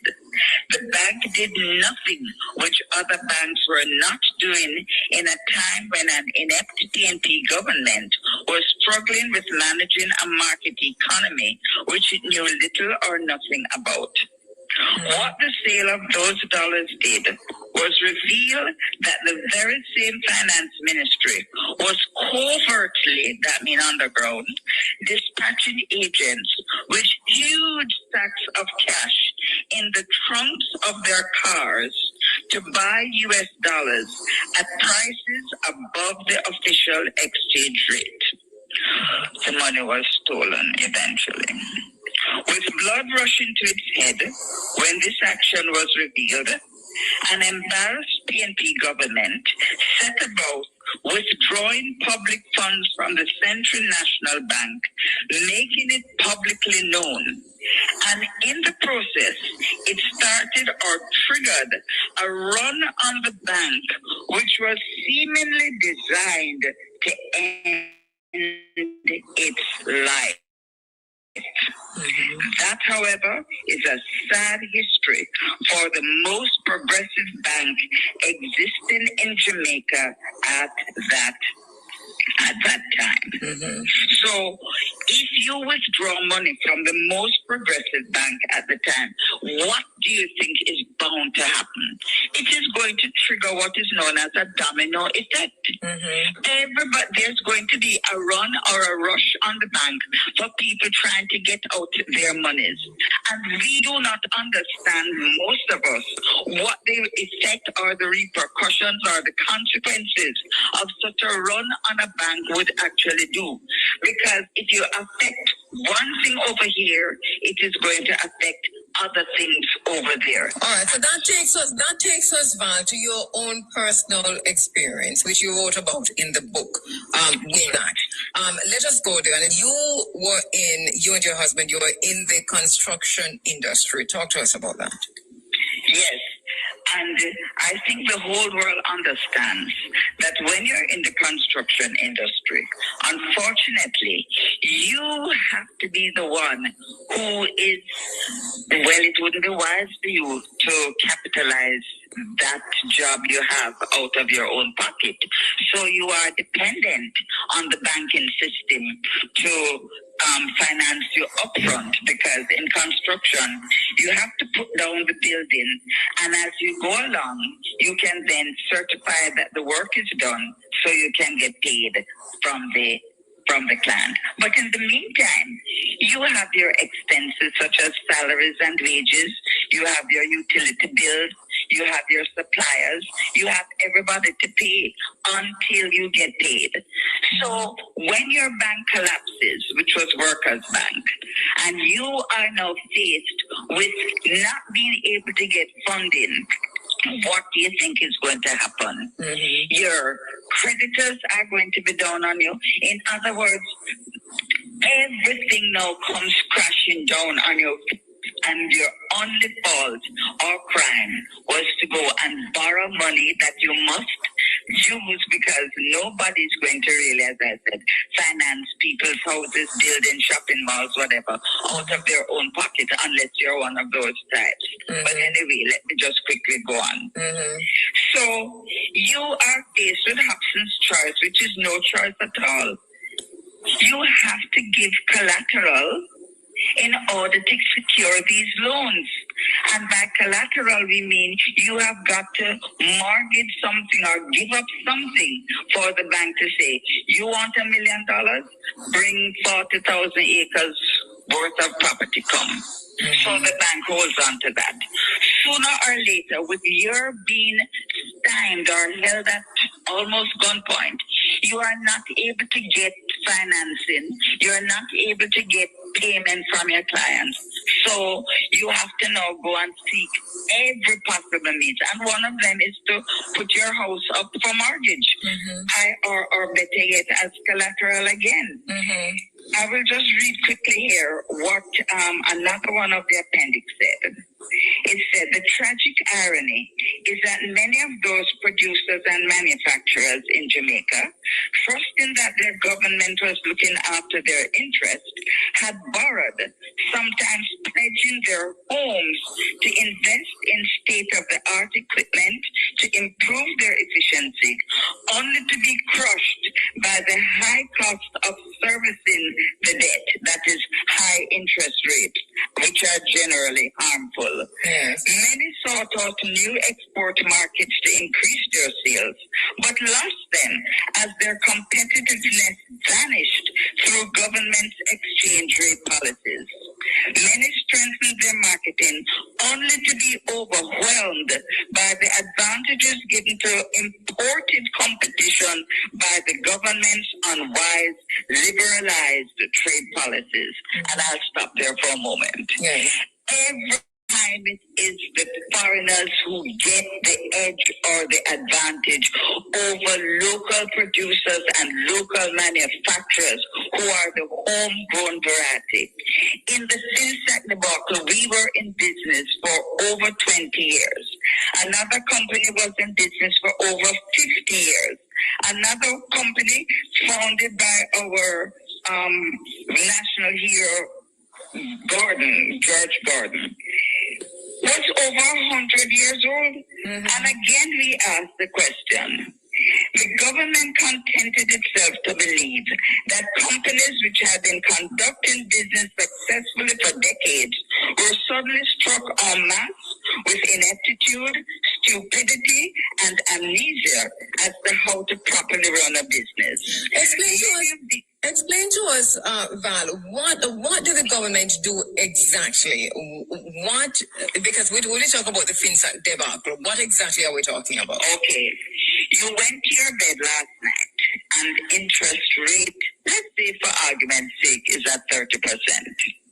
You wake up this morning and you see a headline in the paper, in the newspaper that says, government to increase interest rate to 64%. Where is Perry? Perry, come back, man. Tell me which business will be able to fill that gap between paying interest rate. Mr. Perry, where you gone?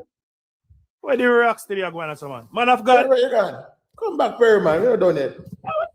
Man of God gone, man. Suddenly jump with no notice. Perry, Where you would I- mentioned, Where you would I mentioned run? that you mentioned that these you see mismanagement in the business I have to go in. Now I was playing a lady telling her personal experience. I just said she's one-sided. I'm gonna tell you why. First of all, let me make it very clear. I sympathize with all the victims through the very troubling period before in that financial, crisis that a lot of persons experienced. So I'm in no way, shape, or form.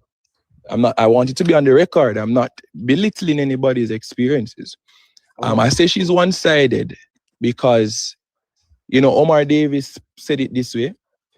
There was an egregious mismanagement of a lot of financial sectors that also accounted for what a lot of persons experienced.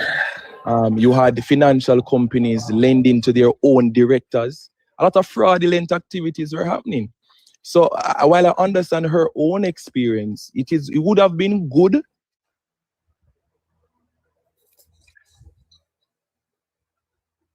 A lot of persons were affected. Javi, the government's responsibility is to create legislation to protect the interests of the Jamaican people.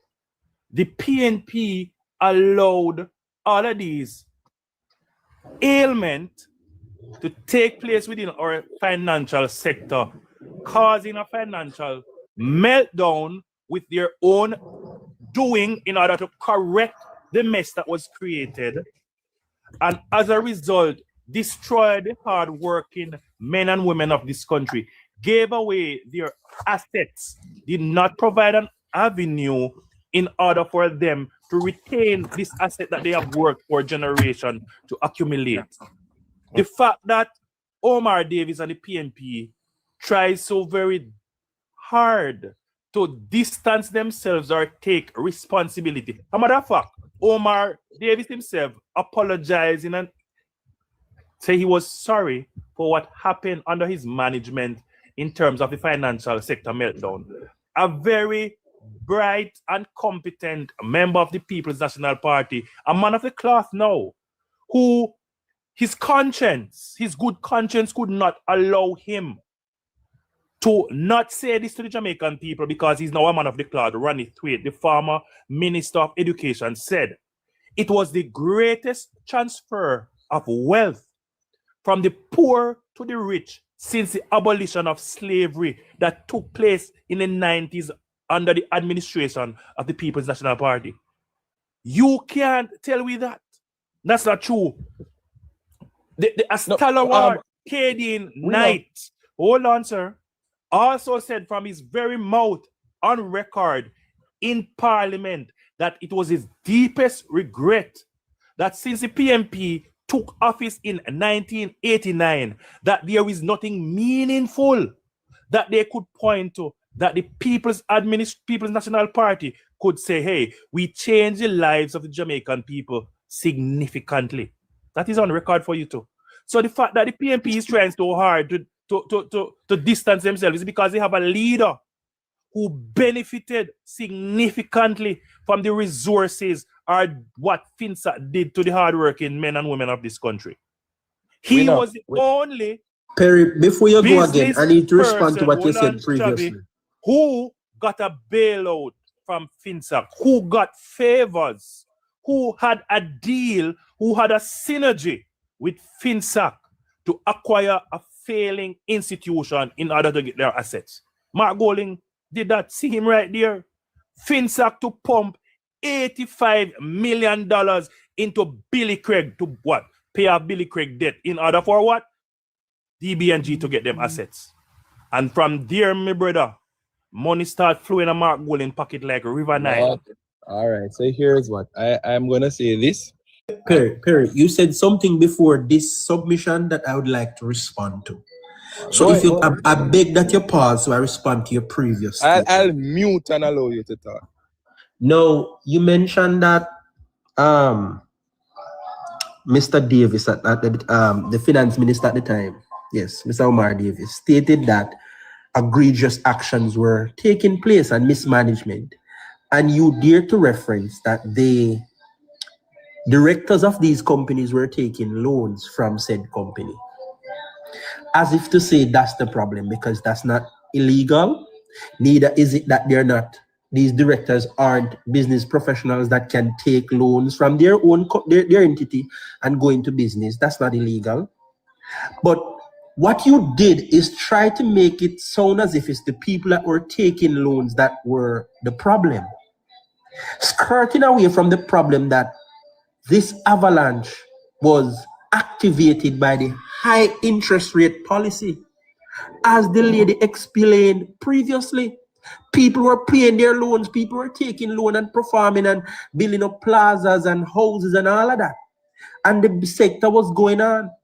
The crash came when the government at the time maintained a higher than normal interest rate policy.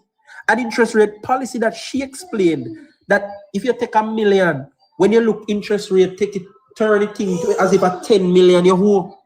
Meshach Willis explained this very same phenomenon. How can you now come and turn a blind eye to all of that? Who turned a blind eye? You're blaming the customers. Who blamed the customers? And not the policy makers who made a million. Hold on, my brother. Shabby, I can't allow you to spread propaganda. No, it's not propaganda. I have to stand for what I said, so hold on, let me defend myself. It's not propaganda. Hold on. It is the higher than normal interest rate that triggered this thing. Shabby, you said I was putting blame on the victims. That is not true. I did when you assert that is bad management. I said that the view is not a balanced one because there were many factors. I'm not sure if you weren't listening well. There were a lot of factors that caused a lot of things to happen in that time. And you precisely named bad management and but I have to correct you. We're on record, so I'm going to correct you. There were a lot of fraudulent activities happening as well, right, in those times. So it's not a one-sided thing. Yes, the individuals. Do not let others suffer for those who were committing fraud. I think it's very wrong for you to talk about blaming victims. That's not true. Yes, sir. You are. That's not true. You're a liar. You're a liar. Don't generalize on me. Perry. Don't generalize on me. Here's where the victim blaming comes in. Don't generalize on me. Perry, listen to me. I mentioned that there are many factors. And see why I tell you that some of you are so disingenuous. Perry, I mentioned several factors that happen. Yes, Perry. I mentioned where you went. Retract your statement, sir. I did not. I will not retract it. Retract the statement. Because you named specifically that directors were taking loans and that is not illegal. Omar Davis said that egregious mismanagement was happening at the financial institution. And that is true. No, Travis. People are not repaying their debts, No, let me tell you what. A lot of people are not doing it. No. They could not afford to because of the high interest rate policy. Don't talk about me blaming victims. Don't solely my name on the man's platform. They could not afford to repay the loans because of the high interest rate policy. You are out of order. Give me a second. You should retract that statement. Hold on, Perry. Hold on, guys. The one lady amongst us wants to say something. Nax, unmute. The one lady in our midst wants to say something.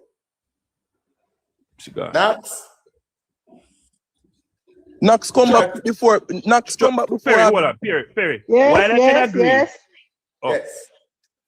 Mr. Perry, we just have one question that I want to go all the way back to when you were naming your companies that you claimed survived FINSAC.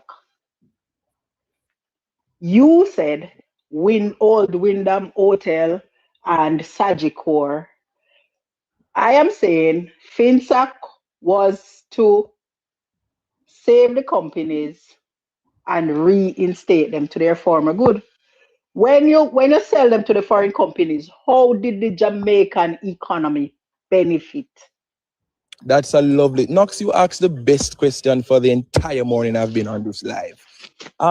So just like today, Knox, many of our foreign investors continue to aid to the economy. As a matter of fact, it is said on record that FINSAC prevented the complete imploding of the Jamaican economy.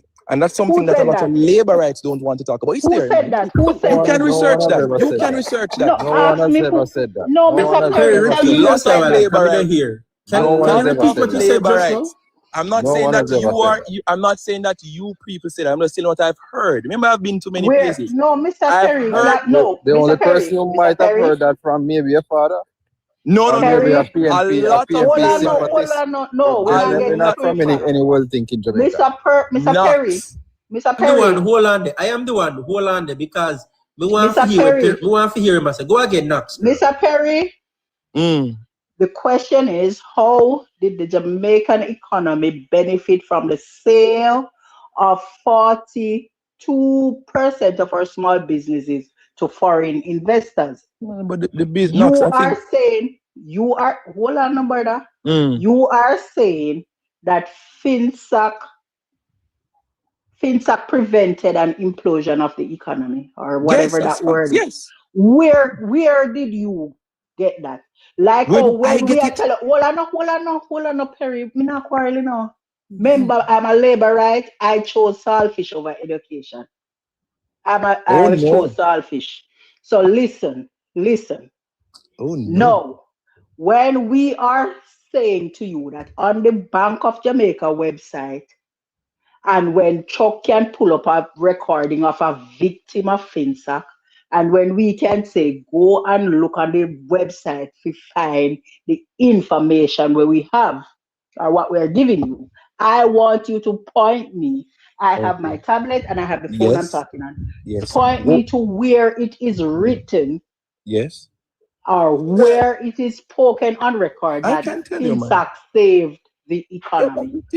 You can go on the Ministry of Finance's website and you can type in FINSAC and you'll have several documents. A lot of them redacted, but you can still find the lawyer's submission on behalf of FINSAC. I would remind you of the name of the attorneys.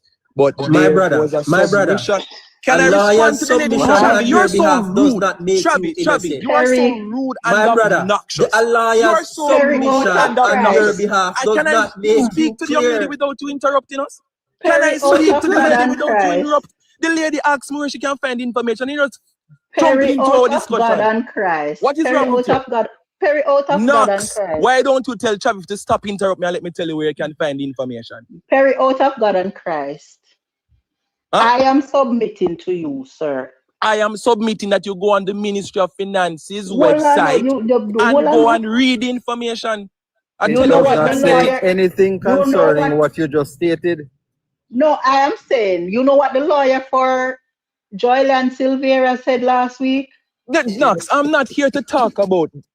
Listen, I'm gonna get my lunch. I'm gonna buy. No, don't leave. Don't leave. I want to say something. Why are we going into Silvera? What are we talking about, Silvera? We're talking about FINSAC. You're rejecting the point where the law is concerned. About FINSAC, and you're going to talk about Silvera. You're asking me to accept the point for a lawyer who was asking to defend the cause. I'm telling you to go where to get the information. No, you're asking me to accept what the lawyer that was paid. Knox, if you want to reject the information, that is up to you. I'm telling you, ma'am, where you can go and get the information. If you want to reject it or accept it, that's up to you. But a liar was paid. Come and talk about Silvera and who was paid. Listen about that nonsense. Perry, a liar was paid to project a narrative towards by whose account? Where you get that fact hold on. Tell me where you get that fact from. Hold on. We cannot continue unless you tell me where you get that information from. I'm sorry. That's a lawyer's job. You pay them to protect you. The man put the facts. That's what lawyers do. Oh God, hold on, guys. Doesn't the lawyer? Chuck, let me ask a question. Hold on. So the lawyer was wrong. Hold on. The lawyer was wrong. Guys, Was the lawyer wrong? paid? Was the lawyer wrong? Isn't a lawyer Yes. paid? Yes. Was Who the was lawyer The lawyer was Hold on, wrong. man. we're not Maybe getting anywhere. Everybody talking about talking the at lawyer. That once. FINSAC prevented the imploding Oh, of Jamaica's hold on, economy. hold on, You don't hold on. accept Very that? wrong. A lawyer Guys. FINSAC paid. cause. Hold on, guys. FINSAC Hold is on. the We're not getting anywhere if everybody talking at once. Just calm down. Calm down. Hold on. One at a time. Chuck.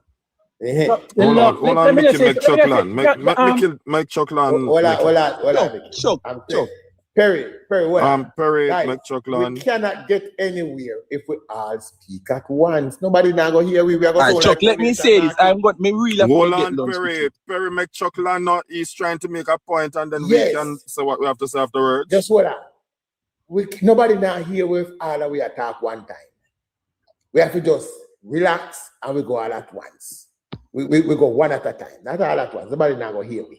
Chuck. It doesn't matter the point. It doesn't matter how brilliant your point is if nobody don't hear it. So Chuck, since I'm the only one here, can I get the benefit of speaking first? You're the only one here, so the rest of I'm the only one here. Yeah, the only one here, representing so my the rest of views. Representing my views. All right. PNP. Okay. Remember, problem- it's me against that- the world, you know. It's me. That's the problem, Perry. I'm To the be quite bravest honest with you, you're representing your bravest views comrade. and not necessarily the truth. No, Not the I'm truth, telling you your the truth. FINSAC Perry, was a you response. are Can we agree that representing your FINSAC was a views response? and Hold not on. the truth. Can we agree that FINSAC was a response to a problem? Yes or no? Perry. Was created by the FINSAC high a interest rate response to policy. a problem? Yes, that was created by the high interest rate policy. Hold on, guys. Jesus We're going back to Christ. everybody speaking at once again. God Almighty, brother. We're going Now back ask to a everybody simple speaking at question. once. Perry, FINSAC, the Financial Sector Adjustment Company, is what we describe the entire debacle from 1990 when the liberalization of the market started coming right up. We call it FINSAC. I don't. That's what I'm telling you. Your opinion is not the fact. No, but what is FINSAC? What is FINSAC? FINSAC tells you what it is. Can I respond to that, It's not about your Perry? definition. I want to respond to that. Hold I on, want to Travis. respond Tell me to what that. is FINSAC. No, tell me what is FINSAC. And I'm going to tell you. Tell me the meaning of the abbreviation. You know? I am Financial Sector Adjustment Company.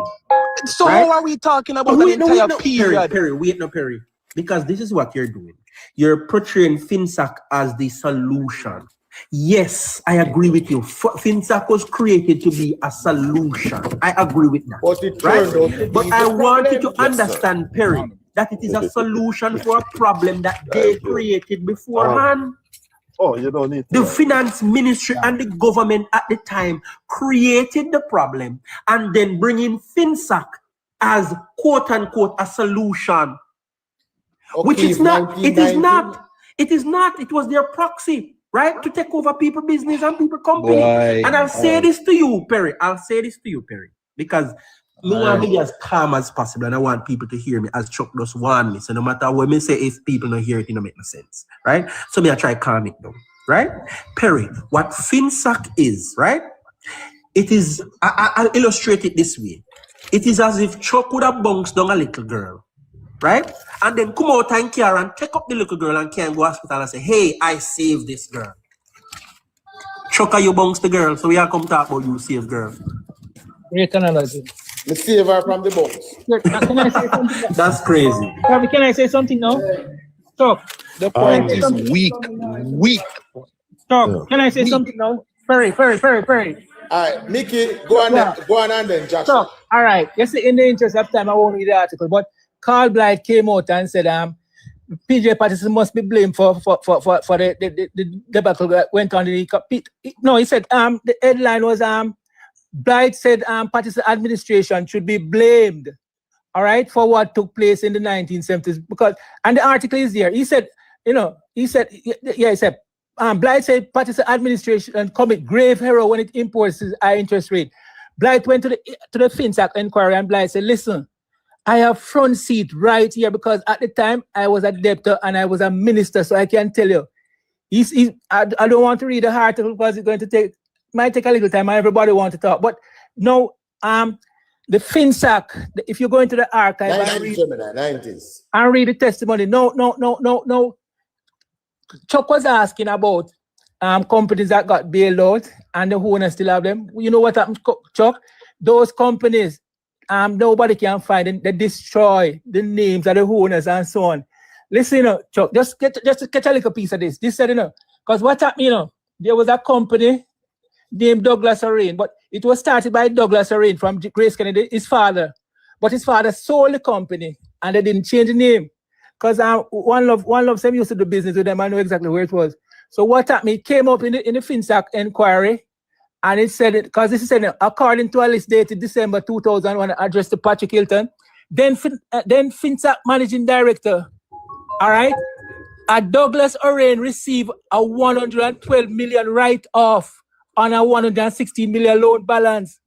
Another debtor named as Hugh Gray had his 325 million debt dropped to 30 million. And listen this one. We don't know which construction company this said. A Jamaican construction company had its 326 million balance reduced to 4 million. All right, Mickey. So 326 million and a man get a write-off. The man get a whopping $322 million write-off, and you don't know who is who. So that must have PNP man that got that, All right, so here what Chuck. Also, Mickey, hold on. Perry, me realize he actually cut off the things them well. No, me not cut off. No, he's talking about write-off. Go away. FINSAC, hold on. FINSAC acquired properties. Remember, our money in tax dollars, our taxpayers' dollars were used to purchase these things. FINSAC acquired properties valued at over 150 million Jamaican dollars at the time. We're talking about lands, properties that were taken, that were FINSAC. You know how much they sold those properties for Mr. Perry? $31 million to private investors. The era go on no winner. How did that? How did a solution of such cause taxpayers to lose over $120 million? Tell me that. I'm going to be here for when Joshua speaks. What I'm going to say is this. Over 160 million Jamaican dollars was spent on a conclusive report from FINSAC. And to date, that has not been released. My simple recommendation is this. Quick question, Perry. Can I just say, Chubby, why are you so impulsive? Chubby, allow him to speak. Can't you, what's wrong with you, man? You remind me of Warmington. As I was saying. Thank you. You remind me of Satan. I will, you will deal with that. Don't let me tempt you. Well, you deal with the Warmington part. You deal with that. What I'm saying is this. I would love to hear all the takes on FINSAC, but I think it would help both parties, both supporters, if the FINSAC report was released so that we can know exact, not bits and pits and redacted documents. I want the truth. Finish. Take paragraph and finish. I want that report that the $160 million was spent on. That is what I want to be released. Was the report completed? Was that report completed? Perry, was that report completed? You are a Warmington offspring. You're Satan's biggest son. You sit at the feet of Satan daily. Stop. Because comrades keep asking for a report that does not exist. Stop being disingenuous. Joshua. There is no report. Where's the report? Hold on. There's Perry. none. What do you mean by there's none? Guys, Perry, mute. But Guys, nobody is in 2012, the PNP dismantled the board that was responsible for the FINSAC report. The PNP said at the time it was not necessary. And the Jamaica Labour Party tried to continue the process, but the board keep requesting more and more money. And they said, hey, no more money. What we are going to do, we're going to receive the entire archive, because what we're having, records lost, people have died, people have migrated, and it was just mounting in costs. So them say, hey, all the money, all the evidence that we have collected, plus the redacted, because they had to redact things, it is available on the Ministry of Finance website. It is for educated Jamaicans such as yourself, Mr. Perry, to go and retrieve the information, put it in a format if you want, to this month's comrade. And if you want to go and dice and pick what you want from it, you can go and do so. But there is no report. Stop asking for something that does not exist. So there's $160 million was wasted. Guys, hold guess on. I am trying to give Joshua a chance to speak for the last 5 minutes. Joshua, please. Chop, me just say this and done. Me not stay long. A report is just a summary of everything that would be there on the ministry. There is no report. No, I'm there saying. Is no report. JLP never tell you that. Stop telling lie on the administration. JLP never tell you that there is no report. Stop it. Joshua, me soon get to you. Joshua, go ahead. Greetings to everyone. Now, I'm going to make a request to my colleagues, first and foremost, that you give me a little space with Mr. Perry and myself alone. Greetings, Mr. Perry. Greetings. All right. Greetings to those in the chat and on the For You page, whether you support us or you don't. Greetings to you all. Let me start where Philippians left off. I know you went to university, Mr. Perry. Whatever you went there to do, Mr. Perry, let us stick to the discussion. I won't allow persons to disrespect me on the platform. Perry, you know me, no mean nothing by that. Nobody with the crowd. All right. So I read it. Okay, if I'm teacher. I know you went to university, and I know you know that what Philippians stated, that a report is just a summary of an overall presentation or an argument or a documentation. So if I give a summary of a book, it is my report on what the book contains. That is what a report is. Or if I go in court and I'm giving evidence, it's a report of what I saw or what I experienced. That's my report, right? So you know that that is true. And when we read the scripture that we love so much, we have what we call the synoptic gospel, right? Singular. It is Matthew's version or Matthew's report of his encounter with the Lord Jesus Christ. Mark's report of his experience with the Lord Jesus Christ, etc., etc. So you know that a report is, what the person either experienced or they heard or they collected as information regarding a particular matter, right? Now, for those who may be having similar concerns, there may not be a summary, but the entire presentation of evidence can be found on the Ministry of Finance and Planning's website.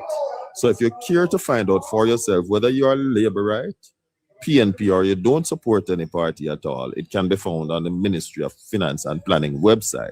Mr. Perry, since you have been asking for the longest while, do not use sleight of hand or smoke and mirrors to ask for it anymore. If you're truly interested, go and read it for yourself.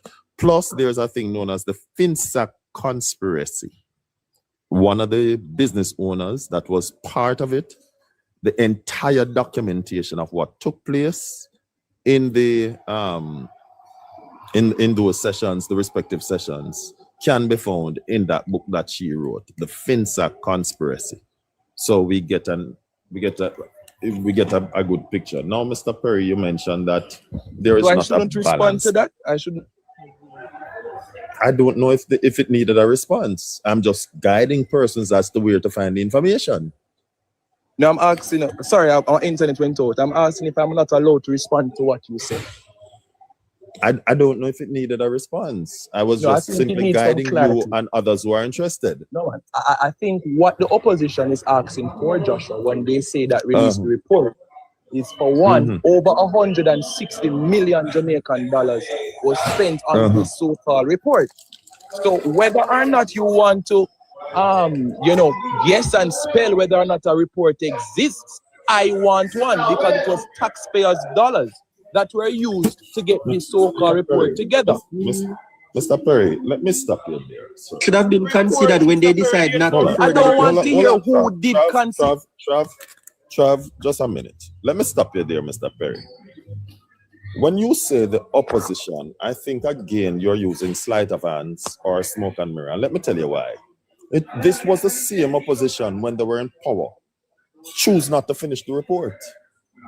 So why all of a sudden the opposition is so vocal and you are not holding both parties accountable, but for the purpose of politics, you want to hold the JLP accountable because you're Joshua, can I say something? Joshua, there is a government in power. O'Keefe, I asked my colleagues. I asked my colleague to remain quiet so that Mr. Perry and myself alone can reason. I am not here to quarrel with anybody. And I hear venom. I don't know if that's the way you speak normally, but I'm asking that Mr. Perry and myself. No, Joshua, I just want to... Right. So, Mr.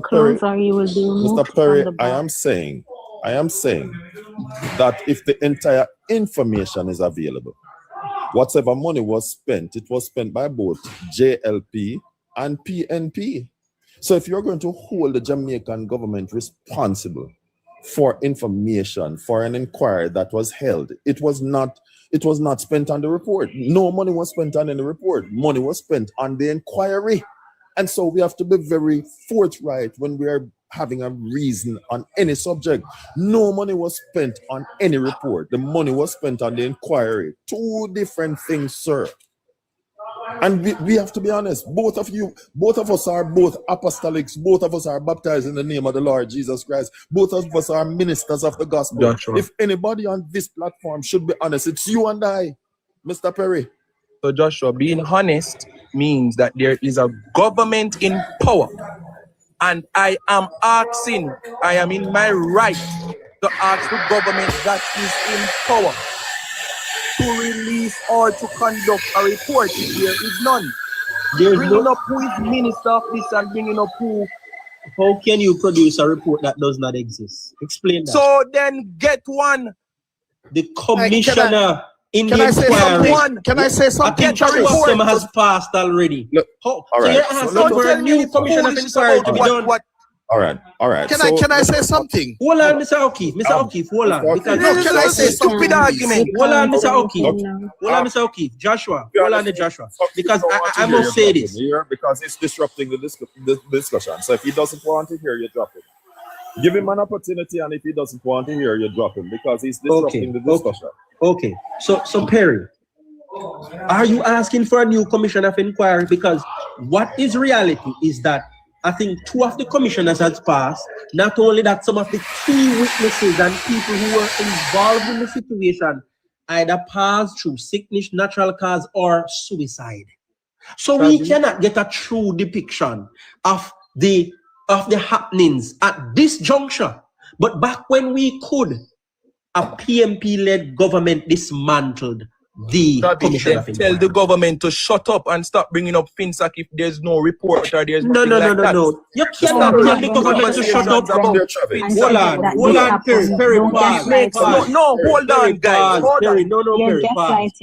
Perry, you have to pause. No, give me a chance. No, Perry, pause. No, Perry, you cannot tell the government to shut up when the government come out and gave its illustration through the Prime Minister that what happened in FINSAC compared to other jurisdiction was a bad policy, and he named the cause and these things we can get from the inquiries archive. We can get these things. You know what? Individuals who are alive. No, you know why I'm upset.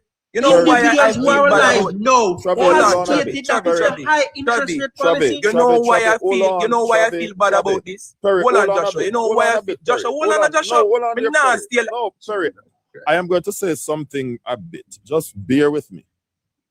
You know, as a man of the cloth, well, let me not use that because we don't use that in our circles. As a man who proclaims to be a Christian and a proponent of the gospel, what you did a while ago was sinful when you are going to tell the government to shut up. No, that's not and sin. you know it. That's not sin. It is sinful, sir. Stop John the covering Baptist for told yourself. people. No. Jesus told. What do you mean? No. There's no you sin. Just listen, me, Perry. Listen, me. That's no Listen, me, sin. man. Perry, Don't talk Perry, what you see. Hear me. No, listen, me, man. Listen. Joshua, hold on. Listen. Joshua, That's calm not down. bringing up. This is I want not you to about hold on. Christianity, Joshua. Hold on, Listen, Perry. man. Perry, hold on, Don't tell me Joshua. garbage, Please, man. Don't tell me big bro, foolishness, man. big bro, please. Hold on, Joshua. Joshua, Hold why on, are you bringing up please. some unnecessary Joshua, arguments? Please. Winnie, please, calm down. Because Perry, I understand what Joshua is saying, and here's why I understand. Because from the FINSAC archives, all of these arguments are backed and funded in these information. So to tell them to shut up is really disingenuous, and you try. Perry, That's not a sin. Perry, that is not a sin. Perry, to tell somebody to shut up, Chavi, is not a sin. Down. But Perry, you are leading us to believe in a lie. To believe. Sin. Perry, here's the sin. Perry. You're leading us to believe in a lie that these information cannot be backed or proved. That's what you're saying, shut up because there's no report, then I have no proof. Then I have no proof. And that in and of itself is a lie. And that is a sin. That's the point he's making. Ravi, $160 million plus. Finish. Me, I wait for you to finish because I'm going to respond to what you're saying. So, Perry, let me just say something. Since this is on the Ministry of Finance's website. Joshua, wait, make him finish. Make him finish, Joshua. Joshua, make him finish because we'll give you back the floor. I'm going to give you back the floor. Let him finish. Finish, Perry. Come, Perry, get it together. Finish, no man. All right, let me speak because we don't have a lot of time. Now, since we're engaged in circular reasoning, I want to move on from the circular reasoning. Perry said it's a balanced view and the entire picture is not being sold. Regarding, hold on, sir. You were given an opportunity before and you were asked several times and you chose not to. Don't interrupt. Please. In the power funny Wi-Fi, Joshua, sometime in signal jam. Okay, I apologize. Now, he says it at the overall picture, the complete picture is not being given. But so far, I've not heard Perry held the PNP responsible once. This is the man who is advocating for a balanced view. And I've not held the PNP responsible once for any part in FINSAC. Yet he's crying for a balanced view. And balance is only balance when he wants to go to the right and left of the JLP. But that balanced view does not include the PNP. The balance is convenience. Right. Now, he mentions about... My internet is giving. My internet is giving. Yeah, man. He did say that. Now, let us get something clear for the listening public. FINSAC was formed. FINSAC was a byproduct of the premature liberalization of the Jamaican economy. Mr. Michael Manley himself, when he returned to power, alluded to it, that he regrets some of the actions that he took when he returned to power in the 90s. So if Mr. Michael Manley, who was the first man to have almost spearheaded it, he was the basic architect, and PJ Patterson continued it, and he can apologize. Why can't you apologize? Joshua, I am simply asking for this, sir. $160 million was said to be. I am not going to engage. Listen, I have moved on from the. So what happened to that money? I know. I'm asking what happened to that money. Listen, that circular reasoning that you're on, I have moved on. No, but you have to tell me what happened to that money. What happened to the money? I'm talking, sir. No, but Joshua, you cannot give an account for the money that was spent. What's the point of the argument? So what did that money do? What did that money do? Joshua, if you don't mind, let me answer that. Let me ask Chuck, because Joshua is unable to answer my question. Let me ask Chuck, it is on the Ministry of Finance's website. I'm re-emphasizing the question because I want persons on the live. I want persons on the live to understand how passionate I am about this. Yes, over $160 million Jamaican dollars was spent on a report, and people are going to tell me that there's none. What did the money do? That is what I'm asking. All right. So, Perry, are you passionate about the 185 million that was spent on outer money that's sitting in ruins today? Your argument is unnecessary. It is necessary because if you care, I want to show that you're false in your passion. Perry, that question is to prove that you're false in your impression because if you care about Jamaica's money, you should be outraged by that spend also. We're talking about a specific topic. No, Perry. No, Perry, you have successfully showed the people in that you are having selective outrage because that is also Jamaican. Travi is disingenuous, and I cannot respect Travis' point of view. We are talking about something here. Mute and allow me to answer your question, sir. Hold on. That's what hold on. Interest rate went up overnight to 120%.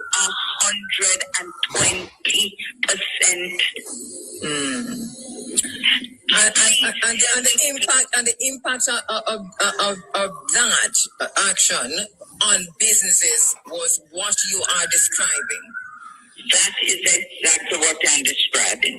So how is it that these people who are running business for over all these decades suddenly overnight become bad debtors? Do you see the point I'm making there? Yes, as a matter of fact, we were villainized. Yes. We were hounded down like common criminals. And we had to watch our businesses go up in smoke. While foreign investors came in, they got tax breaks, they got tax holidays, and we were what?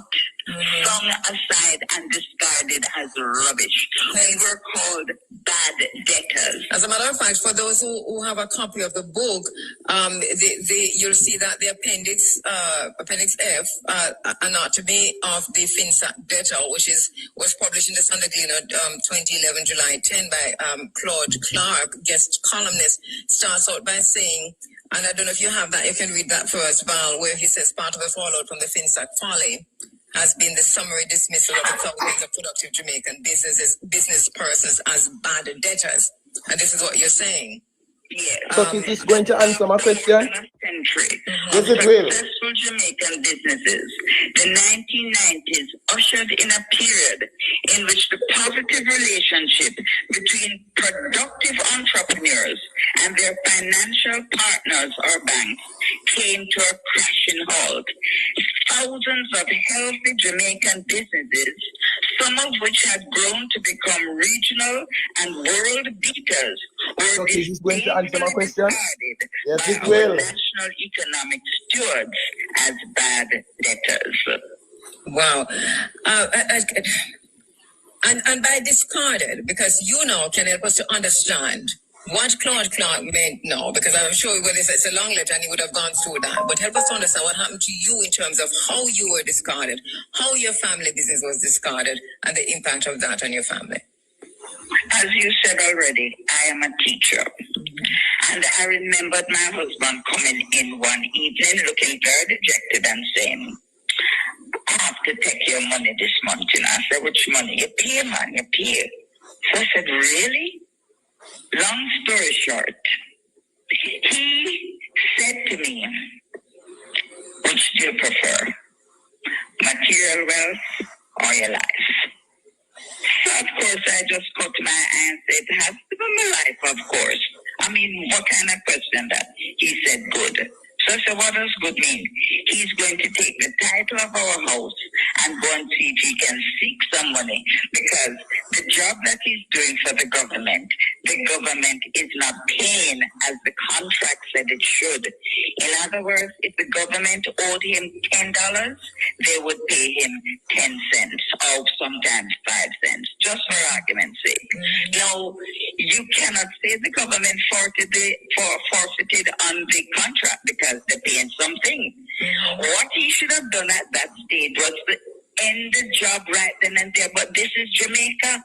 And the man has spent decades building his business. And now to be blacklisted by a bad-minded set of people who don't want to see you prosper and do well, he would never get work again in this country.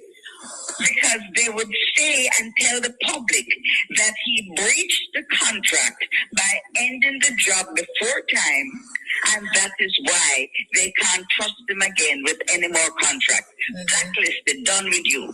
How would the man continue? I mean, this is his life you're talking about. Yeah. So people who beat them chest and say, who, me? Give up me title, carry it all wherever? No, sir. They fail to understand what it means to be. You see, I played that to kind of break the heated part of where I go. You asked a question, Perry, about report. My report on FINSAC is my lived experience. I listen to people like this lady, her name is Valerie Dixon. I listen to Lola Gray Baker. I listen to Meshach Willis. I listen to those persons and I hear them story. Okay?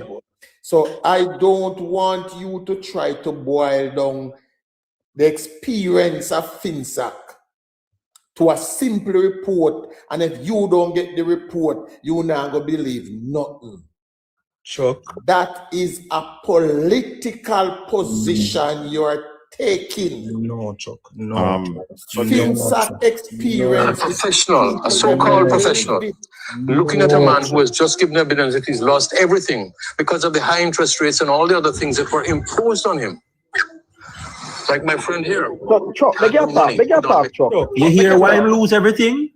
The high interest rates that was imposed on the people. That is why they lost everything. Chuck, the moderator. Chuck, can I get a FINSAC came after the dagger was lodged Can I ask my question again, please? Can I ask my question again, please? Nobody has answered my question. I want to ask my question again. Perry. Joshua, hold on, man. The Bible said be slow to speak and just let me ask my question, man. Perry.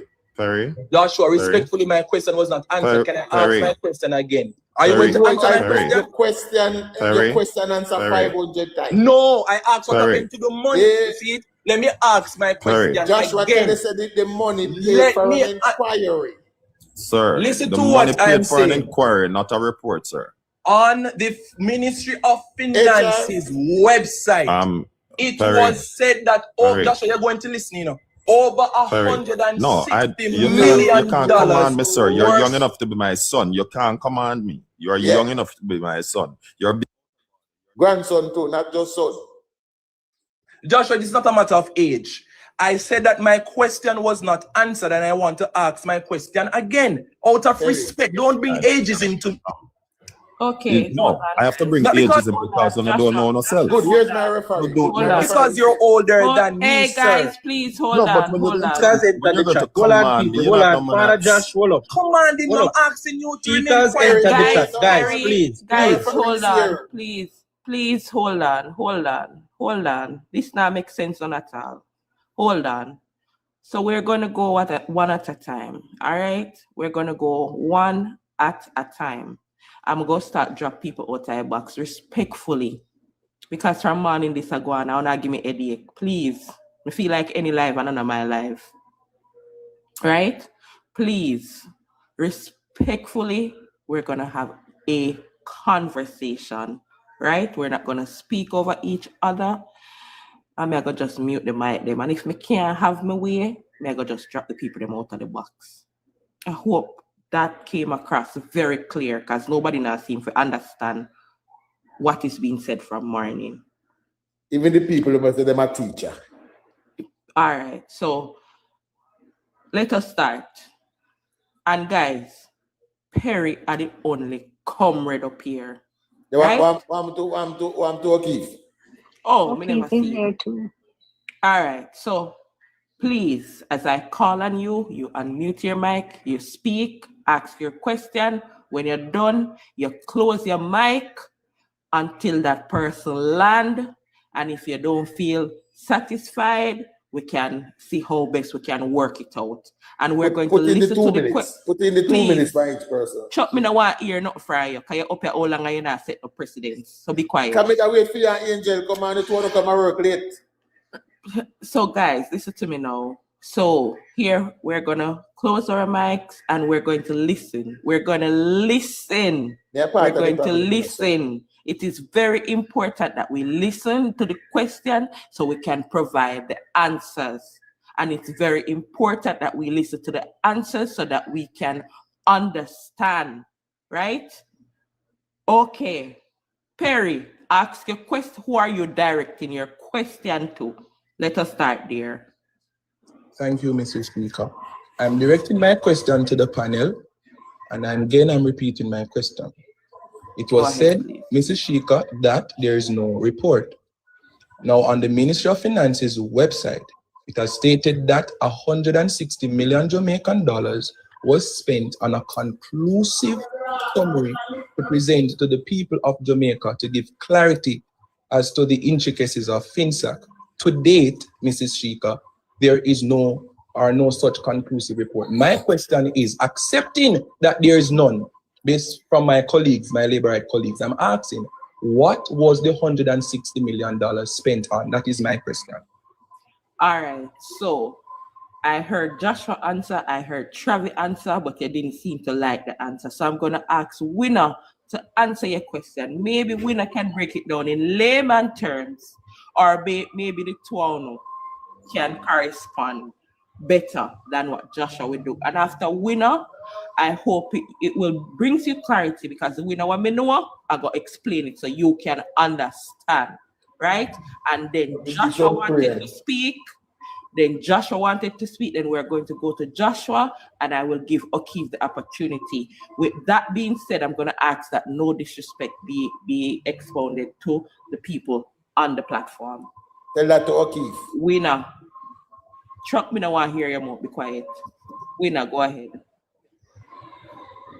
I am trying to find Dr. Nigel Clark. Let him explain best, because he gave an explanation of why an archive will be released. Just let them continue. I'll find it. All right, so we'll come back to you, Perry. I hope you are listening. I hope you're not go on tea time and not listen to you. I hope you are listening. Joshua, good morning to you, my love. How are you? I am alive, thank God. Good to know. Disturbed, but I'm alive. No worry about right? it. I got you. Yeah. So again, I started out earlier by saying Mr. Perry went to school, so I know he has understanding, right? And he said he saw it on the Ministry of Finance website where money was spent to get the information out. And this is a paraphrase. There is no wording of report that Mr. Perry used. The information, and part of the information process is having an inquiry. To inquire is to ask. And when you inquire into something, you're seeking answers. Now we have the answers. What we don't have is a summarization of those answers, which would be a condensed version of the totality of the responses and the questions that were given, right? So what you don't have is a short version, because no money was spent on that short version.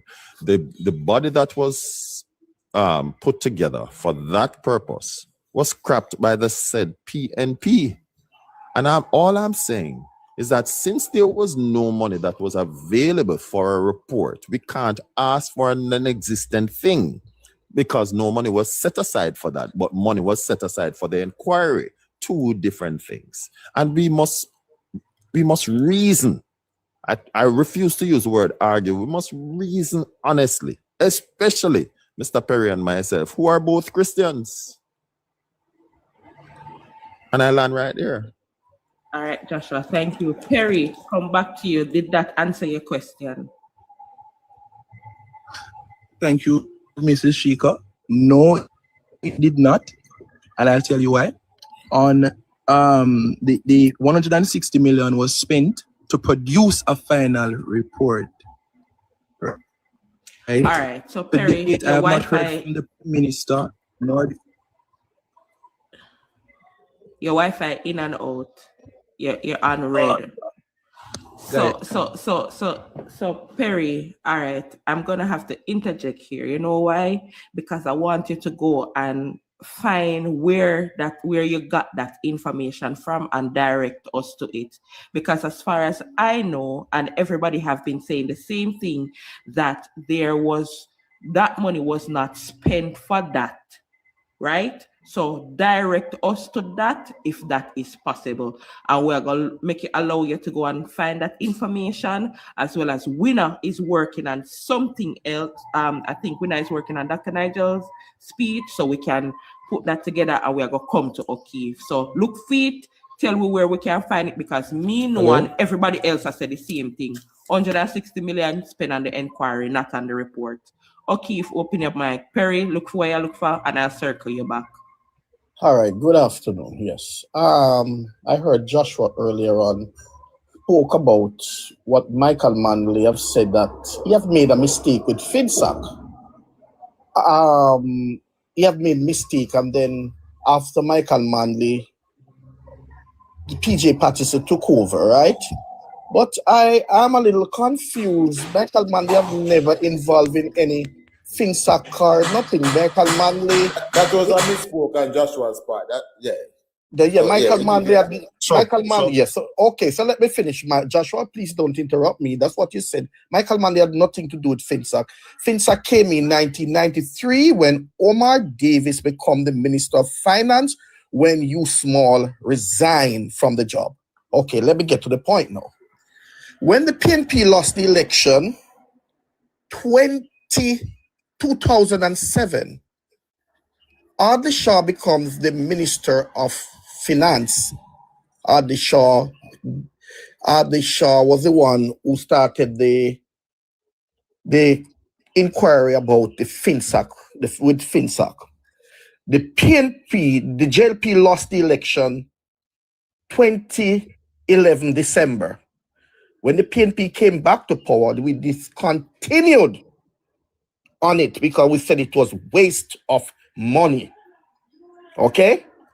When the JLP won the election, 2016, and Ardley Shaw becomes the Minister of Finance again, Ardley Shaw started over again. And that's what Young Perry is telling you about the $160 million spent. So Ardley Shaw did another inquiry after 2016, right? I beg to interject right there. Sir, allow me to talk. No then further inquiry was done after. I beg you to allow me to talk. I will not allow you to continue that lie. Ardley Shaw continued the report after they won the election in 2016. Continue or start a new inquiry. Guys, mute your mic, please. I don't know if I don't know if it's a new or you can let me use either continue or a new. I don't know, but $160 million was spent. So what the opposition today is asking, since as every budget that you go into, you talk about something 30 years or 31, 32 years ago, which is milk that has nothing to do with the country finances. Again, because that gone bad. We are saying, let us give us the report and then let us debate it. You understand? Because I threw up, because what happened? FINSAC was tough love. I'm going to tell you, it was tough love. Just like when you have a child, and sometimes you have to give your child tough love. 10 seconds. The financial sector started to fail from 1986. Why? A lot of these people who ran away in the 70s when Michael Manley said hold on, O'Keefe. All right, hold on this. So we have to stop right there because we are going to something different now. So let us address No, I am hold talking on. about FINSAC. Please. You're going into the failure of the financial sector. Let us address where you started. You started at the report, $160 million, the budget every single financial year, right? That's where you started. So let us, Chuck wanted to nip it in the bud right there. Allow you to speak. Now we're going to ask you kindly mute your mic and allow Chuck to respond, and I think Travis wants to come in. When you find the thing for so I want to respond to that, Sheikah. Hold on. First of you all, find it enough? You said, and when it comes, I think, hold Afternoon, Timon Francis from the Gleaner. Minister, Hold on, guys. as a country, we're just about in that anniversary period of what became known as FINSAC. Can we get a timeline for the release of the report? And if not, what is causing the delay? Okay, so as you know, as you are aware, as a member of the media, Kimon, there have been the commissioners of the FINSAC Commission completed their data gathering exercise and began to write up their report. The government provided funding for that report to be written and further funding when the initial funding was exhausted. The government of Jamaica, and this is not new information, this is information that I believe you have already if you check your records, and has already been printed in your paper.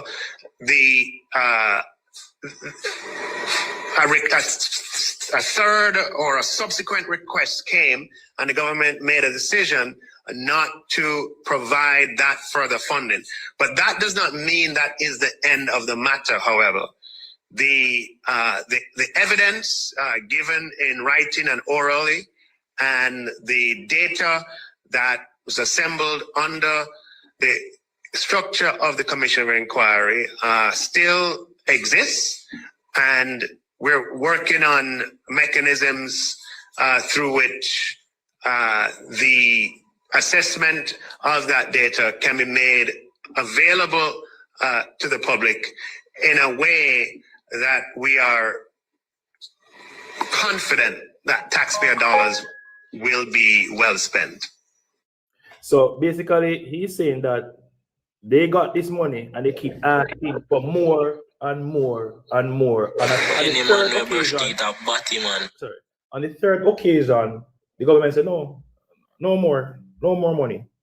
So what the government did was all the evidence, every material that was gathered during the inquiry, they posted them on the finance, the ministry's website in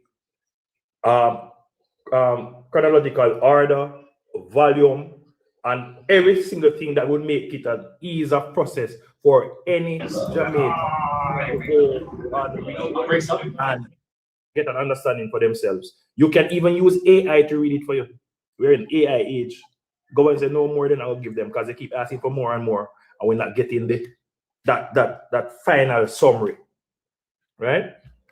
So that was the position the government took. And to say that the government should not speak about FINSAC is very disingenuous. Jamaica in its current state, because I heard Oki speak about it a while ago. Jamaica in its current position is where we were over 30 years ago. We are basically, when you look at the matrix, Lashika and the panel, we are exactly where we were in 1989. So before, you need to say before FINSAC. Before FINSAC. Right. Before FINSAC, 1989. Right. We are just there. Hold your point. Hold on to that winner. Chuck, Joshua, Travi, and I see Mickey opening mic. I think he wants to say something, and then we come back around. I think we could allow O'Keefe to continue if there is no other point being made. So Chuck, Joshua, Travi. Let me say this, guys. O'Keefe was being, it's when it come to a comrade speaking, I do not believe in slip of the tongue from comrade. Comrade don't have slip of the tongue, right? O'Keefe said that when Nigel came back, he started a brand new inquiry. That is not a slip of the tongue, that is a lie. Because I am dealing with a comrade, I don't believe they have slip of the tongue. They throw things out there and it sticks. That's how they operate. So that was a lie, right? As Nigel Clark just clearly explained, we wanted a report. The commissioners requested a 50 million. It was paid, 30 million. It was paid to them to complete it. They requested more. It was given to them, and they requested another payment. And the government said, "Here, this now makes sense. Let's go stop it, yes."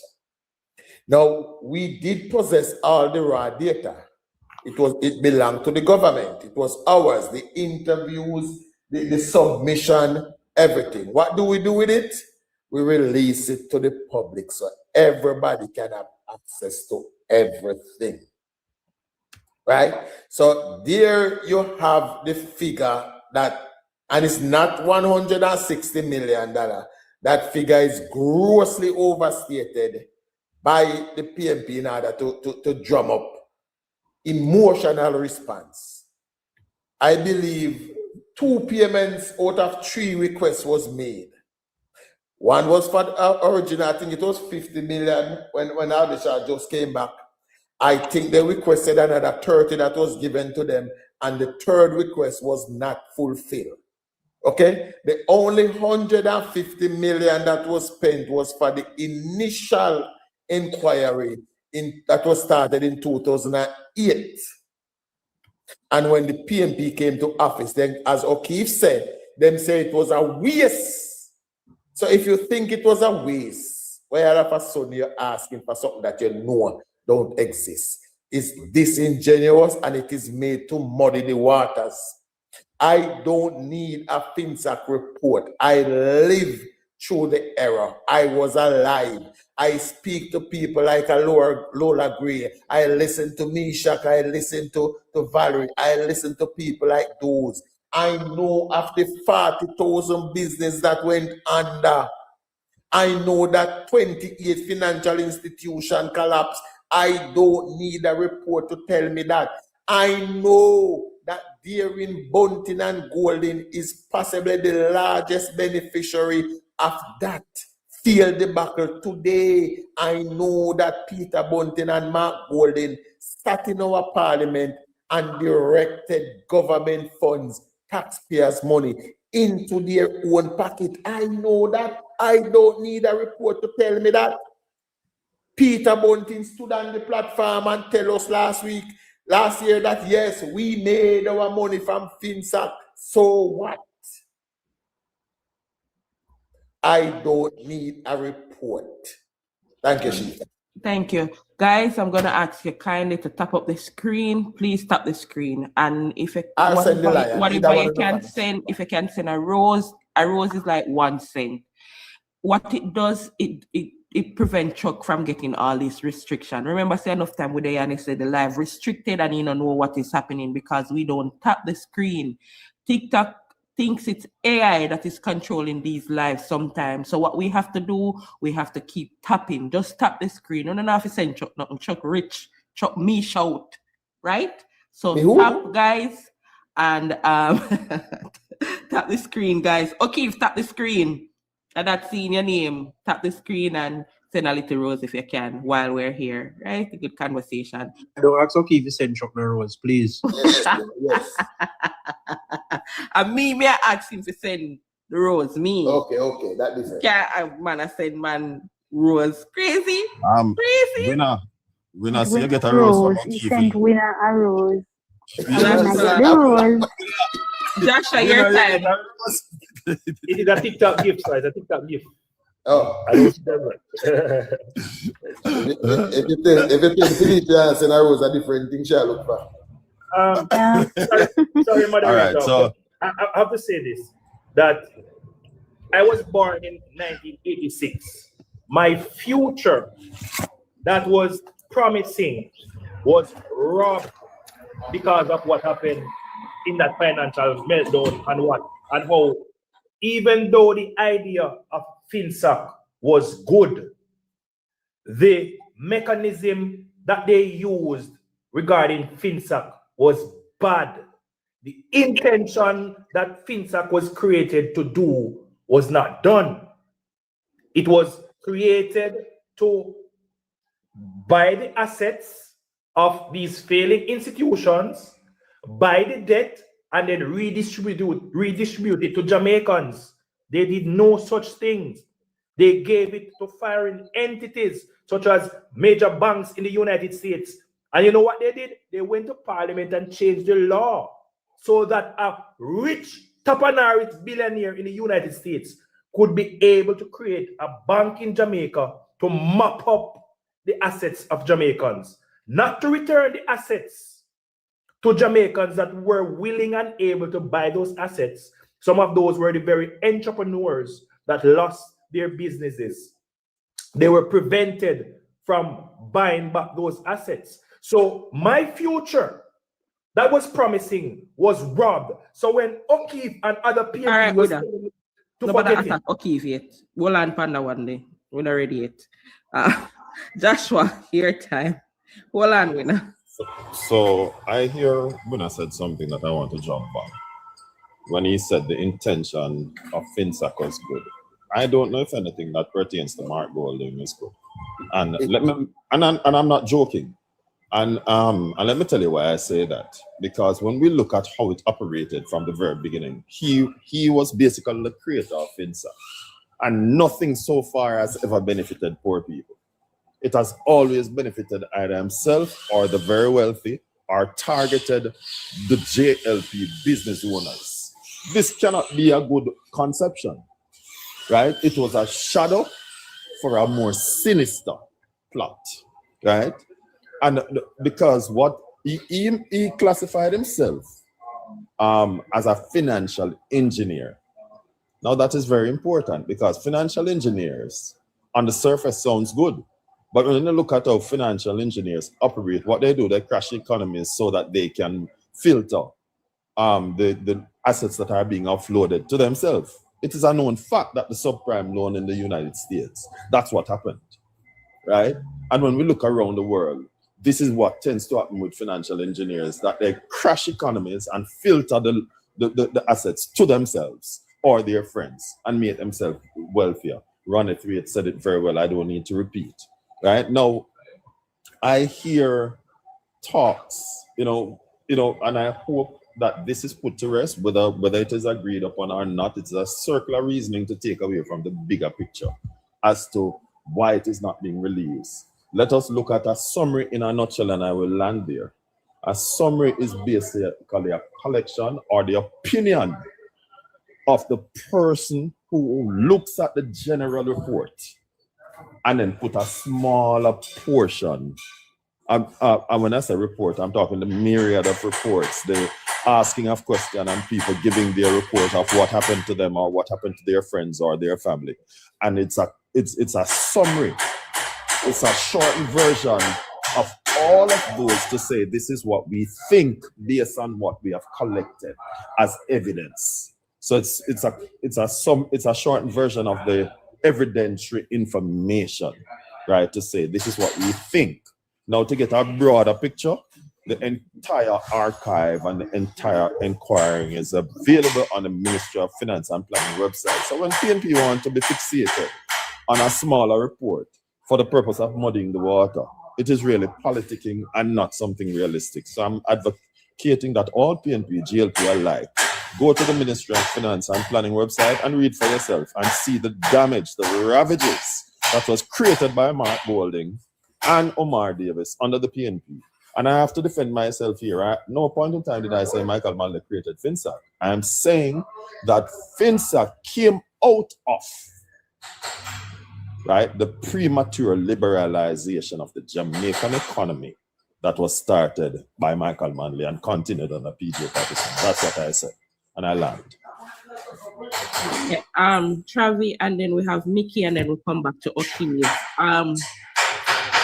Mute Joshua, mute please, for the persons in the chat. The person in the chat who wants to start the disrespect. Remember, me a moderator over here, I'm gonna go block you or block you. All right. Chuck, you're in detention. Okay. All right. Thank you, Madam Speaker. Thank you very much. This time in the form of Mrs. Lashika. So much to say. Oh my God, with everything that I've said, so much to say. Winner mentioned that FINSAC was designed to do something, to bail out. But Winner, your submission, I beg to differ to. Because I think what has happened is most people looking at FINSAC as where this thing started, or FINSAC is the reason for, and that's not so. What happened? The crashing of the financial sector was caused by the high interest rates. That's where it all started. That is the first piece of the plan. To maintain, for no reason, the high interest rate policy that the then government had, right? Now, what the high interest rate policy caused is made debtors unable to pay their debts. Some of them, not all, unable to pay their debts. And that's when they bring in this government entity called FINSAC, Financial Sector Adjustment Company, because you with your high interest rate.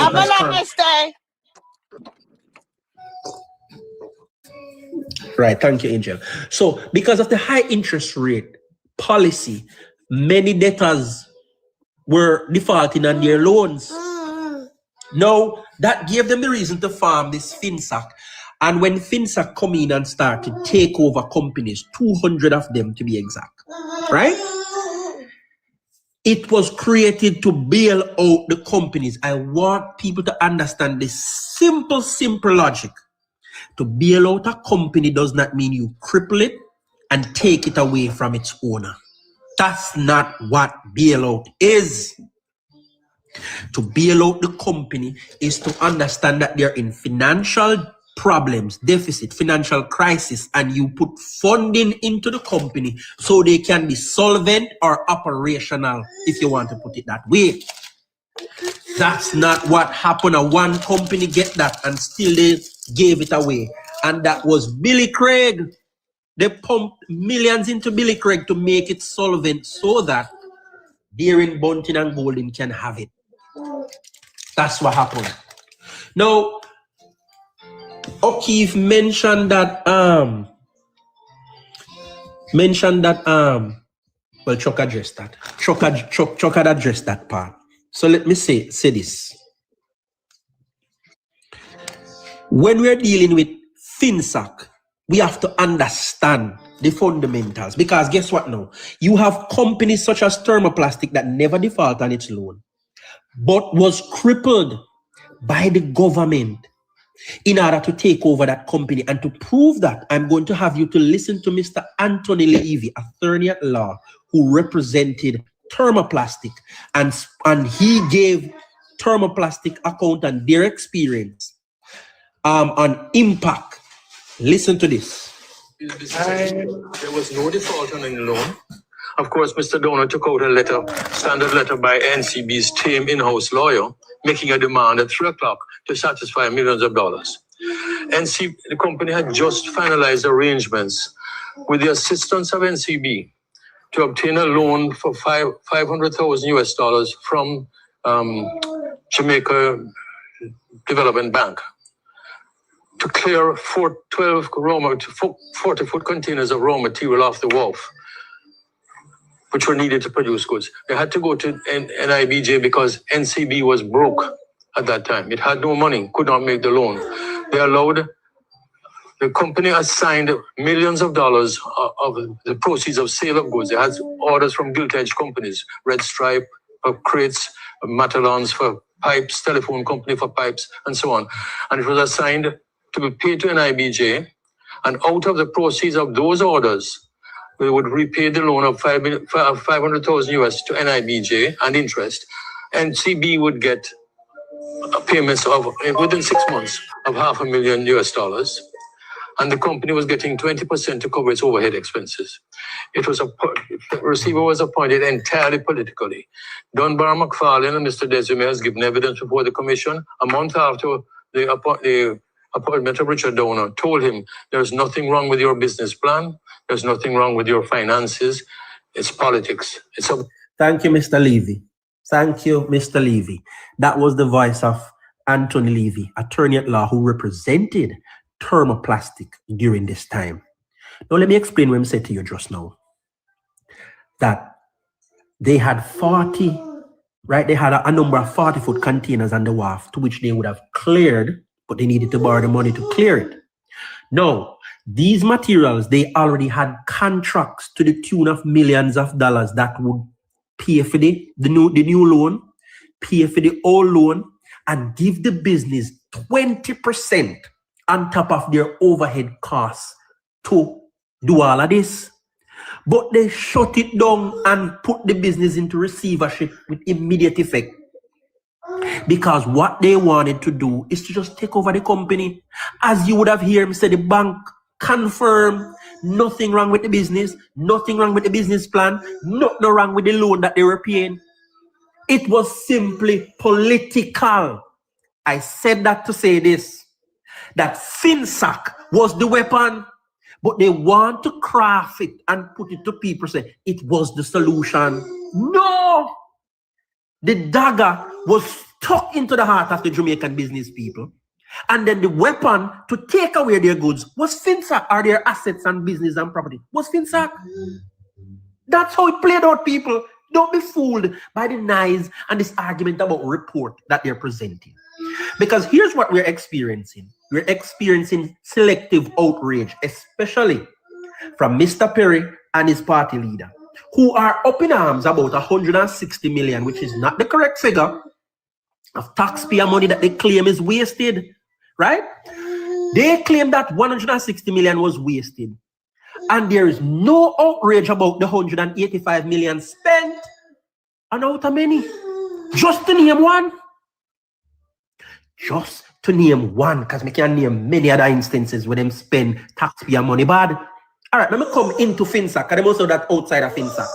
What about the almost 300 million that was pumped into Billy Craig that DB&G got full ownership of, controlling interest of? Traffic, 10 seconds to go. I will close right here with that. That was my last question. One DB&G, Mark Golden, well, it was sold to Scotia, who dissolved it, right? Nice, but at the time, it was owned by Mark Golden, Christopher Deering, and Peter Bunting. All right, hold on, guys, hold on. Mickey, let us go to Mickey, come back to O'Keefe, and then we'll do it all over again, right?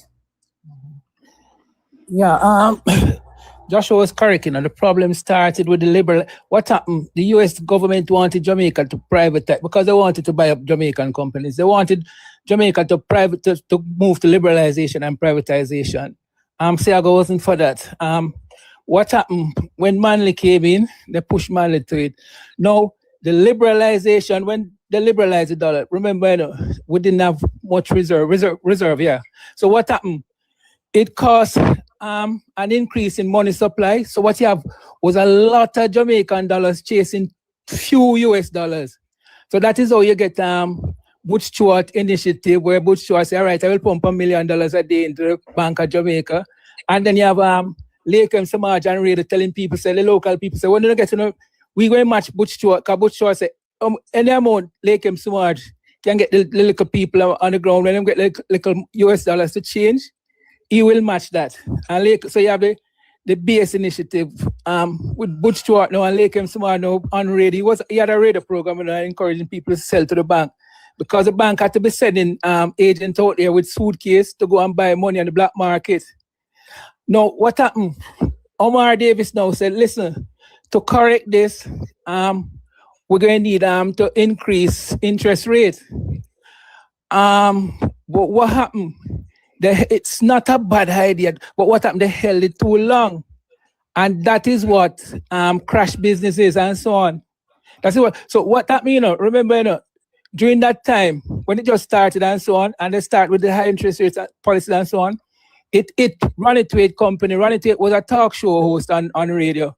But you know, Ronnie Tweed, you know, in those times the talk shows was more socialist and so on. So it was a little more from Michael Manley, but not what was going on, because he was more a socialist. So Ronnie Tweed came out because Ronnie Tweed company, coffee company, ran into trouble. So Ronnie Tweed came out and made a speech about the greatest transfer of resource of wealth from the poor to the rich that has ever taken place in this country since slavery was abolished. But Ronnie Tweed wanted a bailout, so they said to Ronnie Tweed, because Ronnie Tweed was popular, they said Ronnie Tweed have to come and run for a seat for the PNP. Because you know, to put in the prime minister's seat, you have to win the seat, you know. So that's how Ronnie Tweed got his bailout and end up in the PNP. So what I'm saying. But there's so much. What happened now? So yeah, so with the high interest rating and things. So what's happened now? Central National was a bank doing well and so on. But as I said before, they wanted to get people to conform and and sell US dollars to the government because the government was very short on US dollars and the black market was doing well. No, the embassy, the US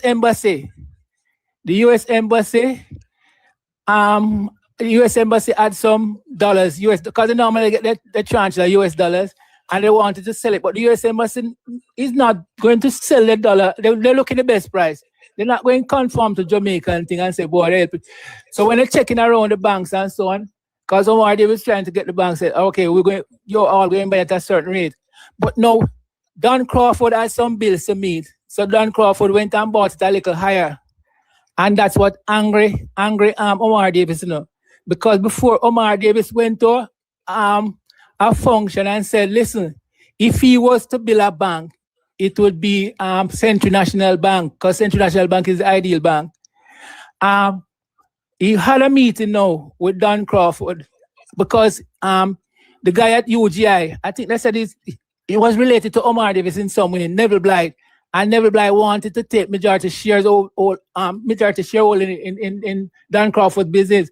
So to Omar Davis, they set up a meeting now, say, all right, we're going to use Neville Blythe to capitalize back your business, pump money in it and so on, but he has to get a certain amount of shares. Don Crawford said no, but see, I was saying that maybe Don Crawford made a mistake there. Don Crawford said no, he worked too hard to build his businesses.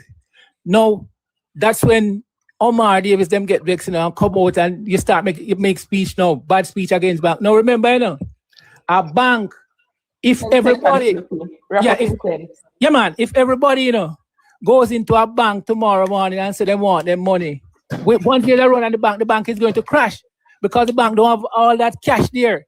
Remember, the money is lent out. So what that means, cause a run on the bank, and that's where a problem starts for Central National and so on. But there's so much to say because I bring up all the information here and so on.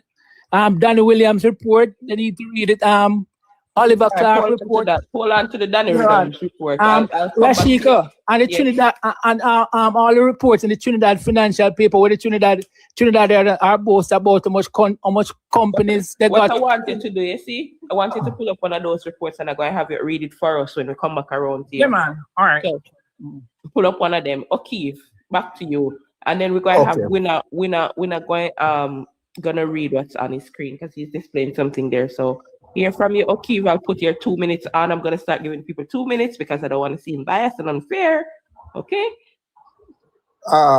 Yeah, what I'm saying, I listened to Mikey, I've listened to Joshua, and I've listened to Travi. And all three, no disrespect, you just talk one-sided, you're disingenuous. Let me tell you about FINSAC, how FINSAC started. The Jamaica financial sector started to fail from 1986 under Edward Seaga leadership as Prime Minister of Jamaica. As he spoke earlier on that he said that Seaga refused to liberalize the economy because that old economic system that Seaga used to use was outdated. When Michael Manley came in power in 1989, by 1991, Michael Manley had to liberalize the economy into free market to go with the world. Maybe we didn't already feed as yet, you know. But I'm saying, no. How FINSAC? Omar Davis had to bring in FINSAC because remember we started with Faggy Mullins, our finance minister. Faggy Mullins ain't no number of finance. So we use U Small and PJ them catch up. So Omar Davis came in, all right? Michael Manley told a lot of business people there are 5 flights a day they can leave, which that was a mistake, right? To make the business people in the country. A lot of them run away and get broke. Let me use the Jamaican term, them broke a foreign and they had to come back to Jamaica. When they came back to Jamaica, they started to borrow money from the banks, and because of friendship, you understand? Because of friendship, cronyism, it costs them now that they start to lend their friends money at 0% interest. And then the banks went up in bankruptcy. Central National went down because you're talking about Central National. Dan Crawford started to build house, buying house in Atlanta that value how much in those time, how much $1,000 US at the time. right? And the bank started to go bankrupt. Central National Bank, Citizen Bank, Blaze, that Pantan Home. 10 seconds. They were not. No, you give them a good time, miss. You can give me a time to express myself. You give them a very good time. Hold on. If not, miss. Okay, hold on. We're not gonna do this. Okay, miss. Have a nice day. Have a nice day. That's fine. No, let me. Oh, Lashika. No. No. Hold on, guys. This is the problem we have when we break away from the rules. I just said it before O'Keefe started talking that I'm going to start giving everybody their 2 minutes because I don't want to seem unfair. Initially, O'Keefe started and he rambled out and he said what he was saying for a very long time. I allowed everybody else to do the same thing. Now he's a starting point again. And I said, I'm going to start adding 2 minutes. His 2 minutes ended more than 10 seconds ago. And I said, okay, you have 10 more seconds to go. That's fine. When we break away from the rules, the platform going to disarray. And that's what's been happening from morning. And I'm just not going to sit here and do that. If I'm disingenuous, that's fine. If you wanted more time, you could have said, Shika, just allow me to end this point, and then I would have allowed you. Me no that bad at moderating. So when I go said all of that, it's not gonna hurt my feelings. Let us move on. Read what you read. Thank you, sister. Read what you're reading. Winner. Sister? Yes. Good morning. Just a second. Thank you, sister. Good afternoon, my sister. I just love how Chuck? For coming and saving Chuck because I was busy. Thank you for saving him. Okay? Continue, guys. Winner, read what you're reading.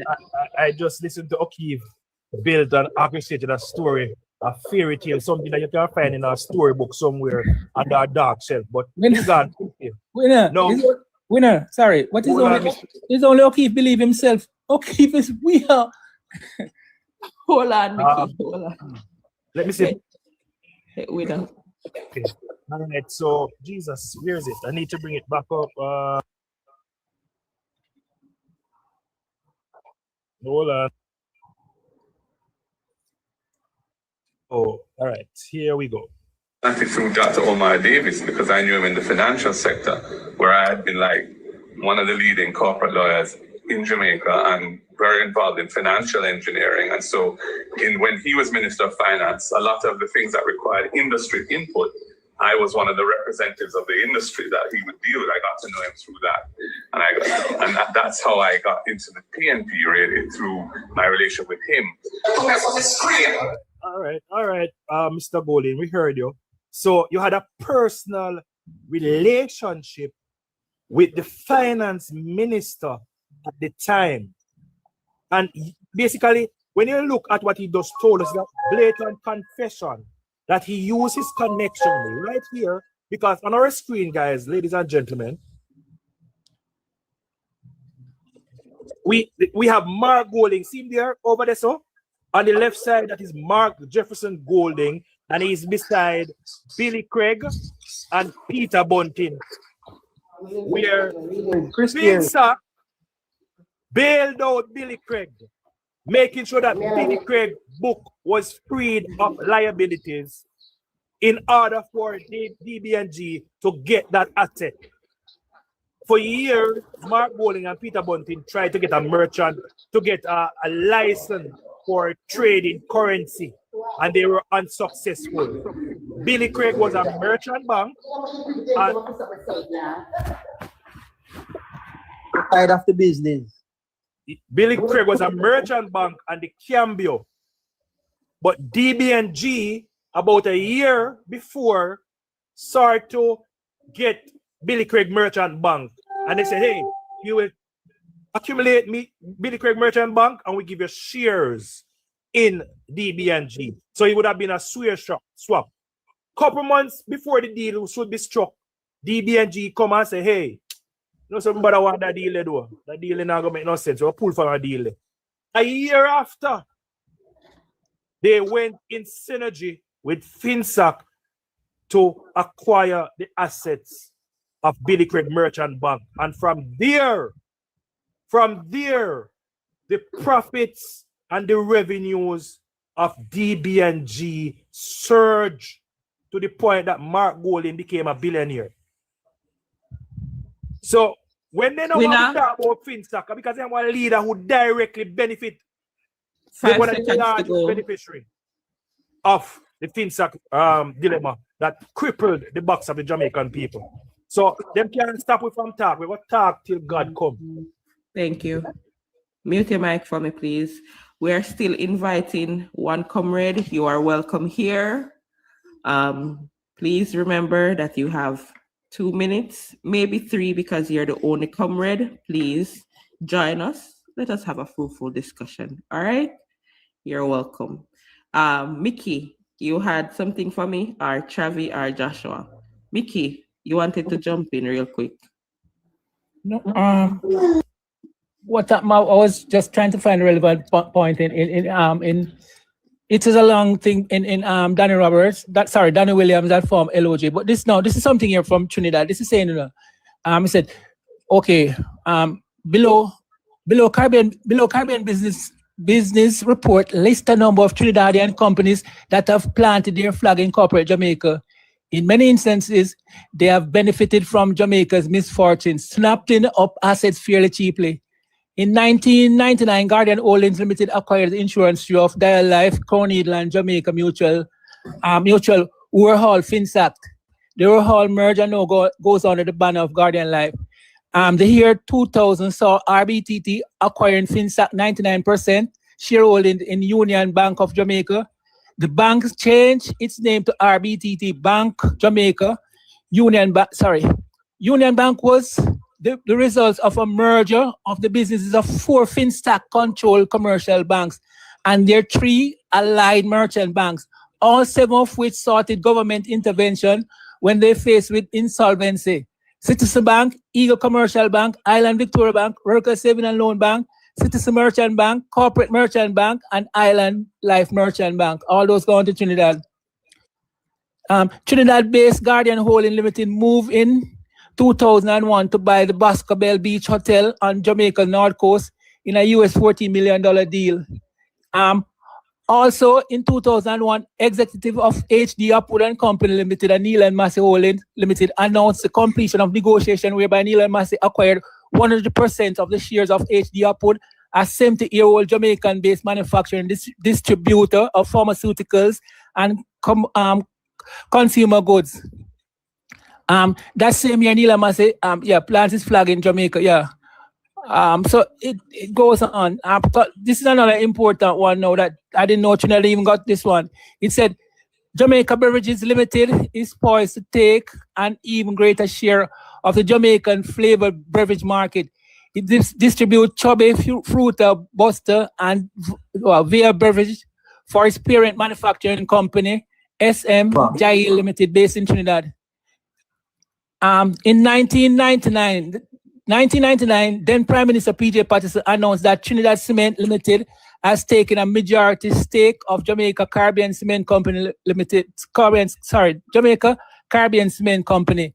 The Trinidad and Tobago Company paid US $29.4 million for the government 43.5% share in Caribbean Cement Company.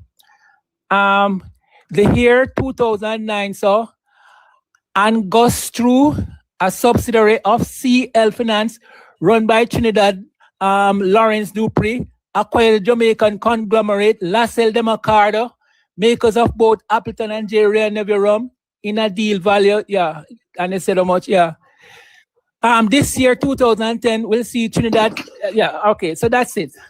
What's the date of that article? I said like it was from about 2000. Let me go back and see the date. It was 2010. Yeah, it was January 15, 2010. Mickey. All right. Yeah. Mickey. I'm going to ask you to read something because you're there already. I'm at the mechanic, so there's a lot of noise. So I keep my mic closed. But since O'Keefe is telling lie about the decline of the economy began in 1986, get some information about the growth of the economy from then, because PNP wants to shift the narrative down to the 80s because it pleases them. And we want to show that it's a lie. A plain lie. And we don't want to just talk. We want to have proof. Listen, Joshua. Claude Clark said, we ended 1988 with a CARICOM trade surplus of US 3 million. By 2008, don't just say it has converted to a deficit.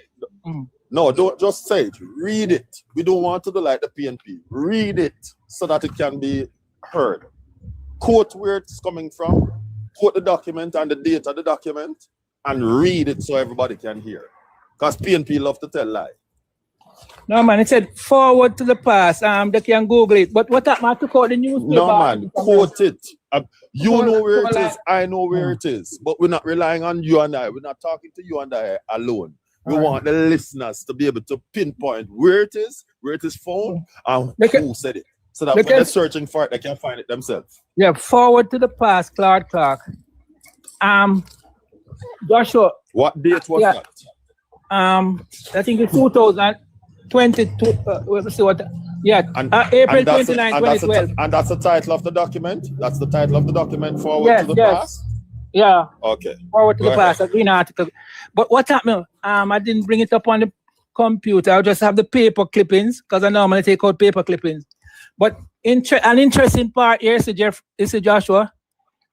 He said there's no denying that it is the PNP fingerprint that are most prominently displayed on the economic model in which the country is now stuck. During its previous 18.5 years tenure, the PNP was either oblivious of or deliberately ignoring critical signpost warnings of the looming economic disaster that now engulfs us. The closure of dozens of manufacturing facilities, including many of Jamaica's largest and most prestigious, such as Colgate-Palmolive, Gillette and Ricketts and Coleman, and the rise in the informal sector, better described as commercial chaos, were amongst these cautioning markers. The result, Jamaica fell from its position as a top economic performer amongst CARICOM states to be the region's most dysfunctional economy. He said, even in the most far-fetched work of fiction, it might be considered implausible for a sane person to put a new car in the hands of a driver who has just driven one over a precipice. But that is exactly the situation we have in Jamaica today. The economy has been handed back to those who were principally responsible for taking it over the cliff. Mickey, go back to that line. Go back to what he said. Read that again. No, remember, Lashika, remember, Clark was a minister. Clark was a PNP minister of government. Huh? Read it again. That's what I wanted you to tell the public. Who was Clark? He just did it. He just said it, Joshua. He just said it. Right. So right. read that. That's what I'm saying. Joshua, that's what I was going to ask him to do. He said, even in the most far-fetched work of fiction, it might be considered implausible for a sane person to put a new car in the hands of a driver who had just driven one over a precipice. But that is exactly the situation we have in Jamaica today. Remember when they bring back PNP? That's right. I was just about to ask you, Mickey, why did he say that? So remember, we had the election, right, Mickey, in what, 2011 thereabout? Yeah. 2011. So that's what he was saying, that PNP crushed Jamaica and Jamaica in turn reward them after them drove the economy over the precipice. And over precipice, people often call it a gully, something like that. Right, Mickey? Yes, and he was a minister. Remember, he was a minister, one of my Manley favorite in the 1990s. Came in with Michael Manley, won his seat in 1989. I was minister in 1990. Travi, thank you, Mickey. Travi, what I want you to do now, Travi, is to tie the PNP, especially Mark Golding, to the Trinidad now with the manufacturing market and how Mark Golding is benefiting. So before I go there, I must add something that I had left off in my previous submission when I played the clip where Mr. Anthony Levy was telling us that, thermoplastics, when they couldn't get money from NCB, and the NCB boss person tell them, say, oh, this is straight political. They tried to get money from the Development Bank of Jamaica and failed. I must tell you why that is. Peter Bunting was president of the Development Bank of Jamaica at that time. So what they effectively did is close all doors and thermoplastic, because there is one thing they planned for, and is to take it over.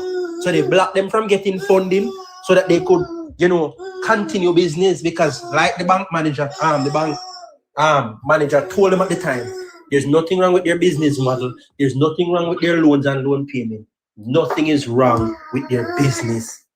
They shut them off just because they want to take over. Now, about Mark Golding's connection to Trinidad. Mark Golding's, I believe it's his sister, lives and resides there. And Mark Golding has businesses, plural, in Trinidad. Now, there is, what the company name where Lawrence will talk about again? Rerum, which is a distributor. That is a distributor of grocery items. Chubby, that the factory that Mickey talk about, Travi. The sweet drinks rebellion that the PNP complaining about. Right. Sweet drinks. That same sector that they took over from, oh my God, he named the people. Was it Lascelles? Yes, Lascelles. Lascelles that they took over from them because they was responsible for that sector at the time, or the big player, the company they want in that time. They were the ones who were responsible for that. For what they did, they take it over with the Trinidadian style and company and whatever they have registered over there. And then they just bring it back to Jamaica through Rerum, bringing the distribution of the same company coming into Jamaica through Rerum. My God, it is so much. It is so much. I believe Shika Bassman. Let me attend to Bassman. Okay. So Rerum is doing the distribution of the rice, all of the unhealthy food, the rice, the sugar, the chubby. I'm not sure about sugar, but the chubby and all of those things. Rerum is a part of it. So when you see them coming out and say, "Oh, poor people, the tax gonna be on," and whatever, they're trying to secure their business. They're trying to make sure that their business continue to thrive on the backs of poor people, regardless. They don't care, right? One Love, how you do? Me nah stay. Me just a feeling a missing piece. Lascelles Food Processing. Lascelles Food Processing was owned by Edward Siaga, little brother, and they bankrupt it. It was right across from where the wharf is and industrial terrace over the other side and the seaside. So it was one of them that went under. So the company, much I remember, Lascelles Food Processing, they used to canal sardine and make tin food and vegetables. Yes. And it wasn't bankrupt. Listen, you see how the business they run back then, they would get loan from the government and do them processing, and when they sell off to the contract, they pay off, whether by government or commercial bank like NCB or DBJ. What happened is that they blocked them, then cut off the funding, so the company could not operate. Remember, they have staff to pay and then contracts to follow up to. That's what they did. They blocked them. And so it wasn't a bankrupt like they spend money, but it wasn't bankruptcy. Just an next missing point. Roger Clark also benefited. You see right beside that, where you say the feeding processing plant is now. It used to be a processing plant for fertilizer. So Roger, when the PNP took bankrupt the business, them Roger Clark was one of the chief partner in First and Fertilizer. When Roger Clark was Minister of Agriculture, he was one of the principal owner at Newport First and Fertilizer. When fertilizer price quadrupled in 1 year. I don't know if anyone are old enough to remember that. I remember that, and Mickey and Joshua.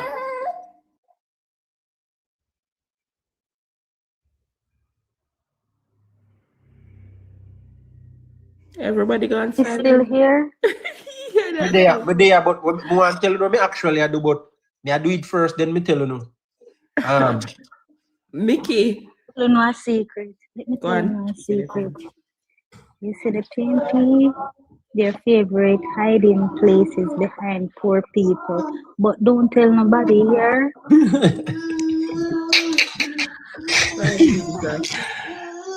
Mickey, you still here? Yeah, what happened, Lashika? Mickey. Yeah, what Hold on happened? there. Hold on there, Mickey. I just did a search for the Gleaner article and I can't find it in the Gleaner archives. Yeah, they're clearing up, man. Travi, I've been telling you that anything that makes the PNP look bad. That's why I went for it. Has been right. By the way, I just sent you there. I just sent you, Sheikah, and Chuck and Angel, just in case. Wow. Right. What Rerun distribute, and you'll be shocked the amount of sugary drink. That's why them are cuss on a guan. That's why them are cuss on a guan. You'll be shocked. Read it. What are you read it? Read it. To show you this is not about poor people. This is about their pocket. Hold on. There's an important part here that Mickey, you see the clippings where you have like paper clippings, make copies of them, laminate it if you have to, because these are things that cannot be lost and should not be lost. I wouldn't mind if you could have sent me even a copy when you make the copies. They're cleaning up the archive, Travis. Listen, there's a bunch of things that we really have to make sure. As for the archive, you see, when JBC was sold to RGR Communication Group, all of these archives what we are talking about now was destroyed. So if nobody don't have a clippings like Mickey to read, there is nothing in the National Archive or RGR archive, because ask Rusty say when RGR by JBC, him go 2:30 one morning, go drop off him girlfriend, and at 5 o'clock a morning, him see all of the records on Eastwood Park Road and Southwood Avenue are blow. Them destroy the archive. You can't find archive if proof say George Flash and Anthony Brown was a wanted man in Jamaica. Not in the record to show them come back. No, it was systematically get rid of it. One love, I'm going to give you something better than that. And I'm going to tell you what I was told. Right? There's a girl who I know very well from one of our St. Catherine communities. Her father was a brigadista. He was a brigadista. She told me that her father told her in his latter years when he got older that JBC's fire was not by accident. They were instructed to bring it to the ground to destroy the archives. Let that sink in. They were instructed to bring it to the ground to destroy the archive. But look here, Joshua, when the PNP was going out, the shredding machine was busy. They shred a lot of the FINSAC evidence. There were no evidence for a lot of things. A lot of documents were shredded. All right. So leading up to the 07 election in 07, and this is what came to me the night of the election. When the PNP realized that they were losing, I got information that, listen, down a hero circle, they're busy right now. I shred the information, so you're correct.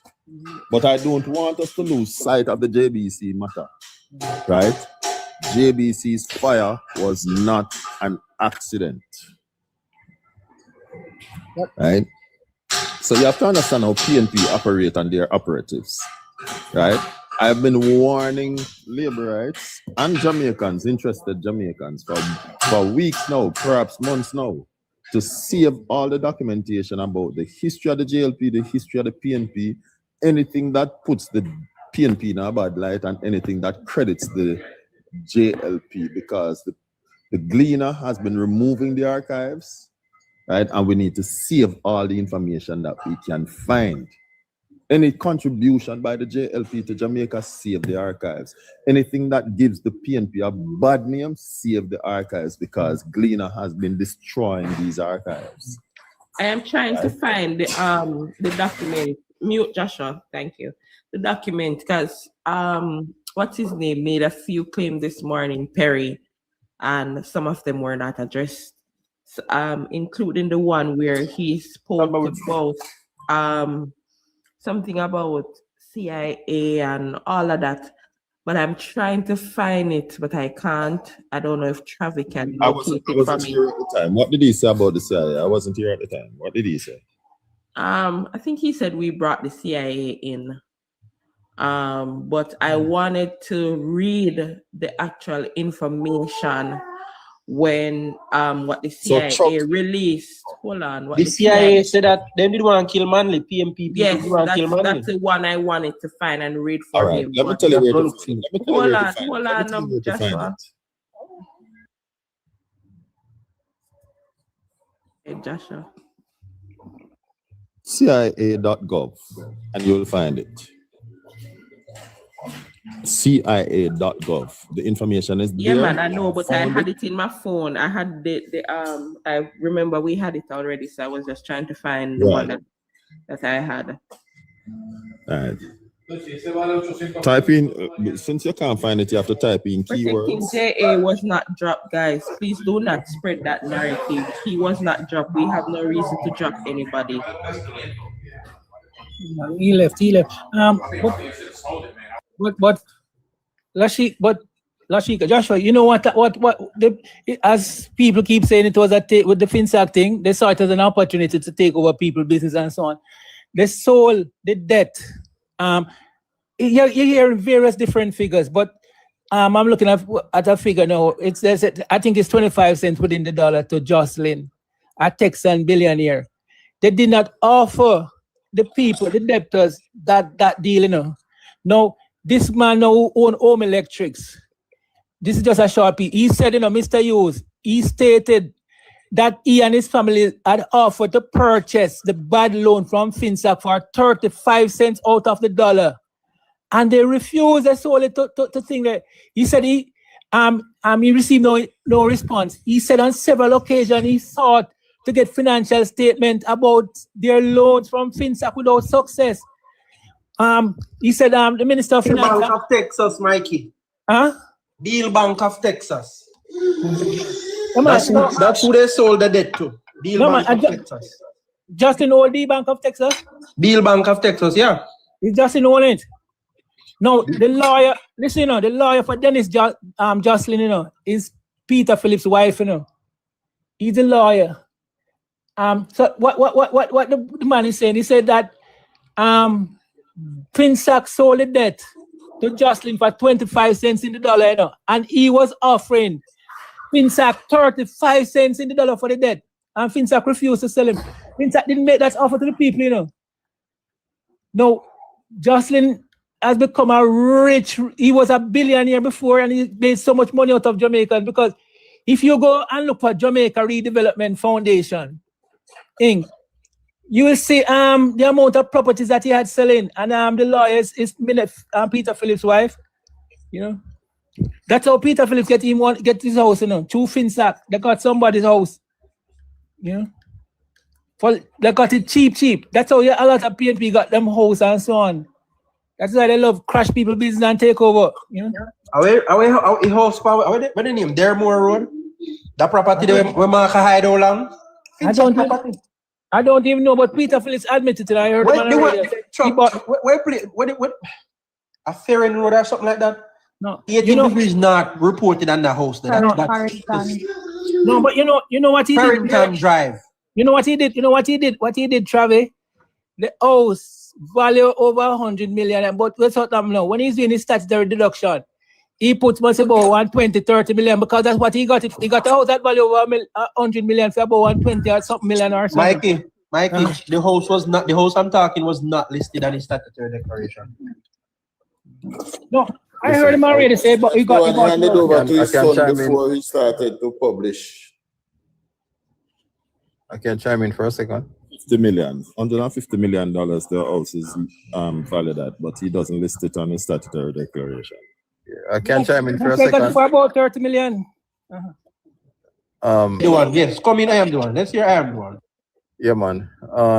I can attest to the FINSAC situation. Nothing at all will come of it, or will ever come of it, because you see, at the time I was working with Portia, with the Portia Centre Miller administration, and the administration had moved the FINSAC offices around to a little derelict building around in Vineyard Town, where we had like vehicles that were seized on the wharves.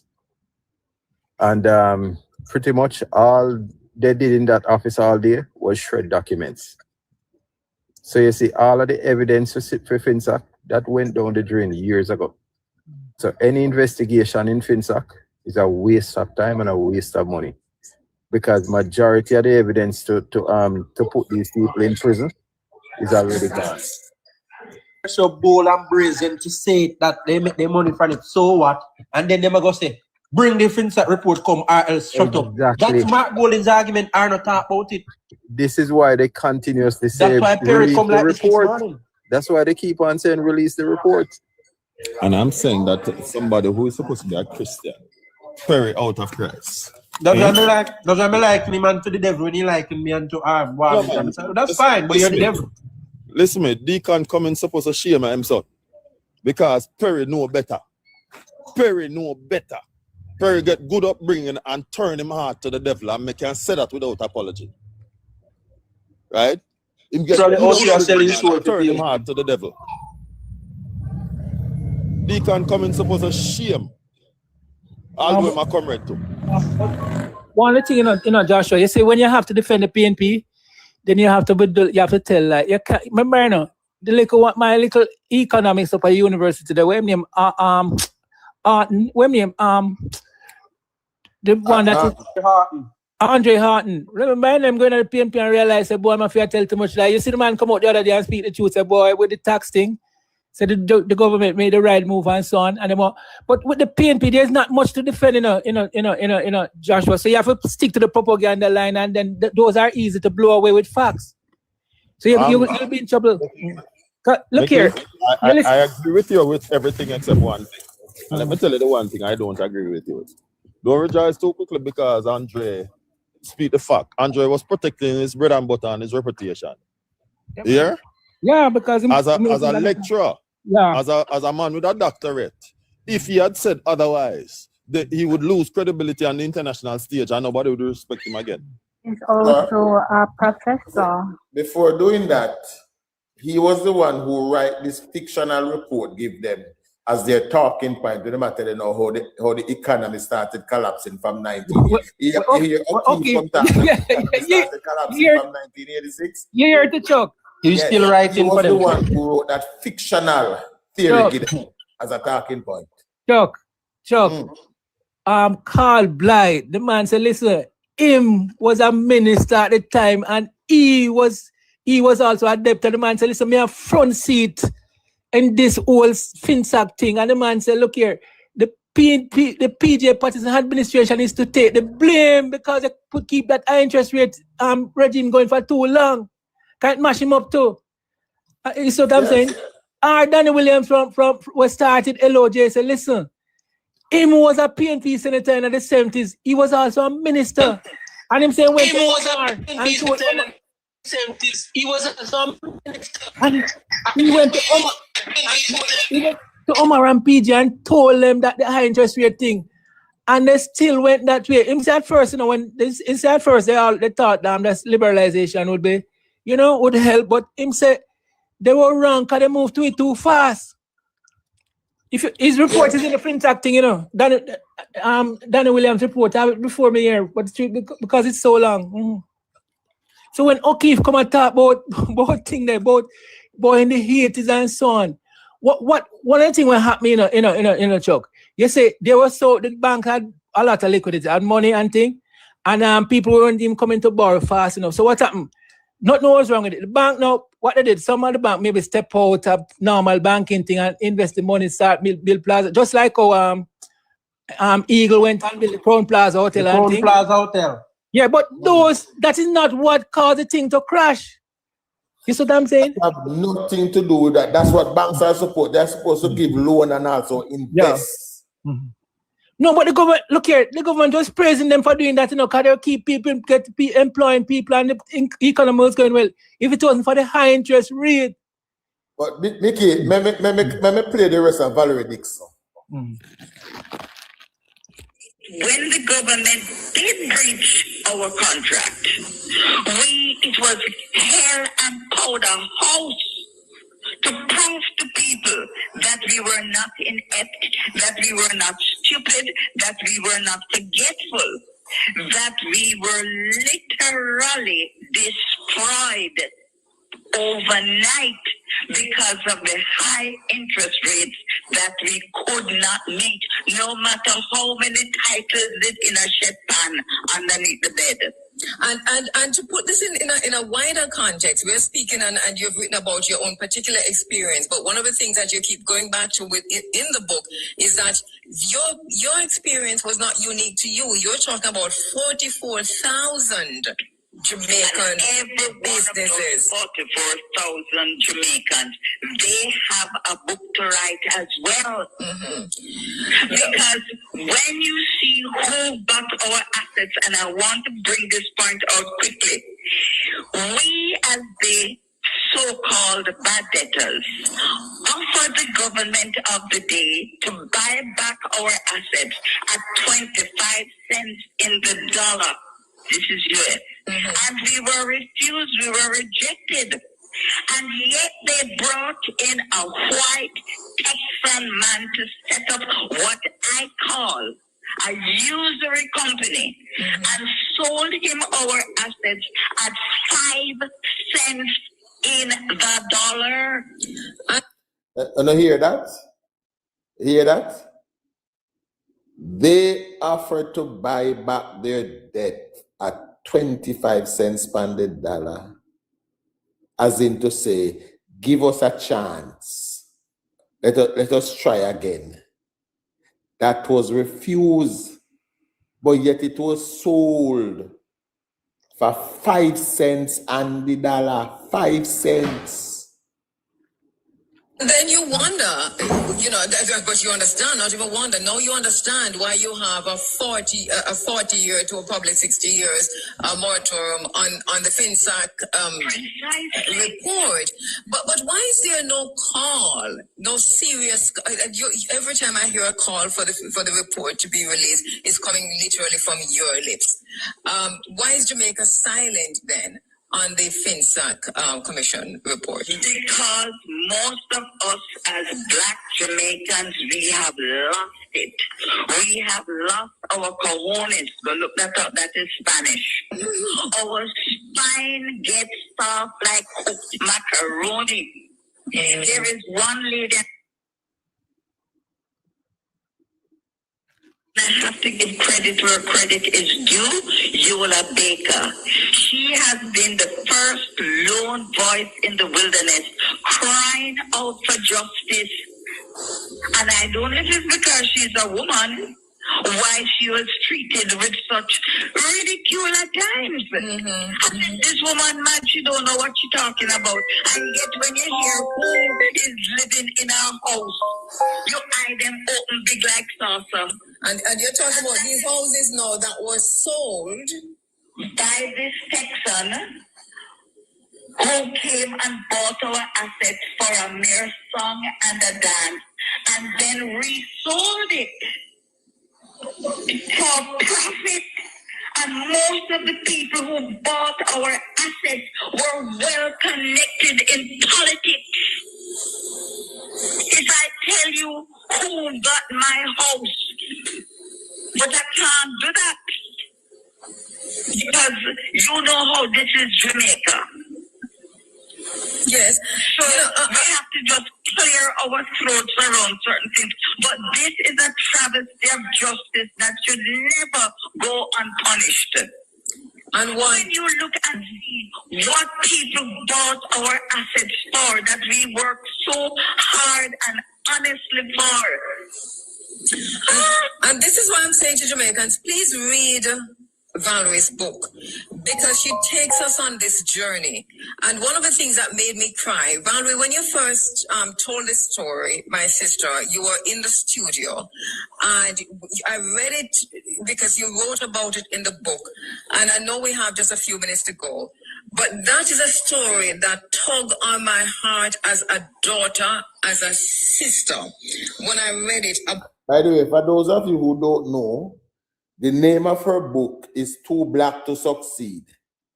About how you found out that you'd lost your house and what you saw in a vehicle in terms of your clothes and what you felt and how dejected you felt and that whole just the way you told that story and how it's written in the book. I saw the tears literally dropped onto the page as I was reading because I felt your pain through those pages. Explain that moment to us. It was really our very, very helpful and faithful helper who came in one Monday morning. I titled that No Ordinary Monday Morning. And she said to me, Miss D, is what number so-and-so subdivision we live at, ma'am? So I said, I gave her the number. She said, Lord have mercy, look here, ma'am. And she gave me the classified section of the newspaper. And she circled public auction, house at lot so-and-so subdivision name. And believe you me, my knee went weak. I feel not but pure. So basically here, what she's saying is that she's being sold while she was don't living know. there. She didn't even know her house was being sold. That the house that she lived in. The house, so she wake up in a Monday morning. Is always out there for sale and she not even know. But if you read the archives, right? That they ask if we want a report, it gives you many more of these testimonies, right? There are many more there. I remember a lady wanted to buy. Can you guys mute up, please? The lady wanted to buy one of those vehicles to carry her material for her business, but she borrowed the loan. I think she borrowed 850,000 truck, and when she used her house as security, and she borrowed 850,000 to buy the vehicle. I think it was coming off of the wharf or something along that line. I don't remember. I think I read it 2 years ago or a year ago, something. And when the interest and everything don't apply on her money chuck, she owed, I think, $3.5 million, and she never got an opportunity. They took her house, right? So there are many more people are asking for, oh, we want a report, but there are many more of these testimonies embedded in those raw data that is on the FINSAC archives. A lot of information. Probably run through me knee then. I had to grab a seat. So I said, no, sir.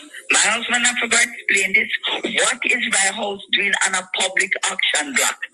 Long story short, I said, all right. Well, I forgot to use the little education now where we get. That my mother insisted that I should have and like a common sense. And we got, I don't know if this legal or not legal, but at this stage now, I don't care. We got a real estate person to come and look at the house, and he said he know the perfect man who will buy this house from us so that we can avoid having to have it on the auction block. See ya? Long story short, when we reached the lawyer now to sign the sale agreement, if you think me that I'm crawly in a mini map when we hear the news, and now we're going to know who the real owner is going to be. Well, I think something slapped me back to reality, and I said, oh God, whatever this is, I surrender. Because I can't do nothing about this. So the lawyer gave us about 3 months in which to promote the people in place. This is how we're raising our family here for at least 2 decades. It was no longer old. You're talking about an upscale community. We're not hearing. Right. It is a mixed community. Huh? Weren't hearing a while ago. Oh, sorry, go ahead. But a lot of upscale houses were there. It was really designed for the bauxite managers, the expatriates, the white people to live in this little enclave. But things happened in the 70s, and they began to sell lots the upcoming professionals, and we were among professionals. We called us, we went to university, we were in college. So we did all the right things that your mother would have been proud of. And my mother was very proud because your education is now paying dividends. Yes. Look here, 2 days after we went to the lawyer, the real estate, I get choked up, but I'll go on. The real estate man come back and say, the lady says she want the house now.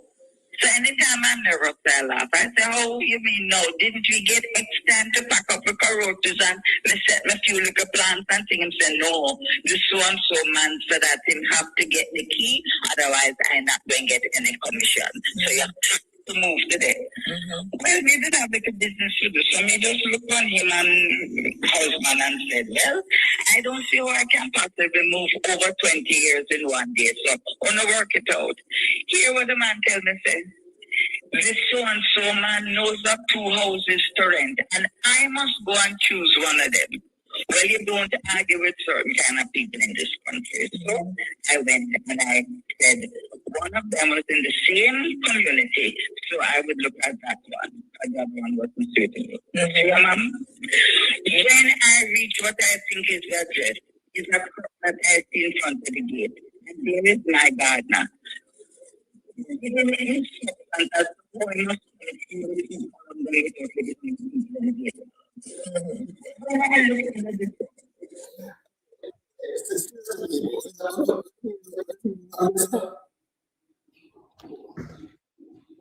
Come through clear. That was the record in the last couple of seconds just now. Give me a sec. Let me roll back a little bit. Let me roll back a little.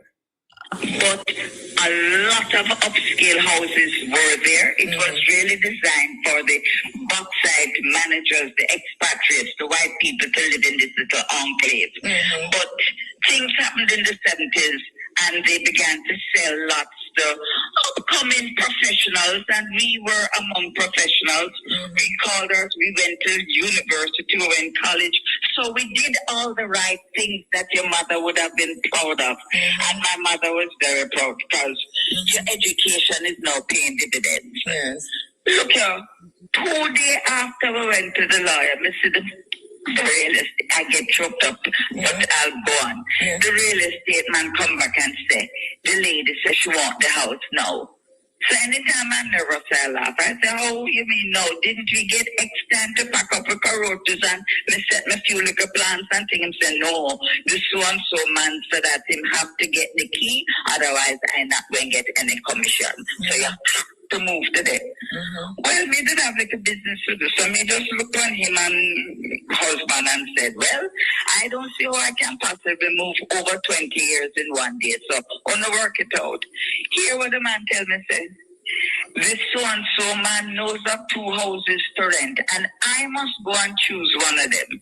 Well, you don't argue with certain kind of people in this country. So I went and I said, one of them was in the same community, so I would look at that one because the other one wasn't suitable. Yeah, ma'am? When I reach what I think is the address, is a truck that I see in front of the gate, and there is my gardener giving instructions as to how I must come through the 2 columns then without lick down the people and gate column. When I look into the truck, it's fluid. How them things they look like my things. So when Mr. Curtain, drapery, wrap up with plate, wrap up with shoes, some sofa just catch the carers. I don't hear that clearly. So what the lady is saying that even when them insist that she leave and she go look on the place, but she could have go look on the place.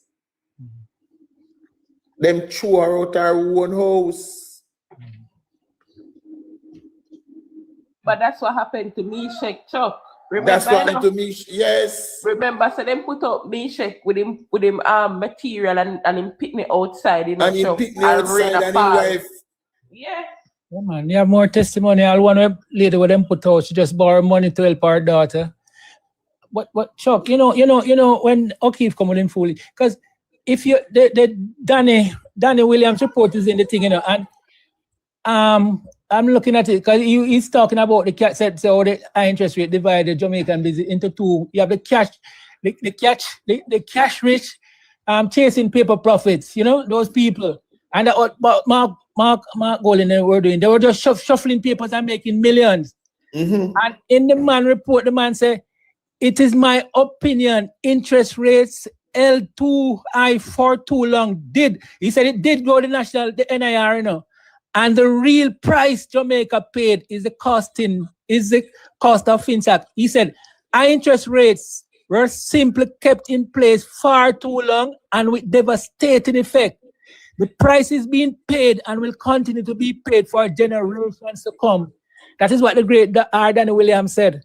So when O'Keefe come and try to spin both Siaga Bank and this, the high interest rate policy is what did the damage. And if you read Danny Williams, Oliver Clark, that built Start Island Life, then you will see every one of them telling the high interest rate is a problem.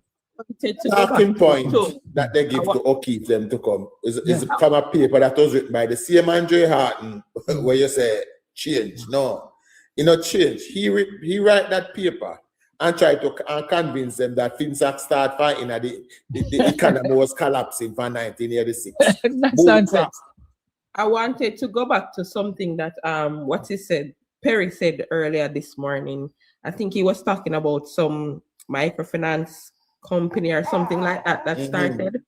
Yes. So this high interest rate, it held Jamaicans hostage for a long period of time. And again, I don't think we have talked about how Ardley Shaw revolutionized the financial sector when he got power in 2008, right? 2007, 2008. That's when we started to see single-digit interest rates. I will speak about the microfinance market. As you know, Chuck, I had some experience there, and I remember people paying interest rate as high as 200%, Chuck. As high as 200%. It was then the same JLP government who regularized that market because that market had no regulation. No regulation was there for them. So people did what they wanted to do. The interest rate was being charged, and they didn't care what was being charged, and it propelled a lot of Jamaicans into debt because what happened, Chuck? They didn't have access to the money from the commercial banks, and the commercial banks, as we know, it still hold the Jamaican people backward, right? So they didn't have the assets to take to these banks. They didn't have the securities, as in the financial stability to take to these banks. So they will go to the loan sharks and those companies that you call them, the microfinance companies. And what happened is that they because these loans are considered high risk, they charge them high interest rate, Chuck. So by the time you don't pay all 3-4 payments, Chuck, you pay back what you borrowed already. But you had the interest, even though it was paid, interest and principal was paid together. By the time you make 2 payments, Chuck, you pay back what you got already. And these interest rates were so high. I remember when I went into one of the organizations, Chuck, I had to say to myself how people do this, because people would get tired and of paying the loan, and they must say, how many don't pay the loan yet? Just like with the higher purchase, Chuck, how many don't pay the loan yet? And then it goes through the collection, it goes through the bailiff. So Jamaicans have been going through it from the 90s. So it carried on for a long period of time. And I think Jamaicans don't really understand what the Jamaica Labour Party has done for Jamaica when it comes down to the financial sector. It is a lot they have done, and it is not talked about as much as it should. I want to give you an additional information. What some of the debtors would have experienced, because other people had different loan arrangements, like this one developer. his loan wasn't like you servicing the loan. It's like when he sells one of the units, the bank would get a certain amount and he gets a certain amount. That's El Poisa. And they would have the, in getting balancing to find out, what it is that he now owes as he sells property as he goes along. So that's one experience. Some people had the experience wherein, remember, say, the loan gone up 120% now, So you see, even the payment, monthly installment that you were supposed to do, let's say, for example, your monthly installment before all of this started was $2,500. All of a sudden, next month, at $7,500 you need to come up with. And you never budgeted for that when you were to go into this agreement. And it even happened to mortgages, because there are some mortgages with a fixed rate and others depending. I don't remember the term for the other kind. Amortization. Right, thank you. A good thing they have there. So people payment amount monthly change and they just could not pay it because they never budgeted for that. And a monthly, no, Chavi. Yes, daily. So daily. It depends, Chavi, it depends. There's a lot of things that they had they took into consideration, Chavi. So with one of the things that they used to give people, Chavi, was also the late fees. The market was so unregulated. I was just playing an interview from Joan Williams, and here is Joan Williams coming. What if it's the same Joan Williams? Chuck. Well on, Mickey. Is this Joan Williams? Now, and if it's the same Joan Williams, it's from Irie FM. Oh. Chuck, you have one that used to do Perkins program. Andrea Williams Green, that was the interviewer. No, yes, Joan Williams. Williams. Sorry, not Joan Williams. No, man, Chuck. You see, you have a Joan Williams that used to do Perkins online when Perkins couldn't make it. Yes, but the person that was interviewing Dixon was Andrea Williams Green. And that was done on a Sunday morning, and the program, I think it's called Running African. The reason why she took it up is because of the title of the book and what the book was was bringing to people attention that FINSAC targeted the Black Jamaicans specifically, the Black Jamaican business owners, home owners, and entrepreneurs. That those were the mainly persons attacked, and that's why Andrea Williams Green had to run the story on our Running African program. I thought Chuck was talking about the Joan Williams in the box. Well, let me just say something. Chuck, you was reading from Eula Gray Baker. Yes. All right, just a quick snap, because it said they borrowed 10 million, repaid 52 million, house repossessed and sold for 20 million, and still owe Jamaica Redevelopment Foundation 85 million. And I don't have to read the story now, but the story is there. Yes, it's similar to what's his name from Montego Bay, the hotelier, who borrowed 15 million, paid back 45 million, and still owed 150 million.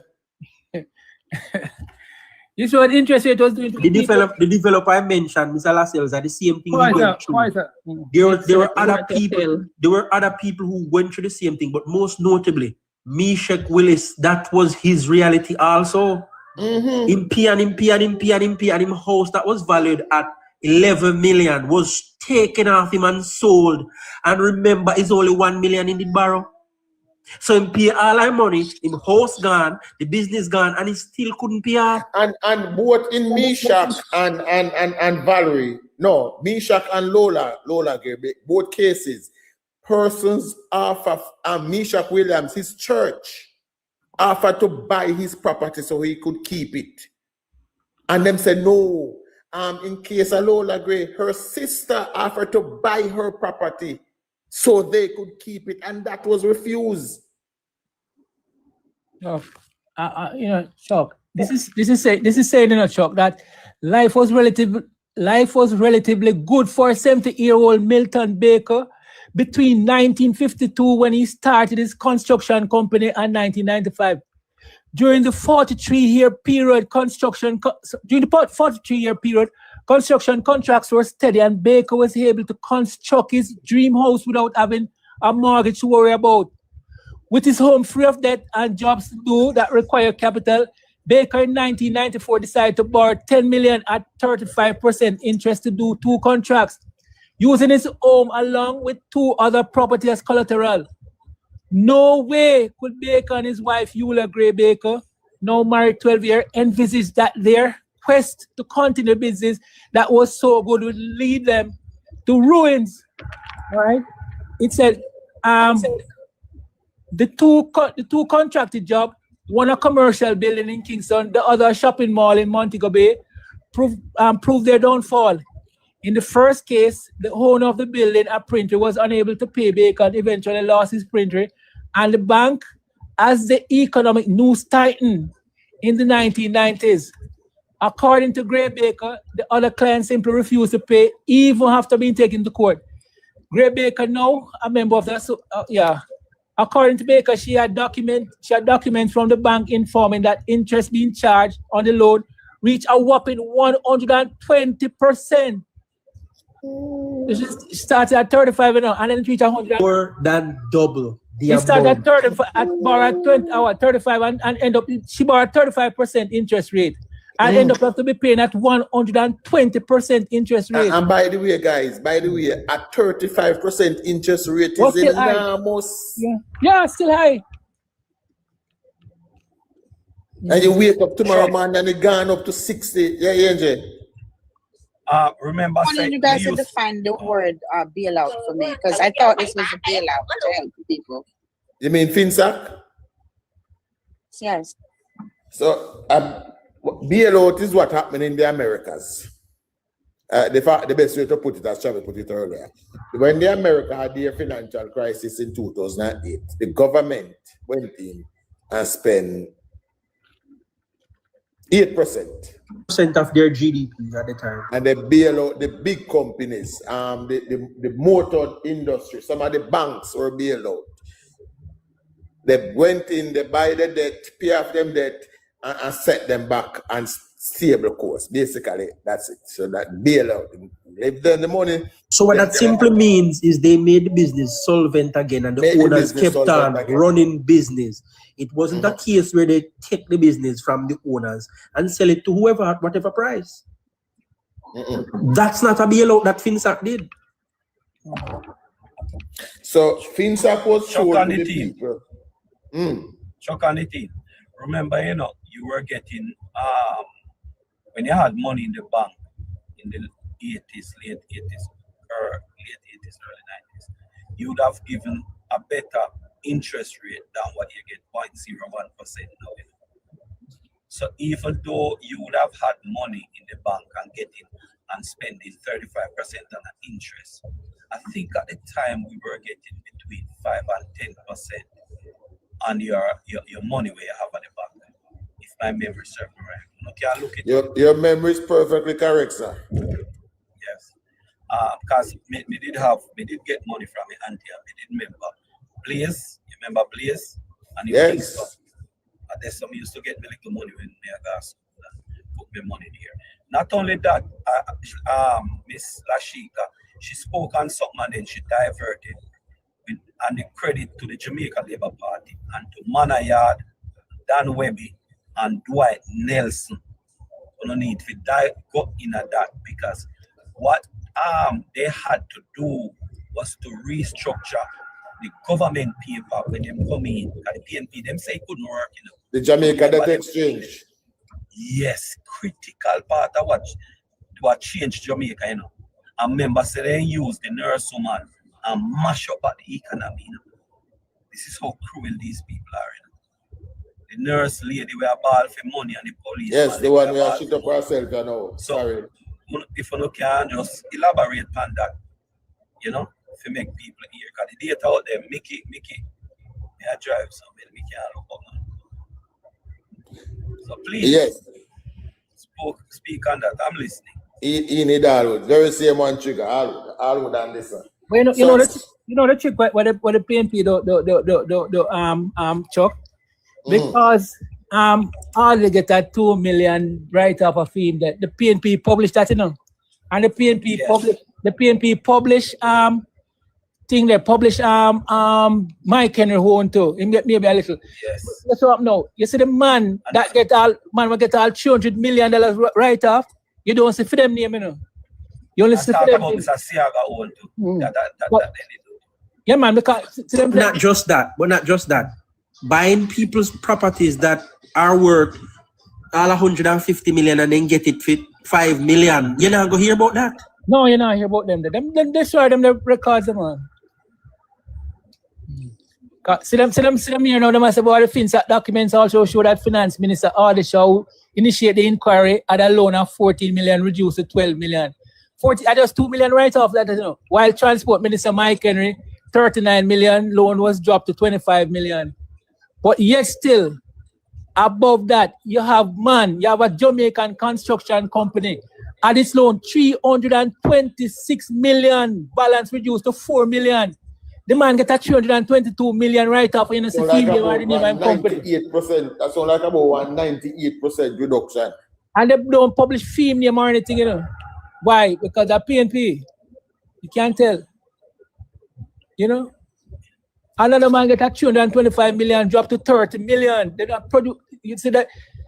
So a lot of that went on. We don't know. They use FINSAC to enrich them friends, and that's why they have so much people in powerful places who continues to fund them, who continues to back them, and try to fool other people who don't know the reality of what is going on. Travis, sometimes Chuck will beat me because I don't know if Chuck or Josh will beat me because we say when they call them beat Patrick Hilton, you know, the man was at FINSAC and then the man sold it NCB. And then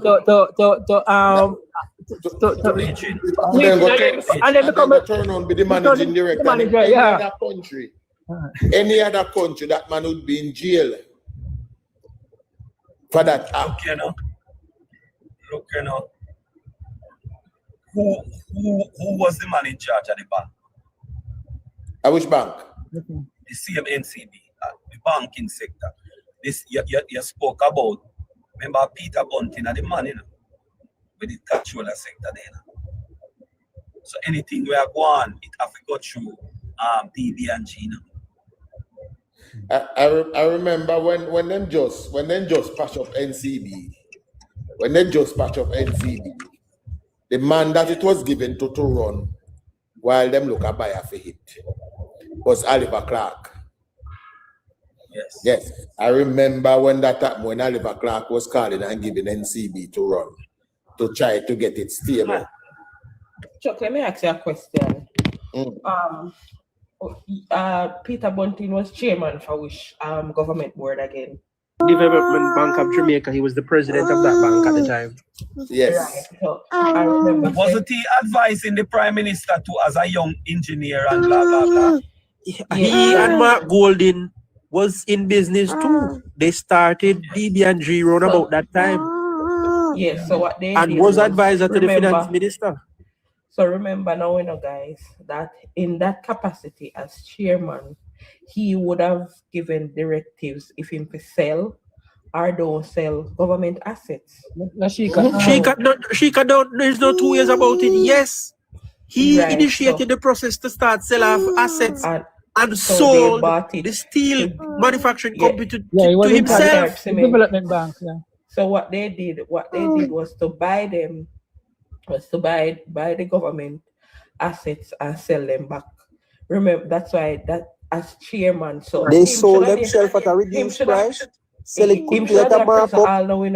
Him should have been prison. Him should have been prison for that, you know. All they dropped the ball and the ball and the FINSAC thing. Yeah, what he did right there, him should have been prison. It should have been a criminal investigation. Right? A criminal investigation, and you go after the architect of those policies. Yes. Right? They was at the table. They made a decision. They sold the assets to themselves. Let me tell you, hardly did them best. Because I'll tell you this, even some of the judges that were, you know, at one point a Pantan them appointed to be one of the commissioner. He was there, man. He was there, yeah. And look how Pantan turn out today, where we can really see who Pantan is. Turn out, Chavi. No, well, he's exposed. Then. Let me correct you. Look how he is exposed. Let me make not only that, it's enough of the FINSAC matters within the courts where people challenge them in the court. Pantan presided over a lot of those matters, you know. Yes, exactly. Let me finish up, Lord. On the side of the truck, and but what is happening here? I turned to the guy. I said, "What's going on?" Him don't look at me all himself. The man said, "We have to move, ma'am." I said, "But I don't even look inside of this house. I pass here every day. This house locked up how much years now? So how you mean you're putting the things in that condition?" He said, the man said, "Then don't give the key." Well, they're iron by now. Go back up the driveway to go jump in my car. Go back round the house because of this man. When is this man now come parked right in front of me? See ya? I march up to him now, fire, snap, you name it.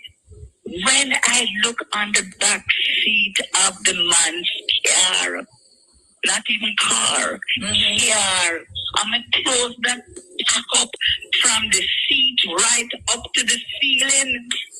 Wow. Wow. Oh, wow. So I believe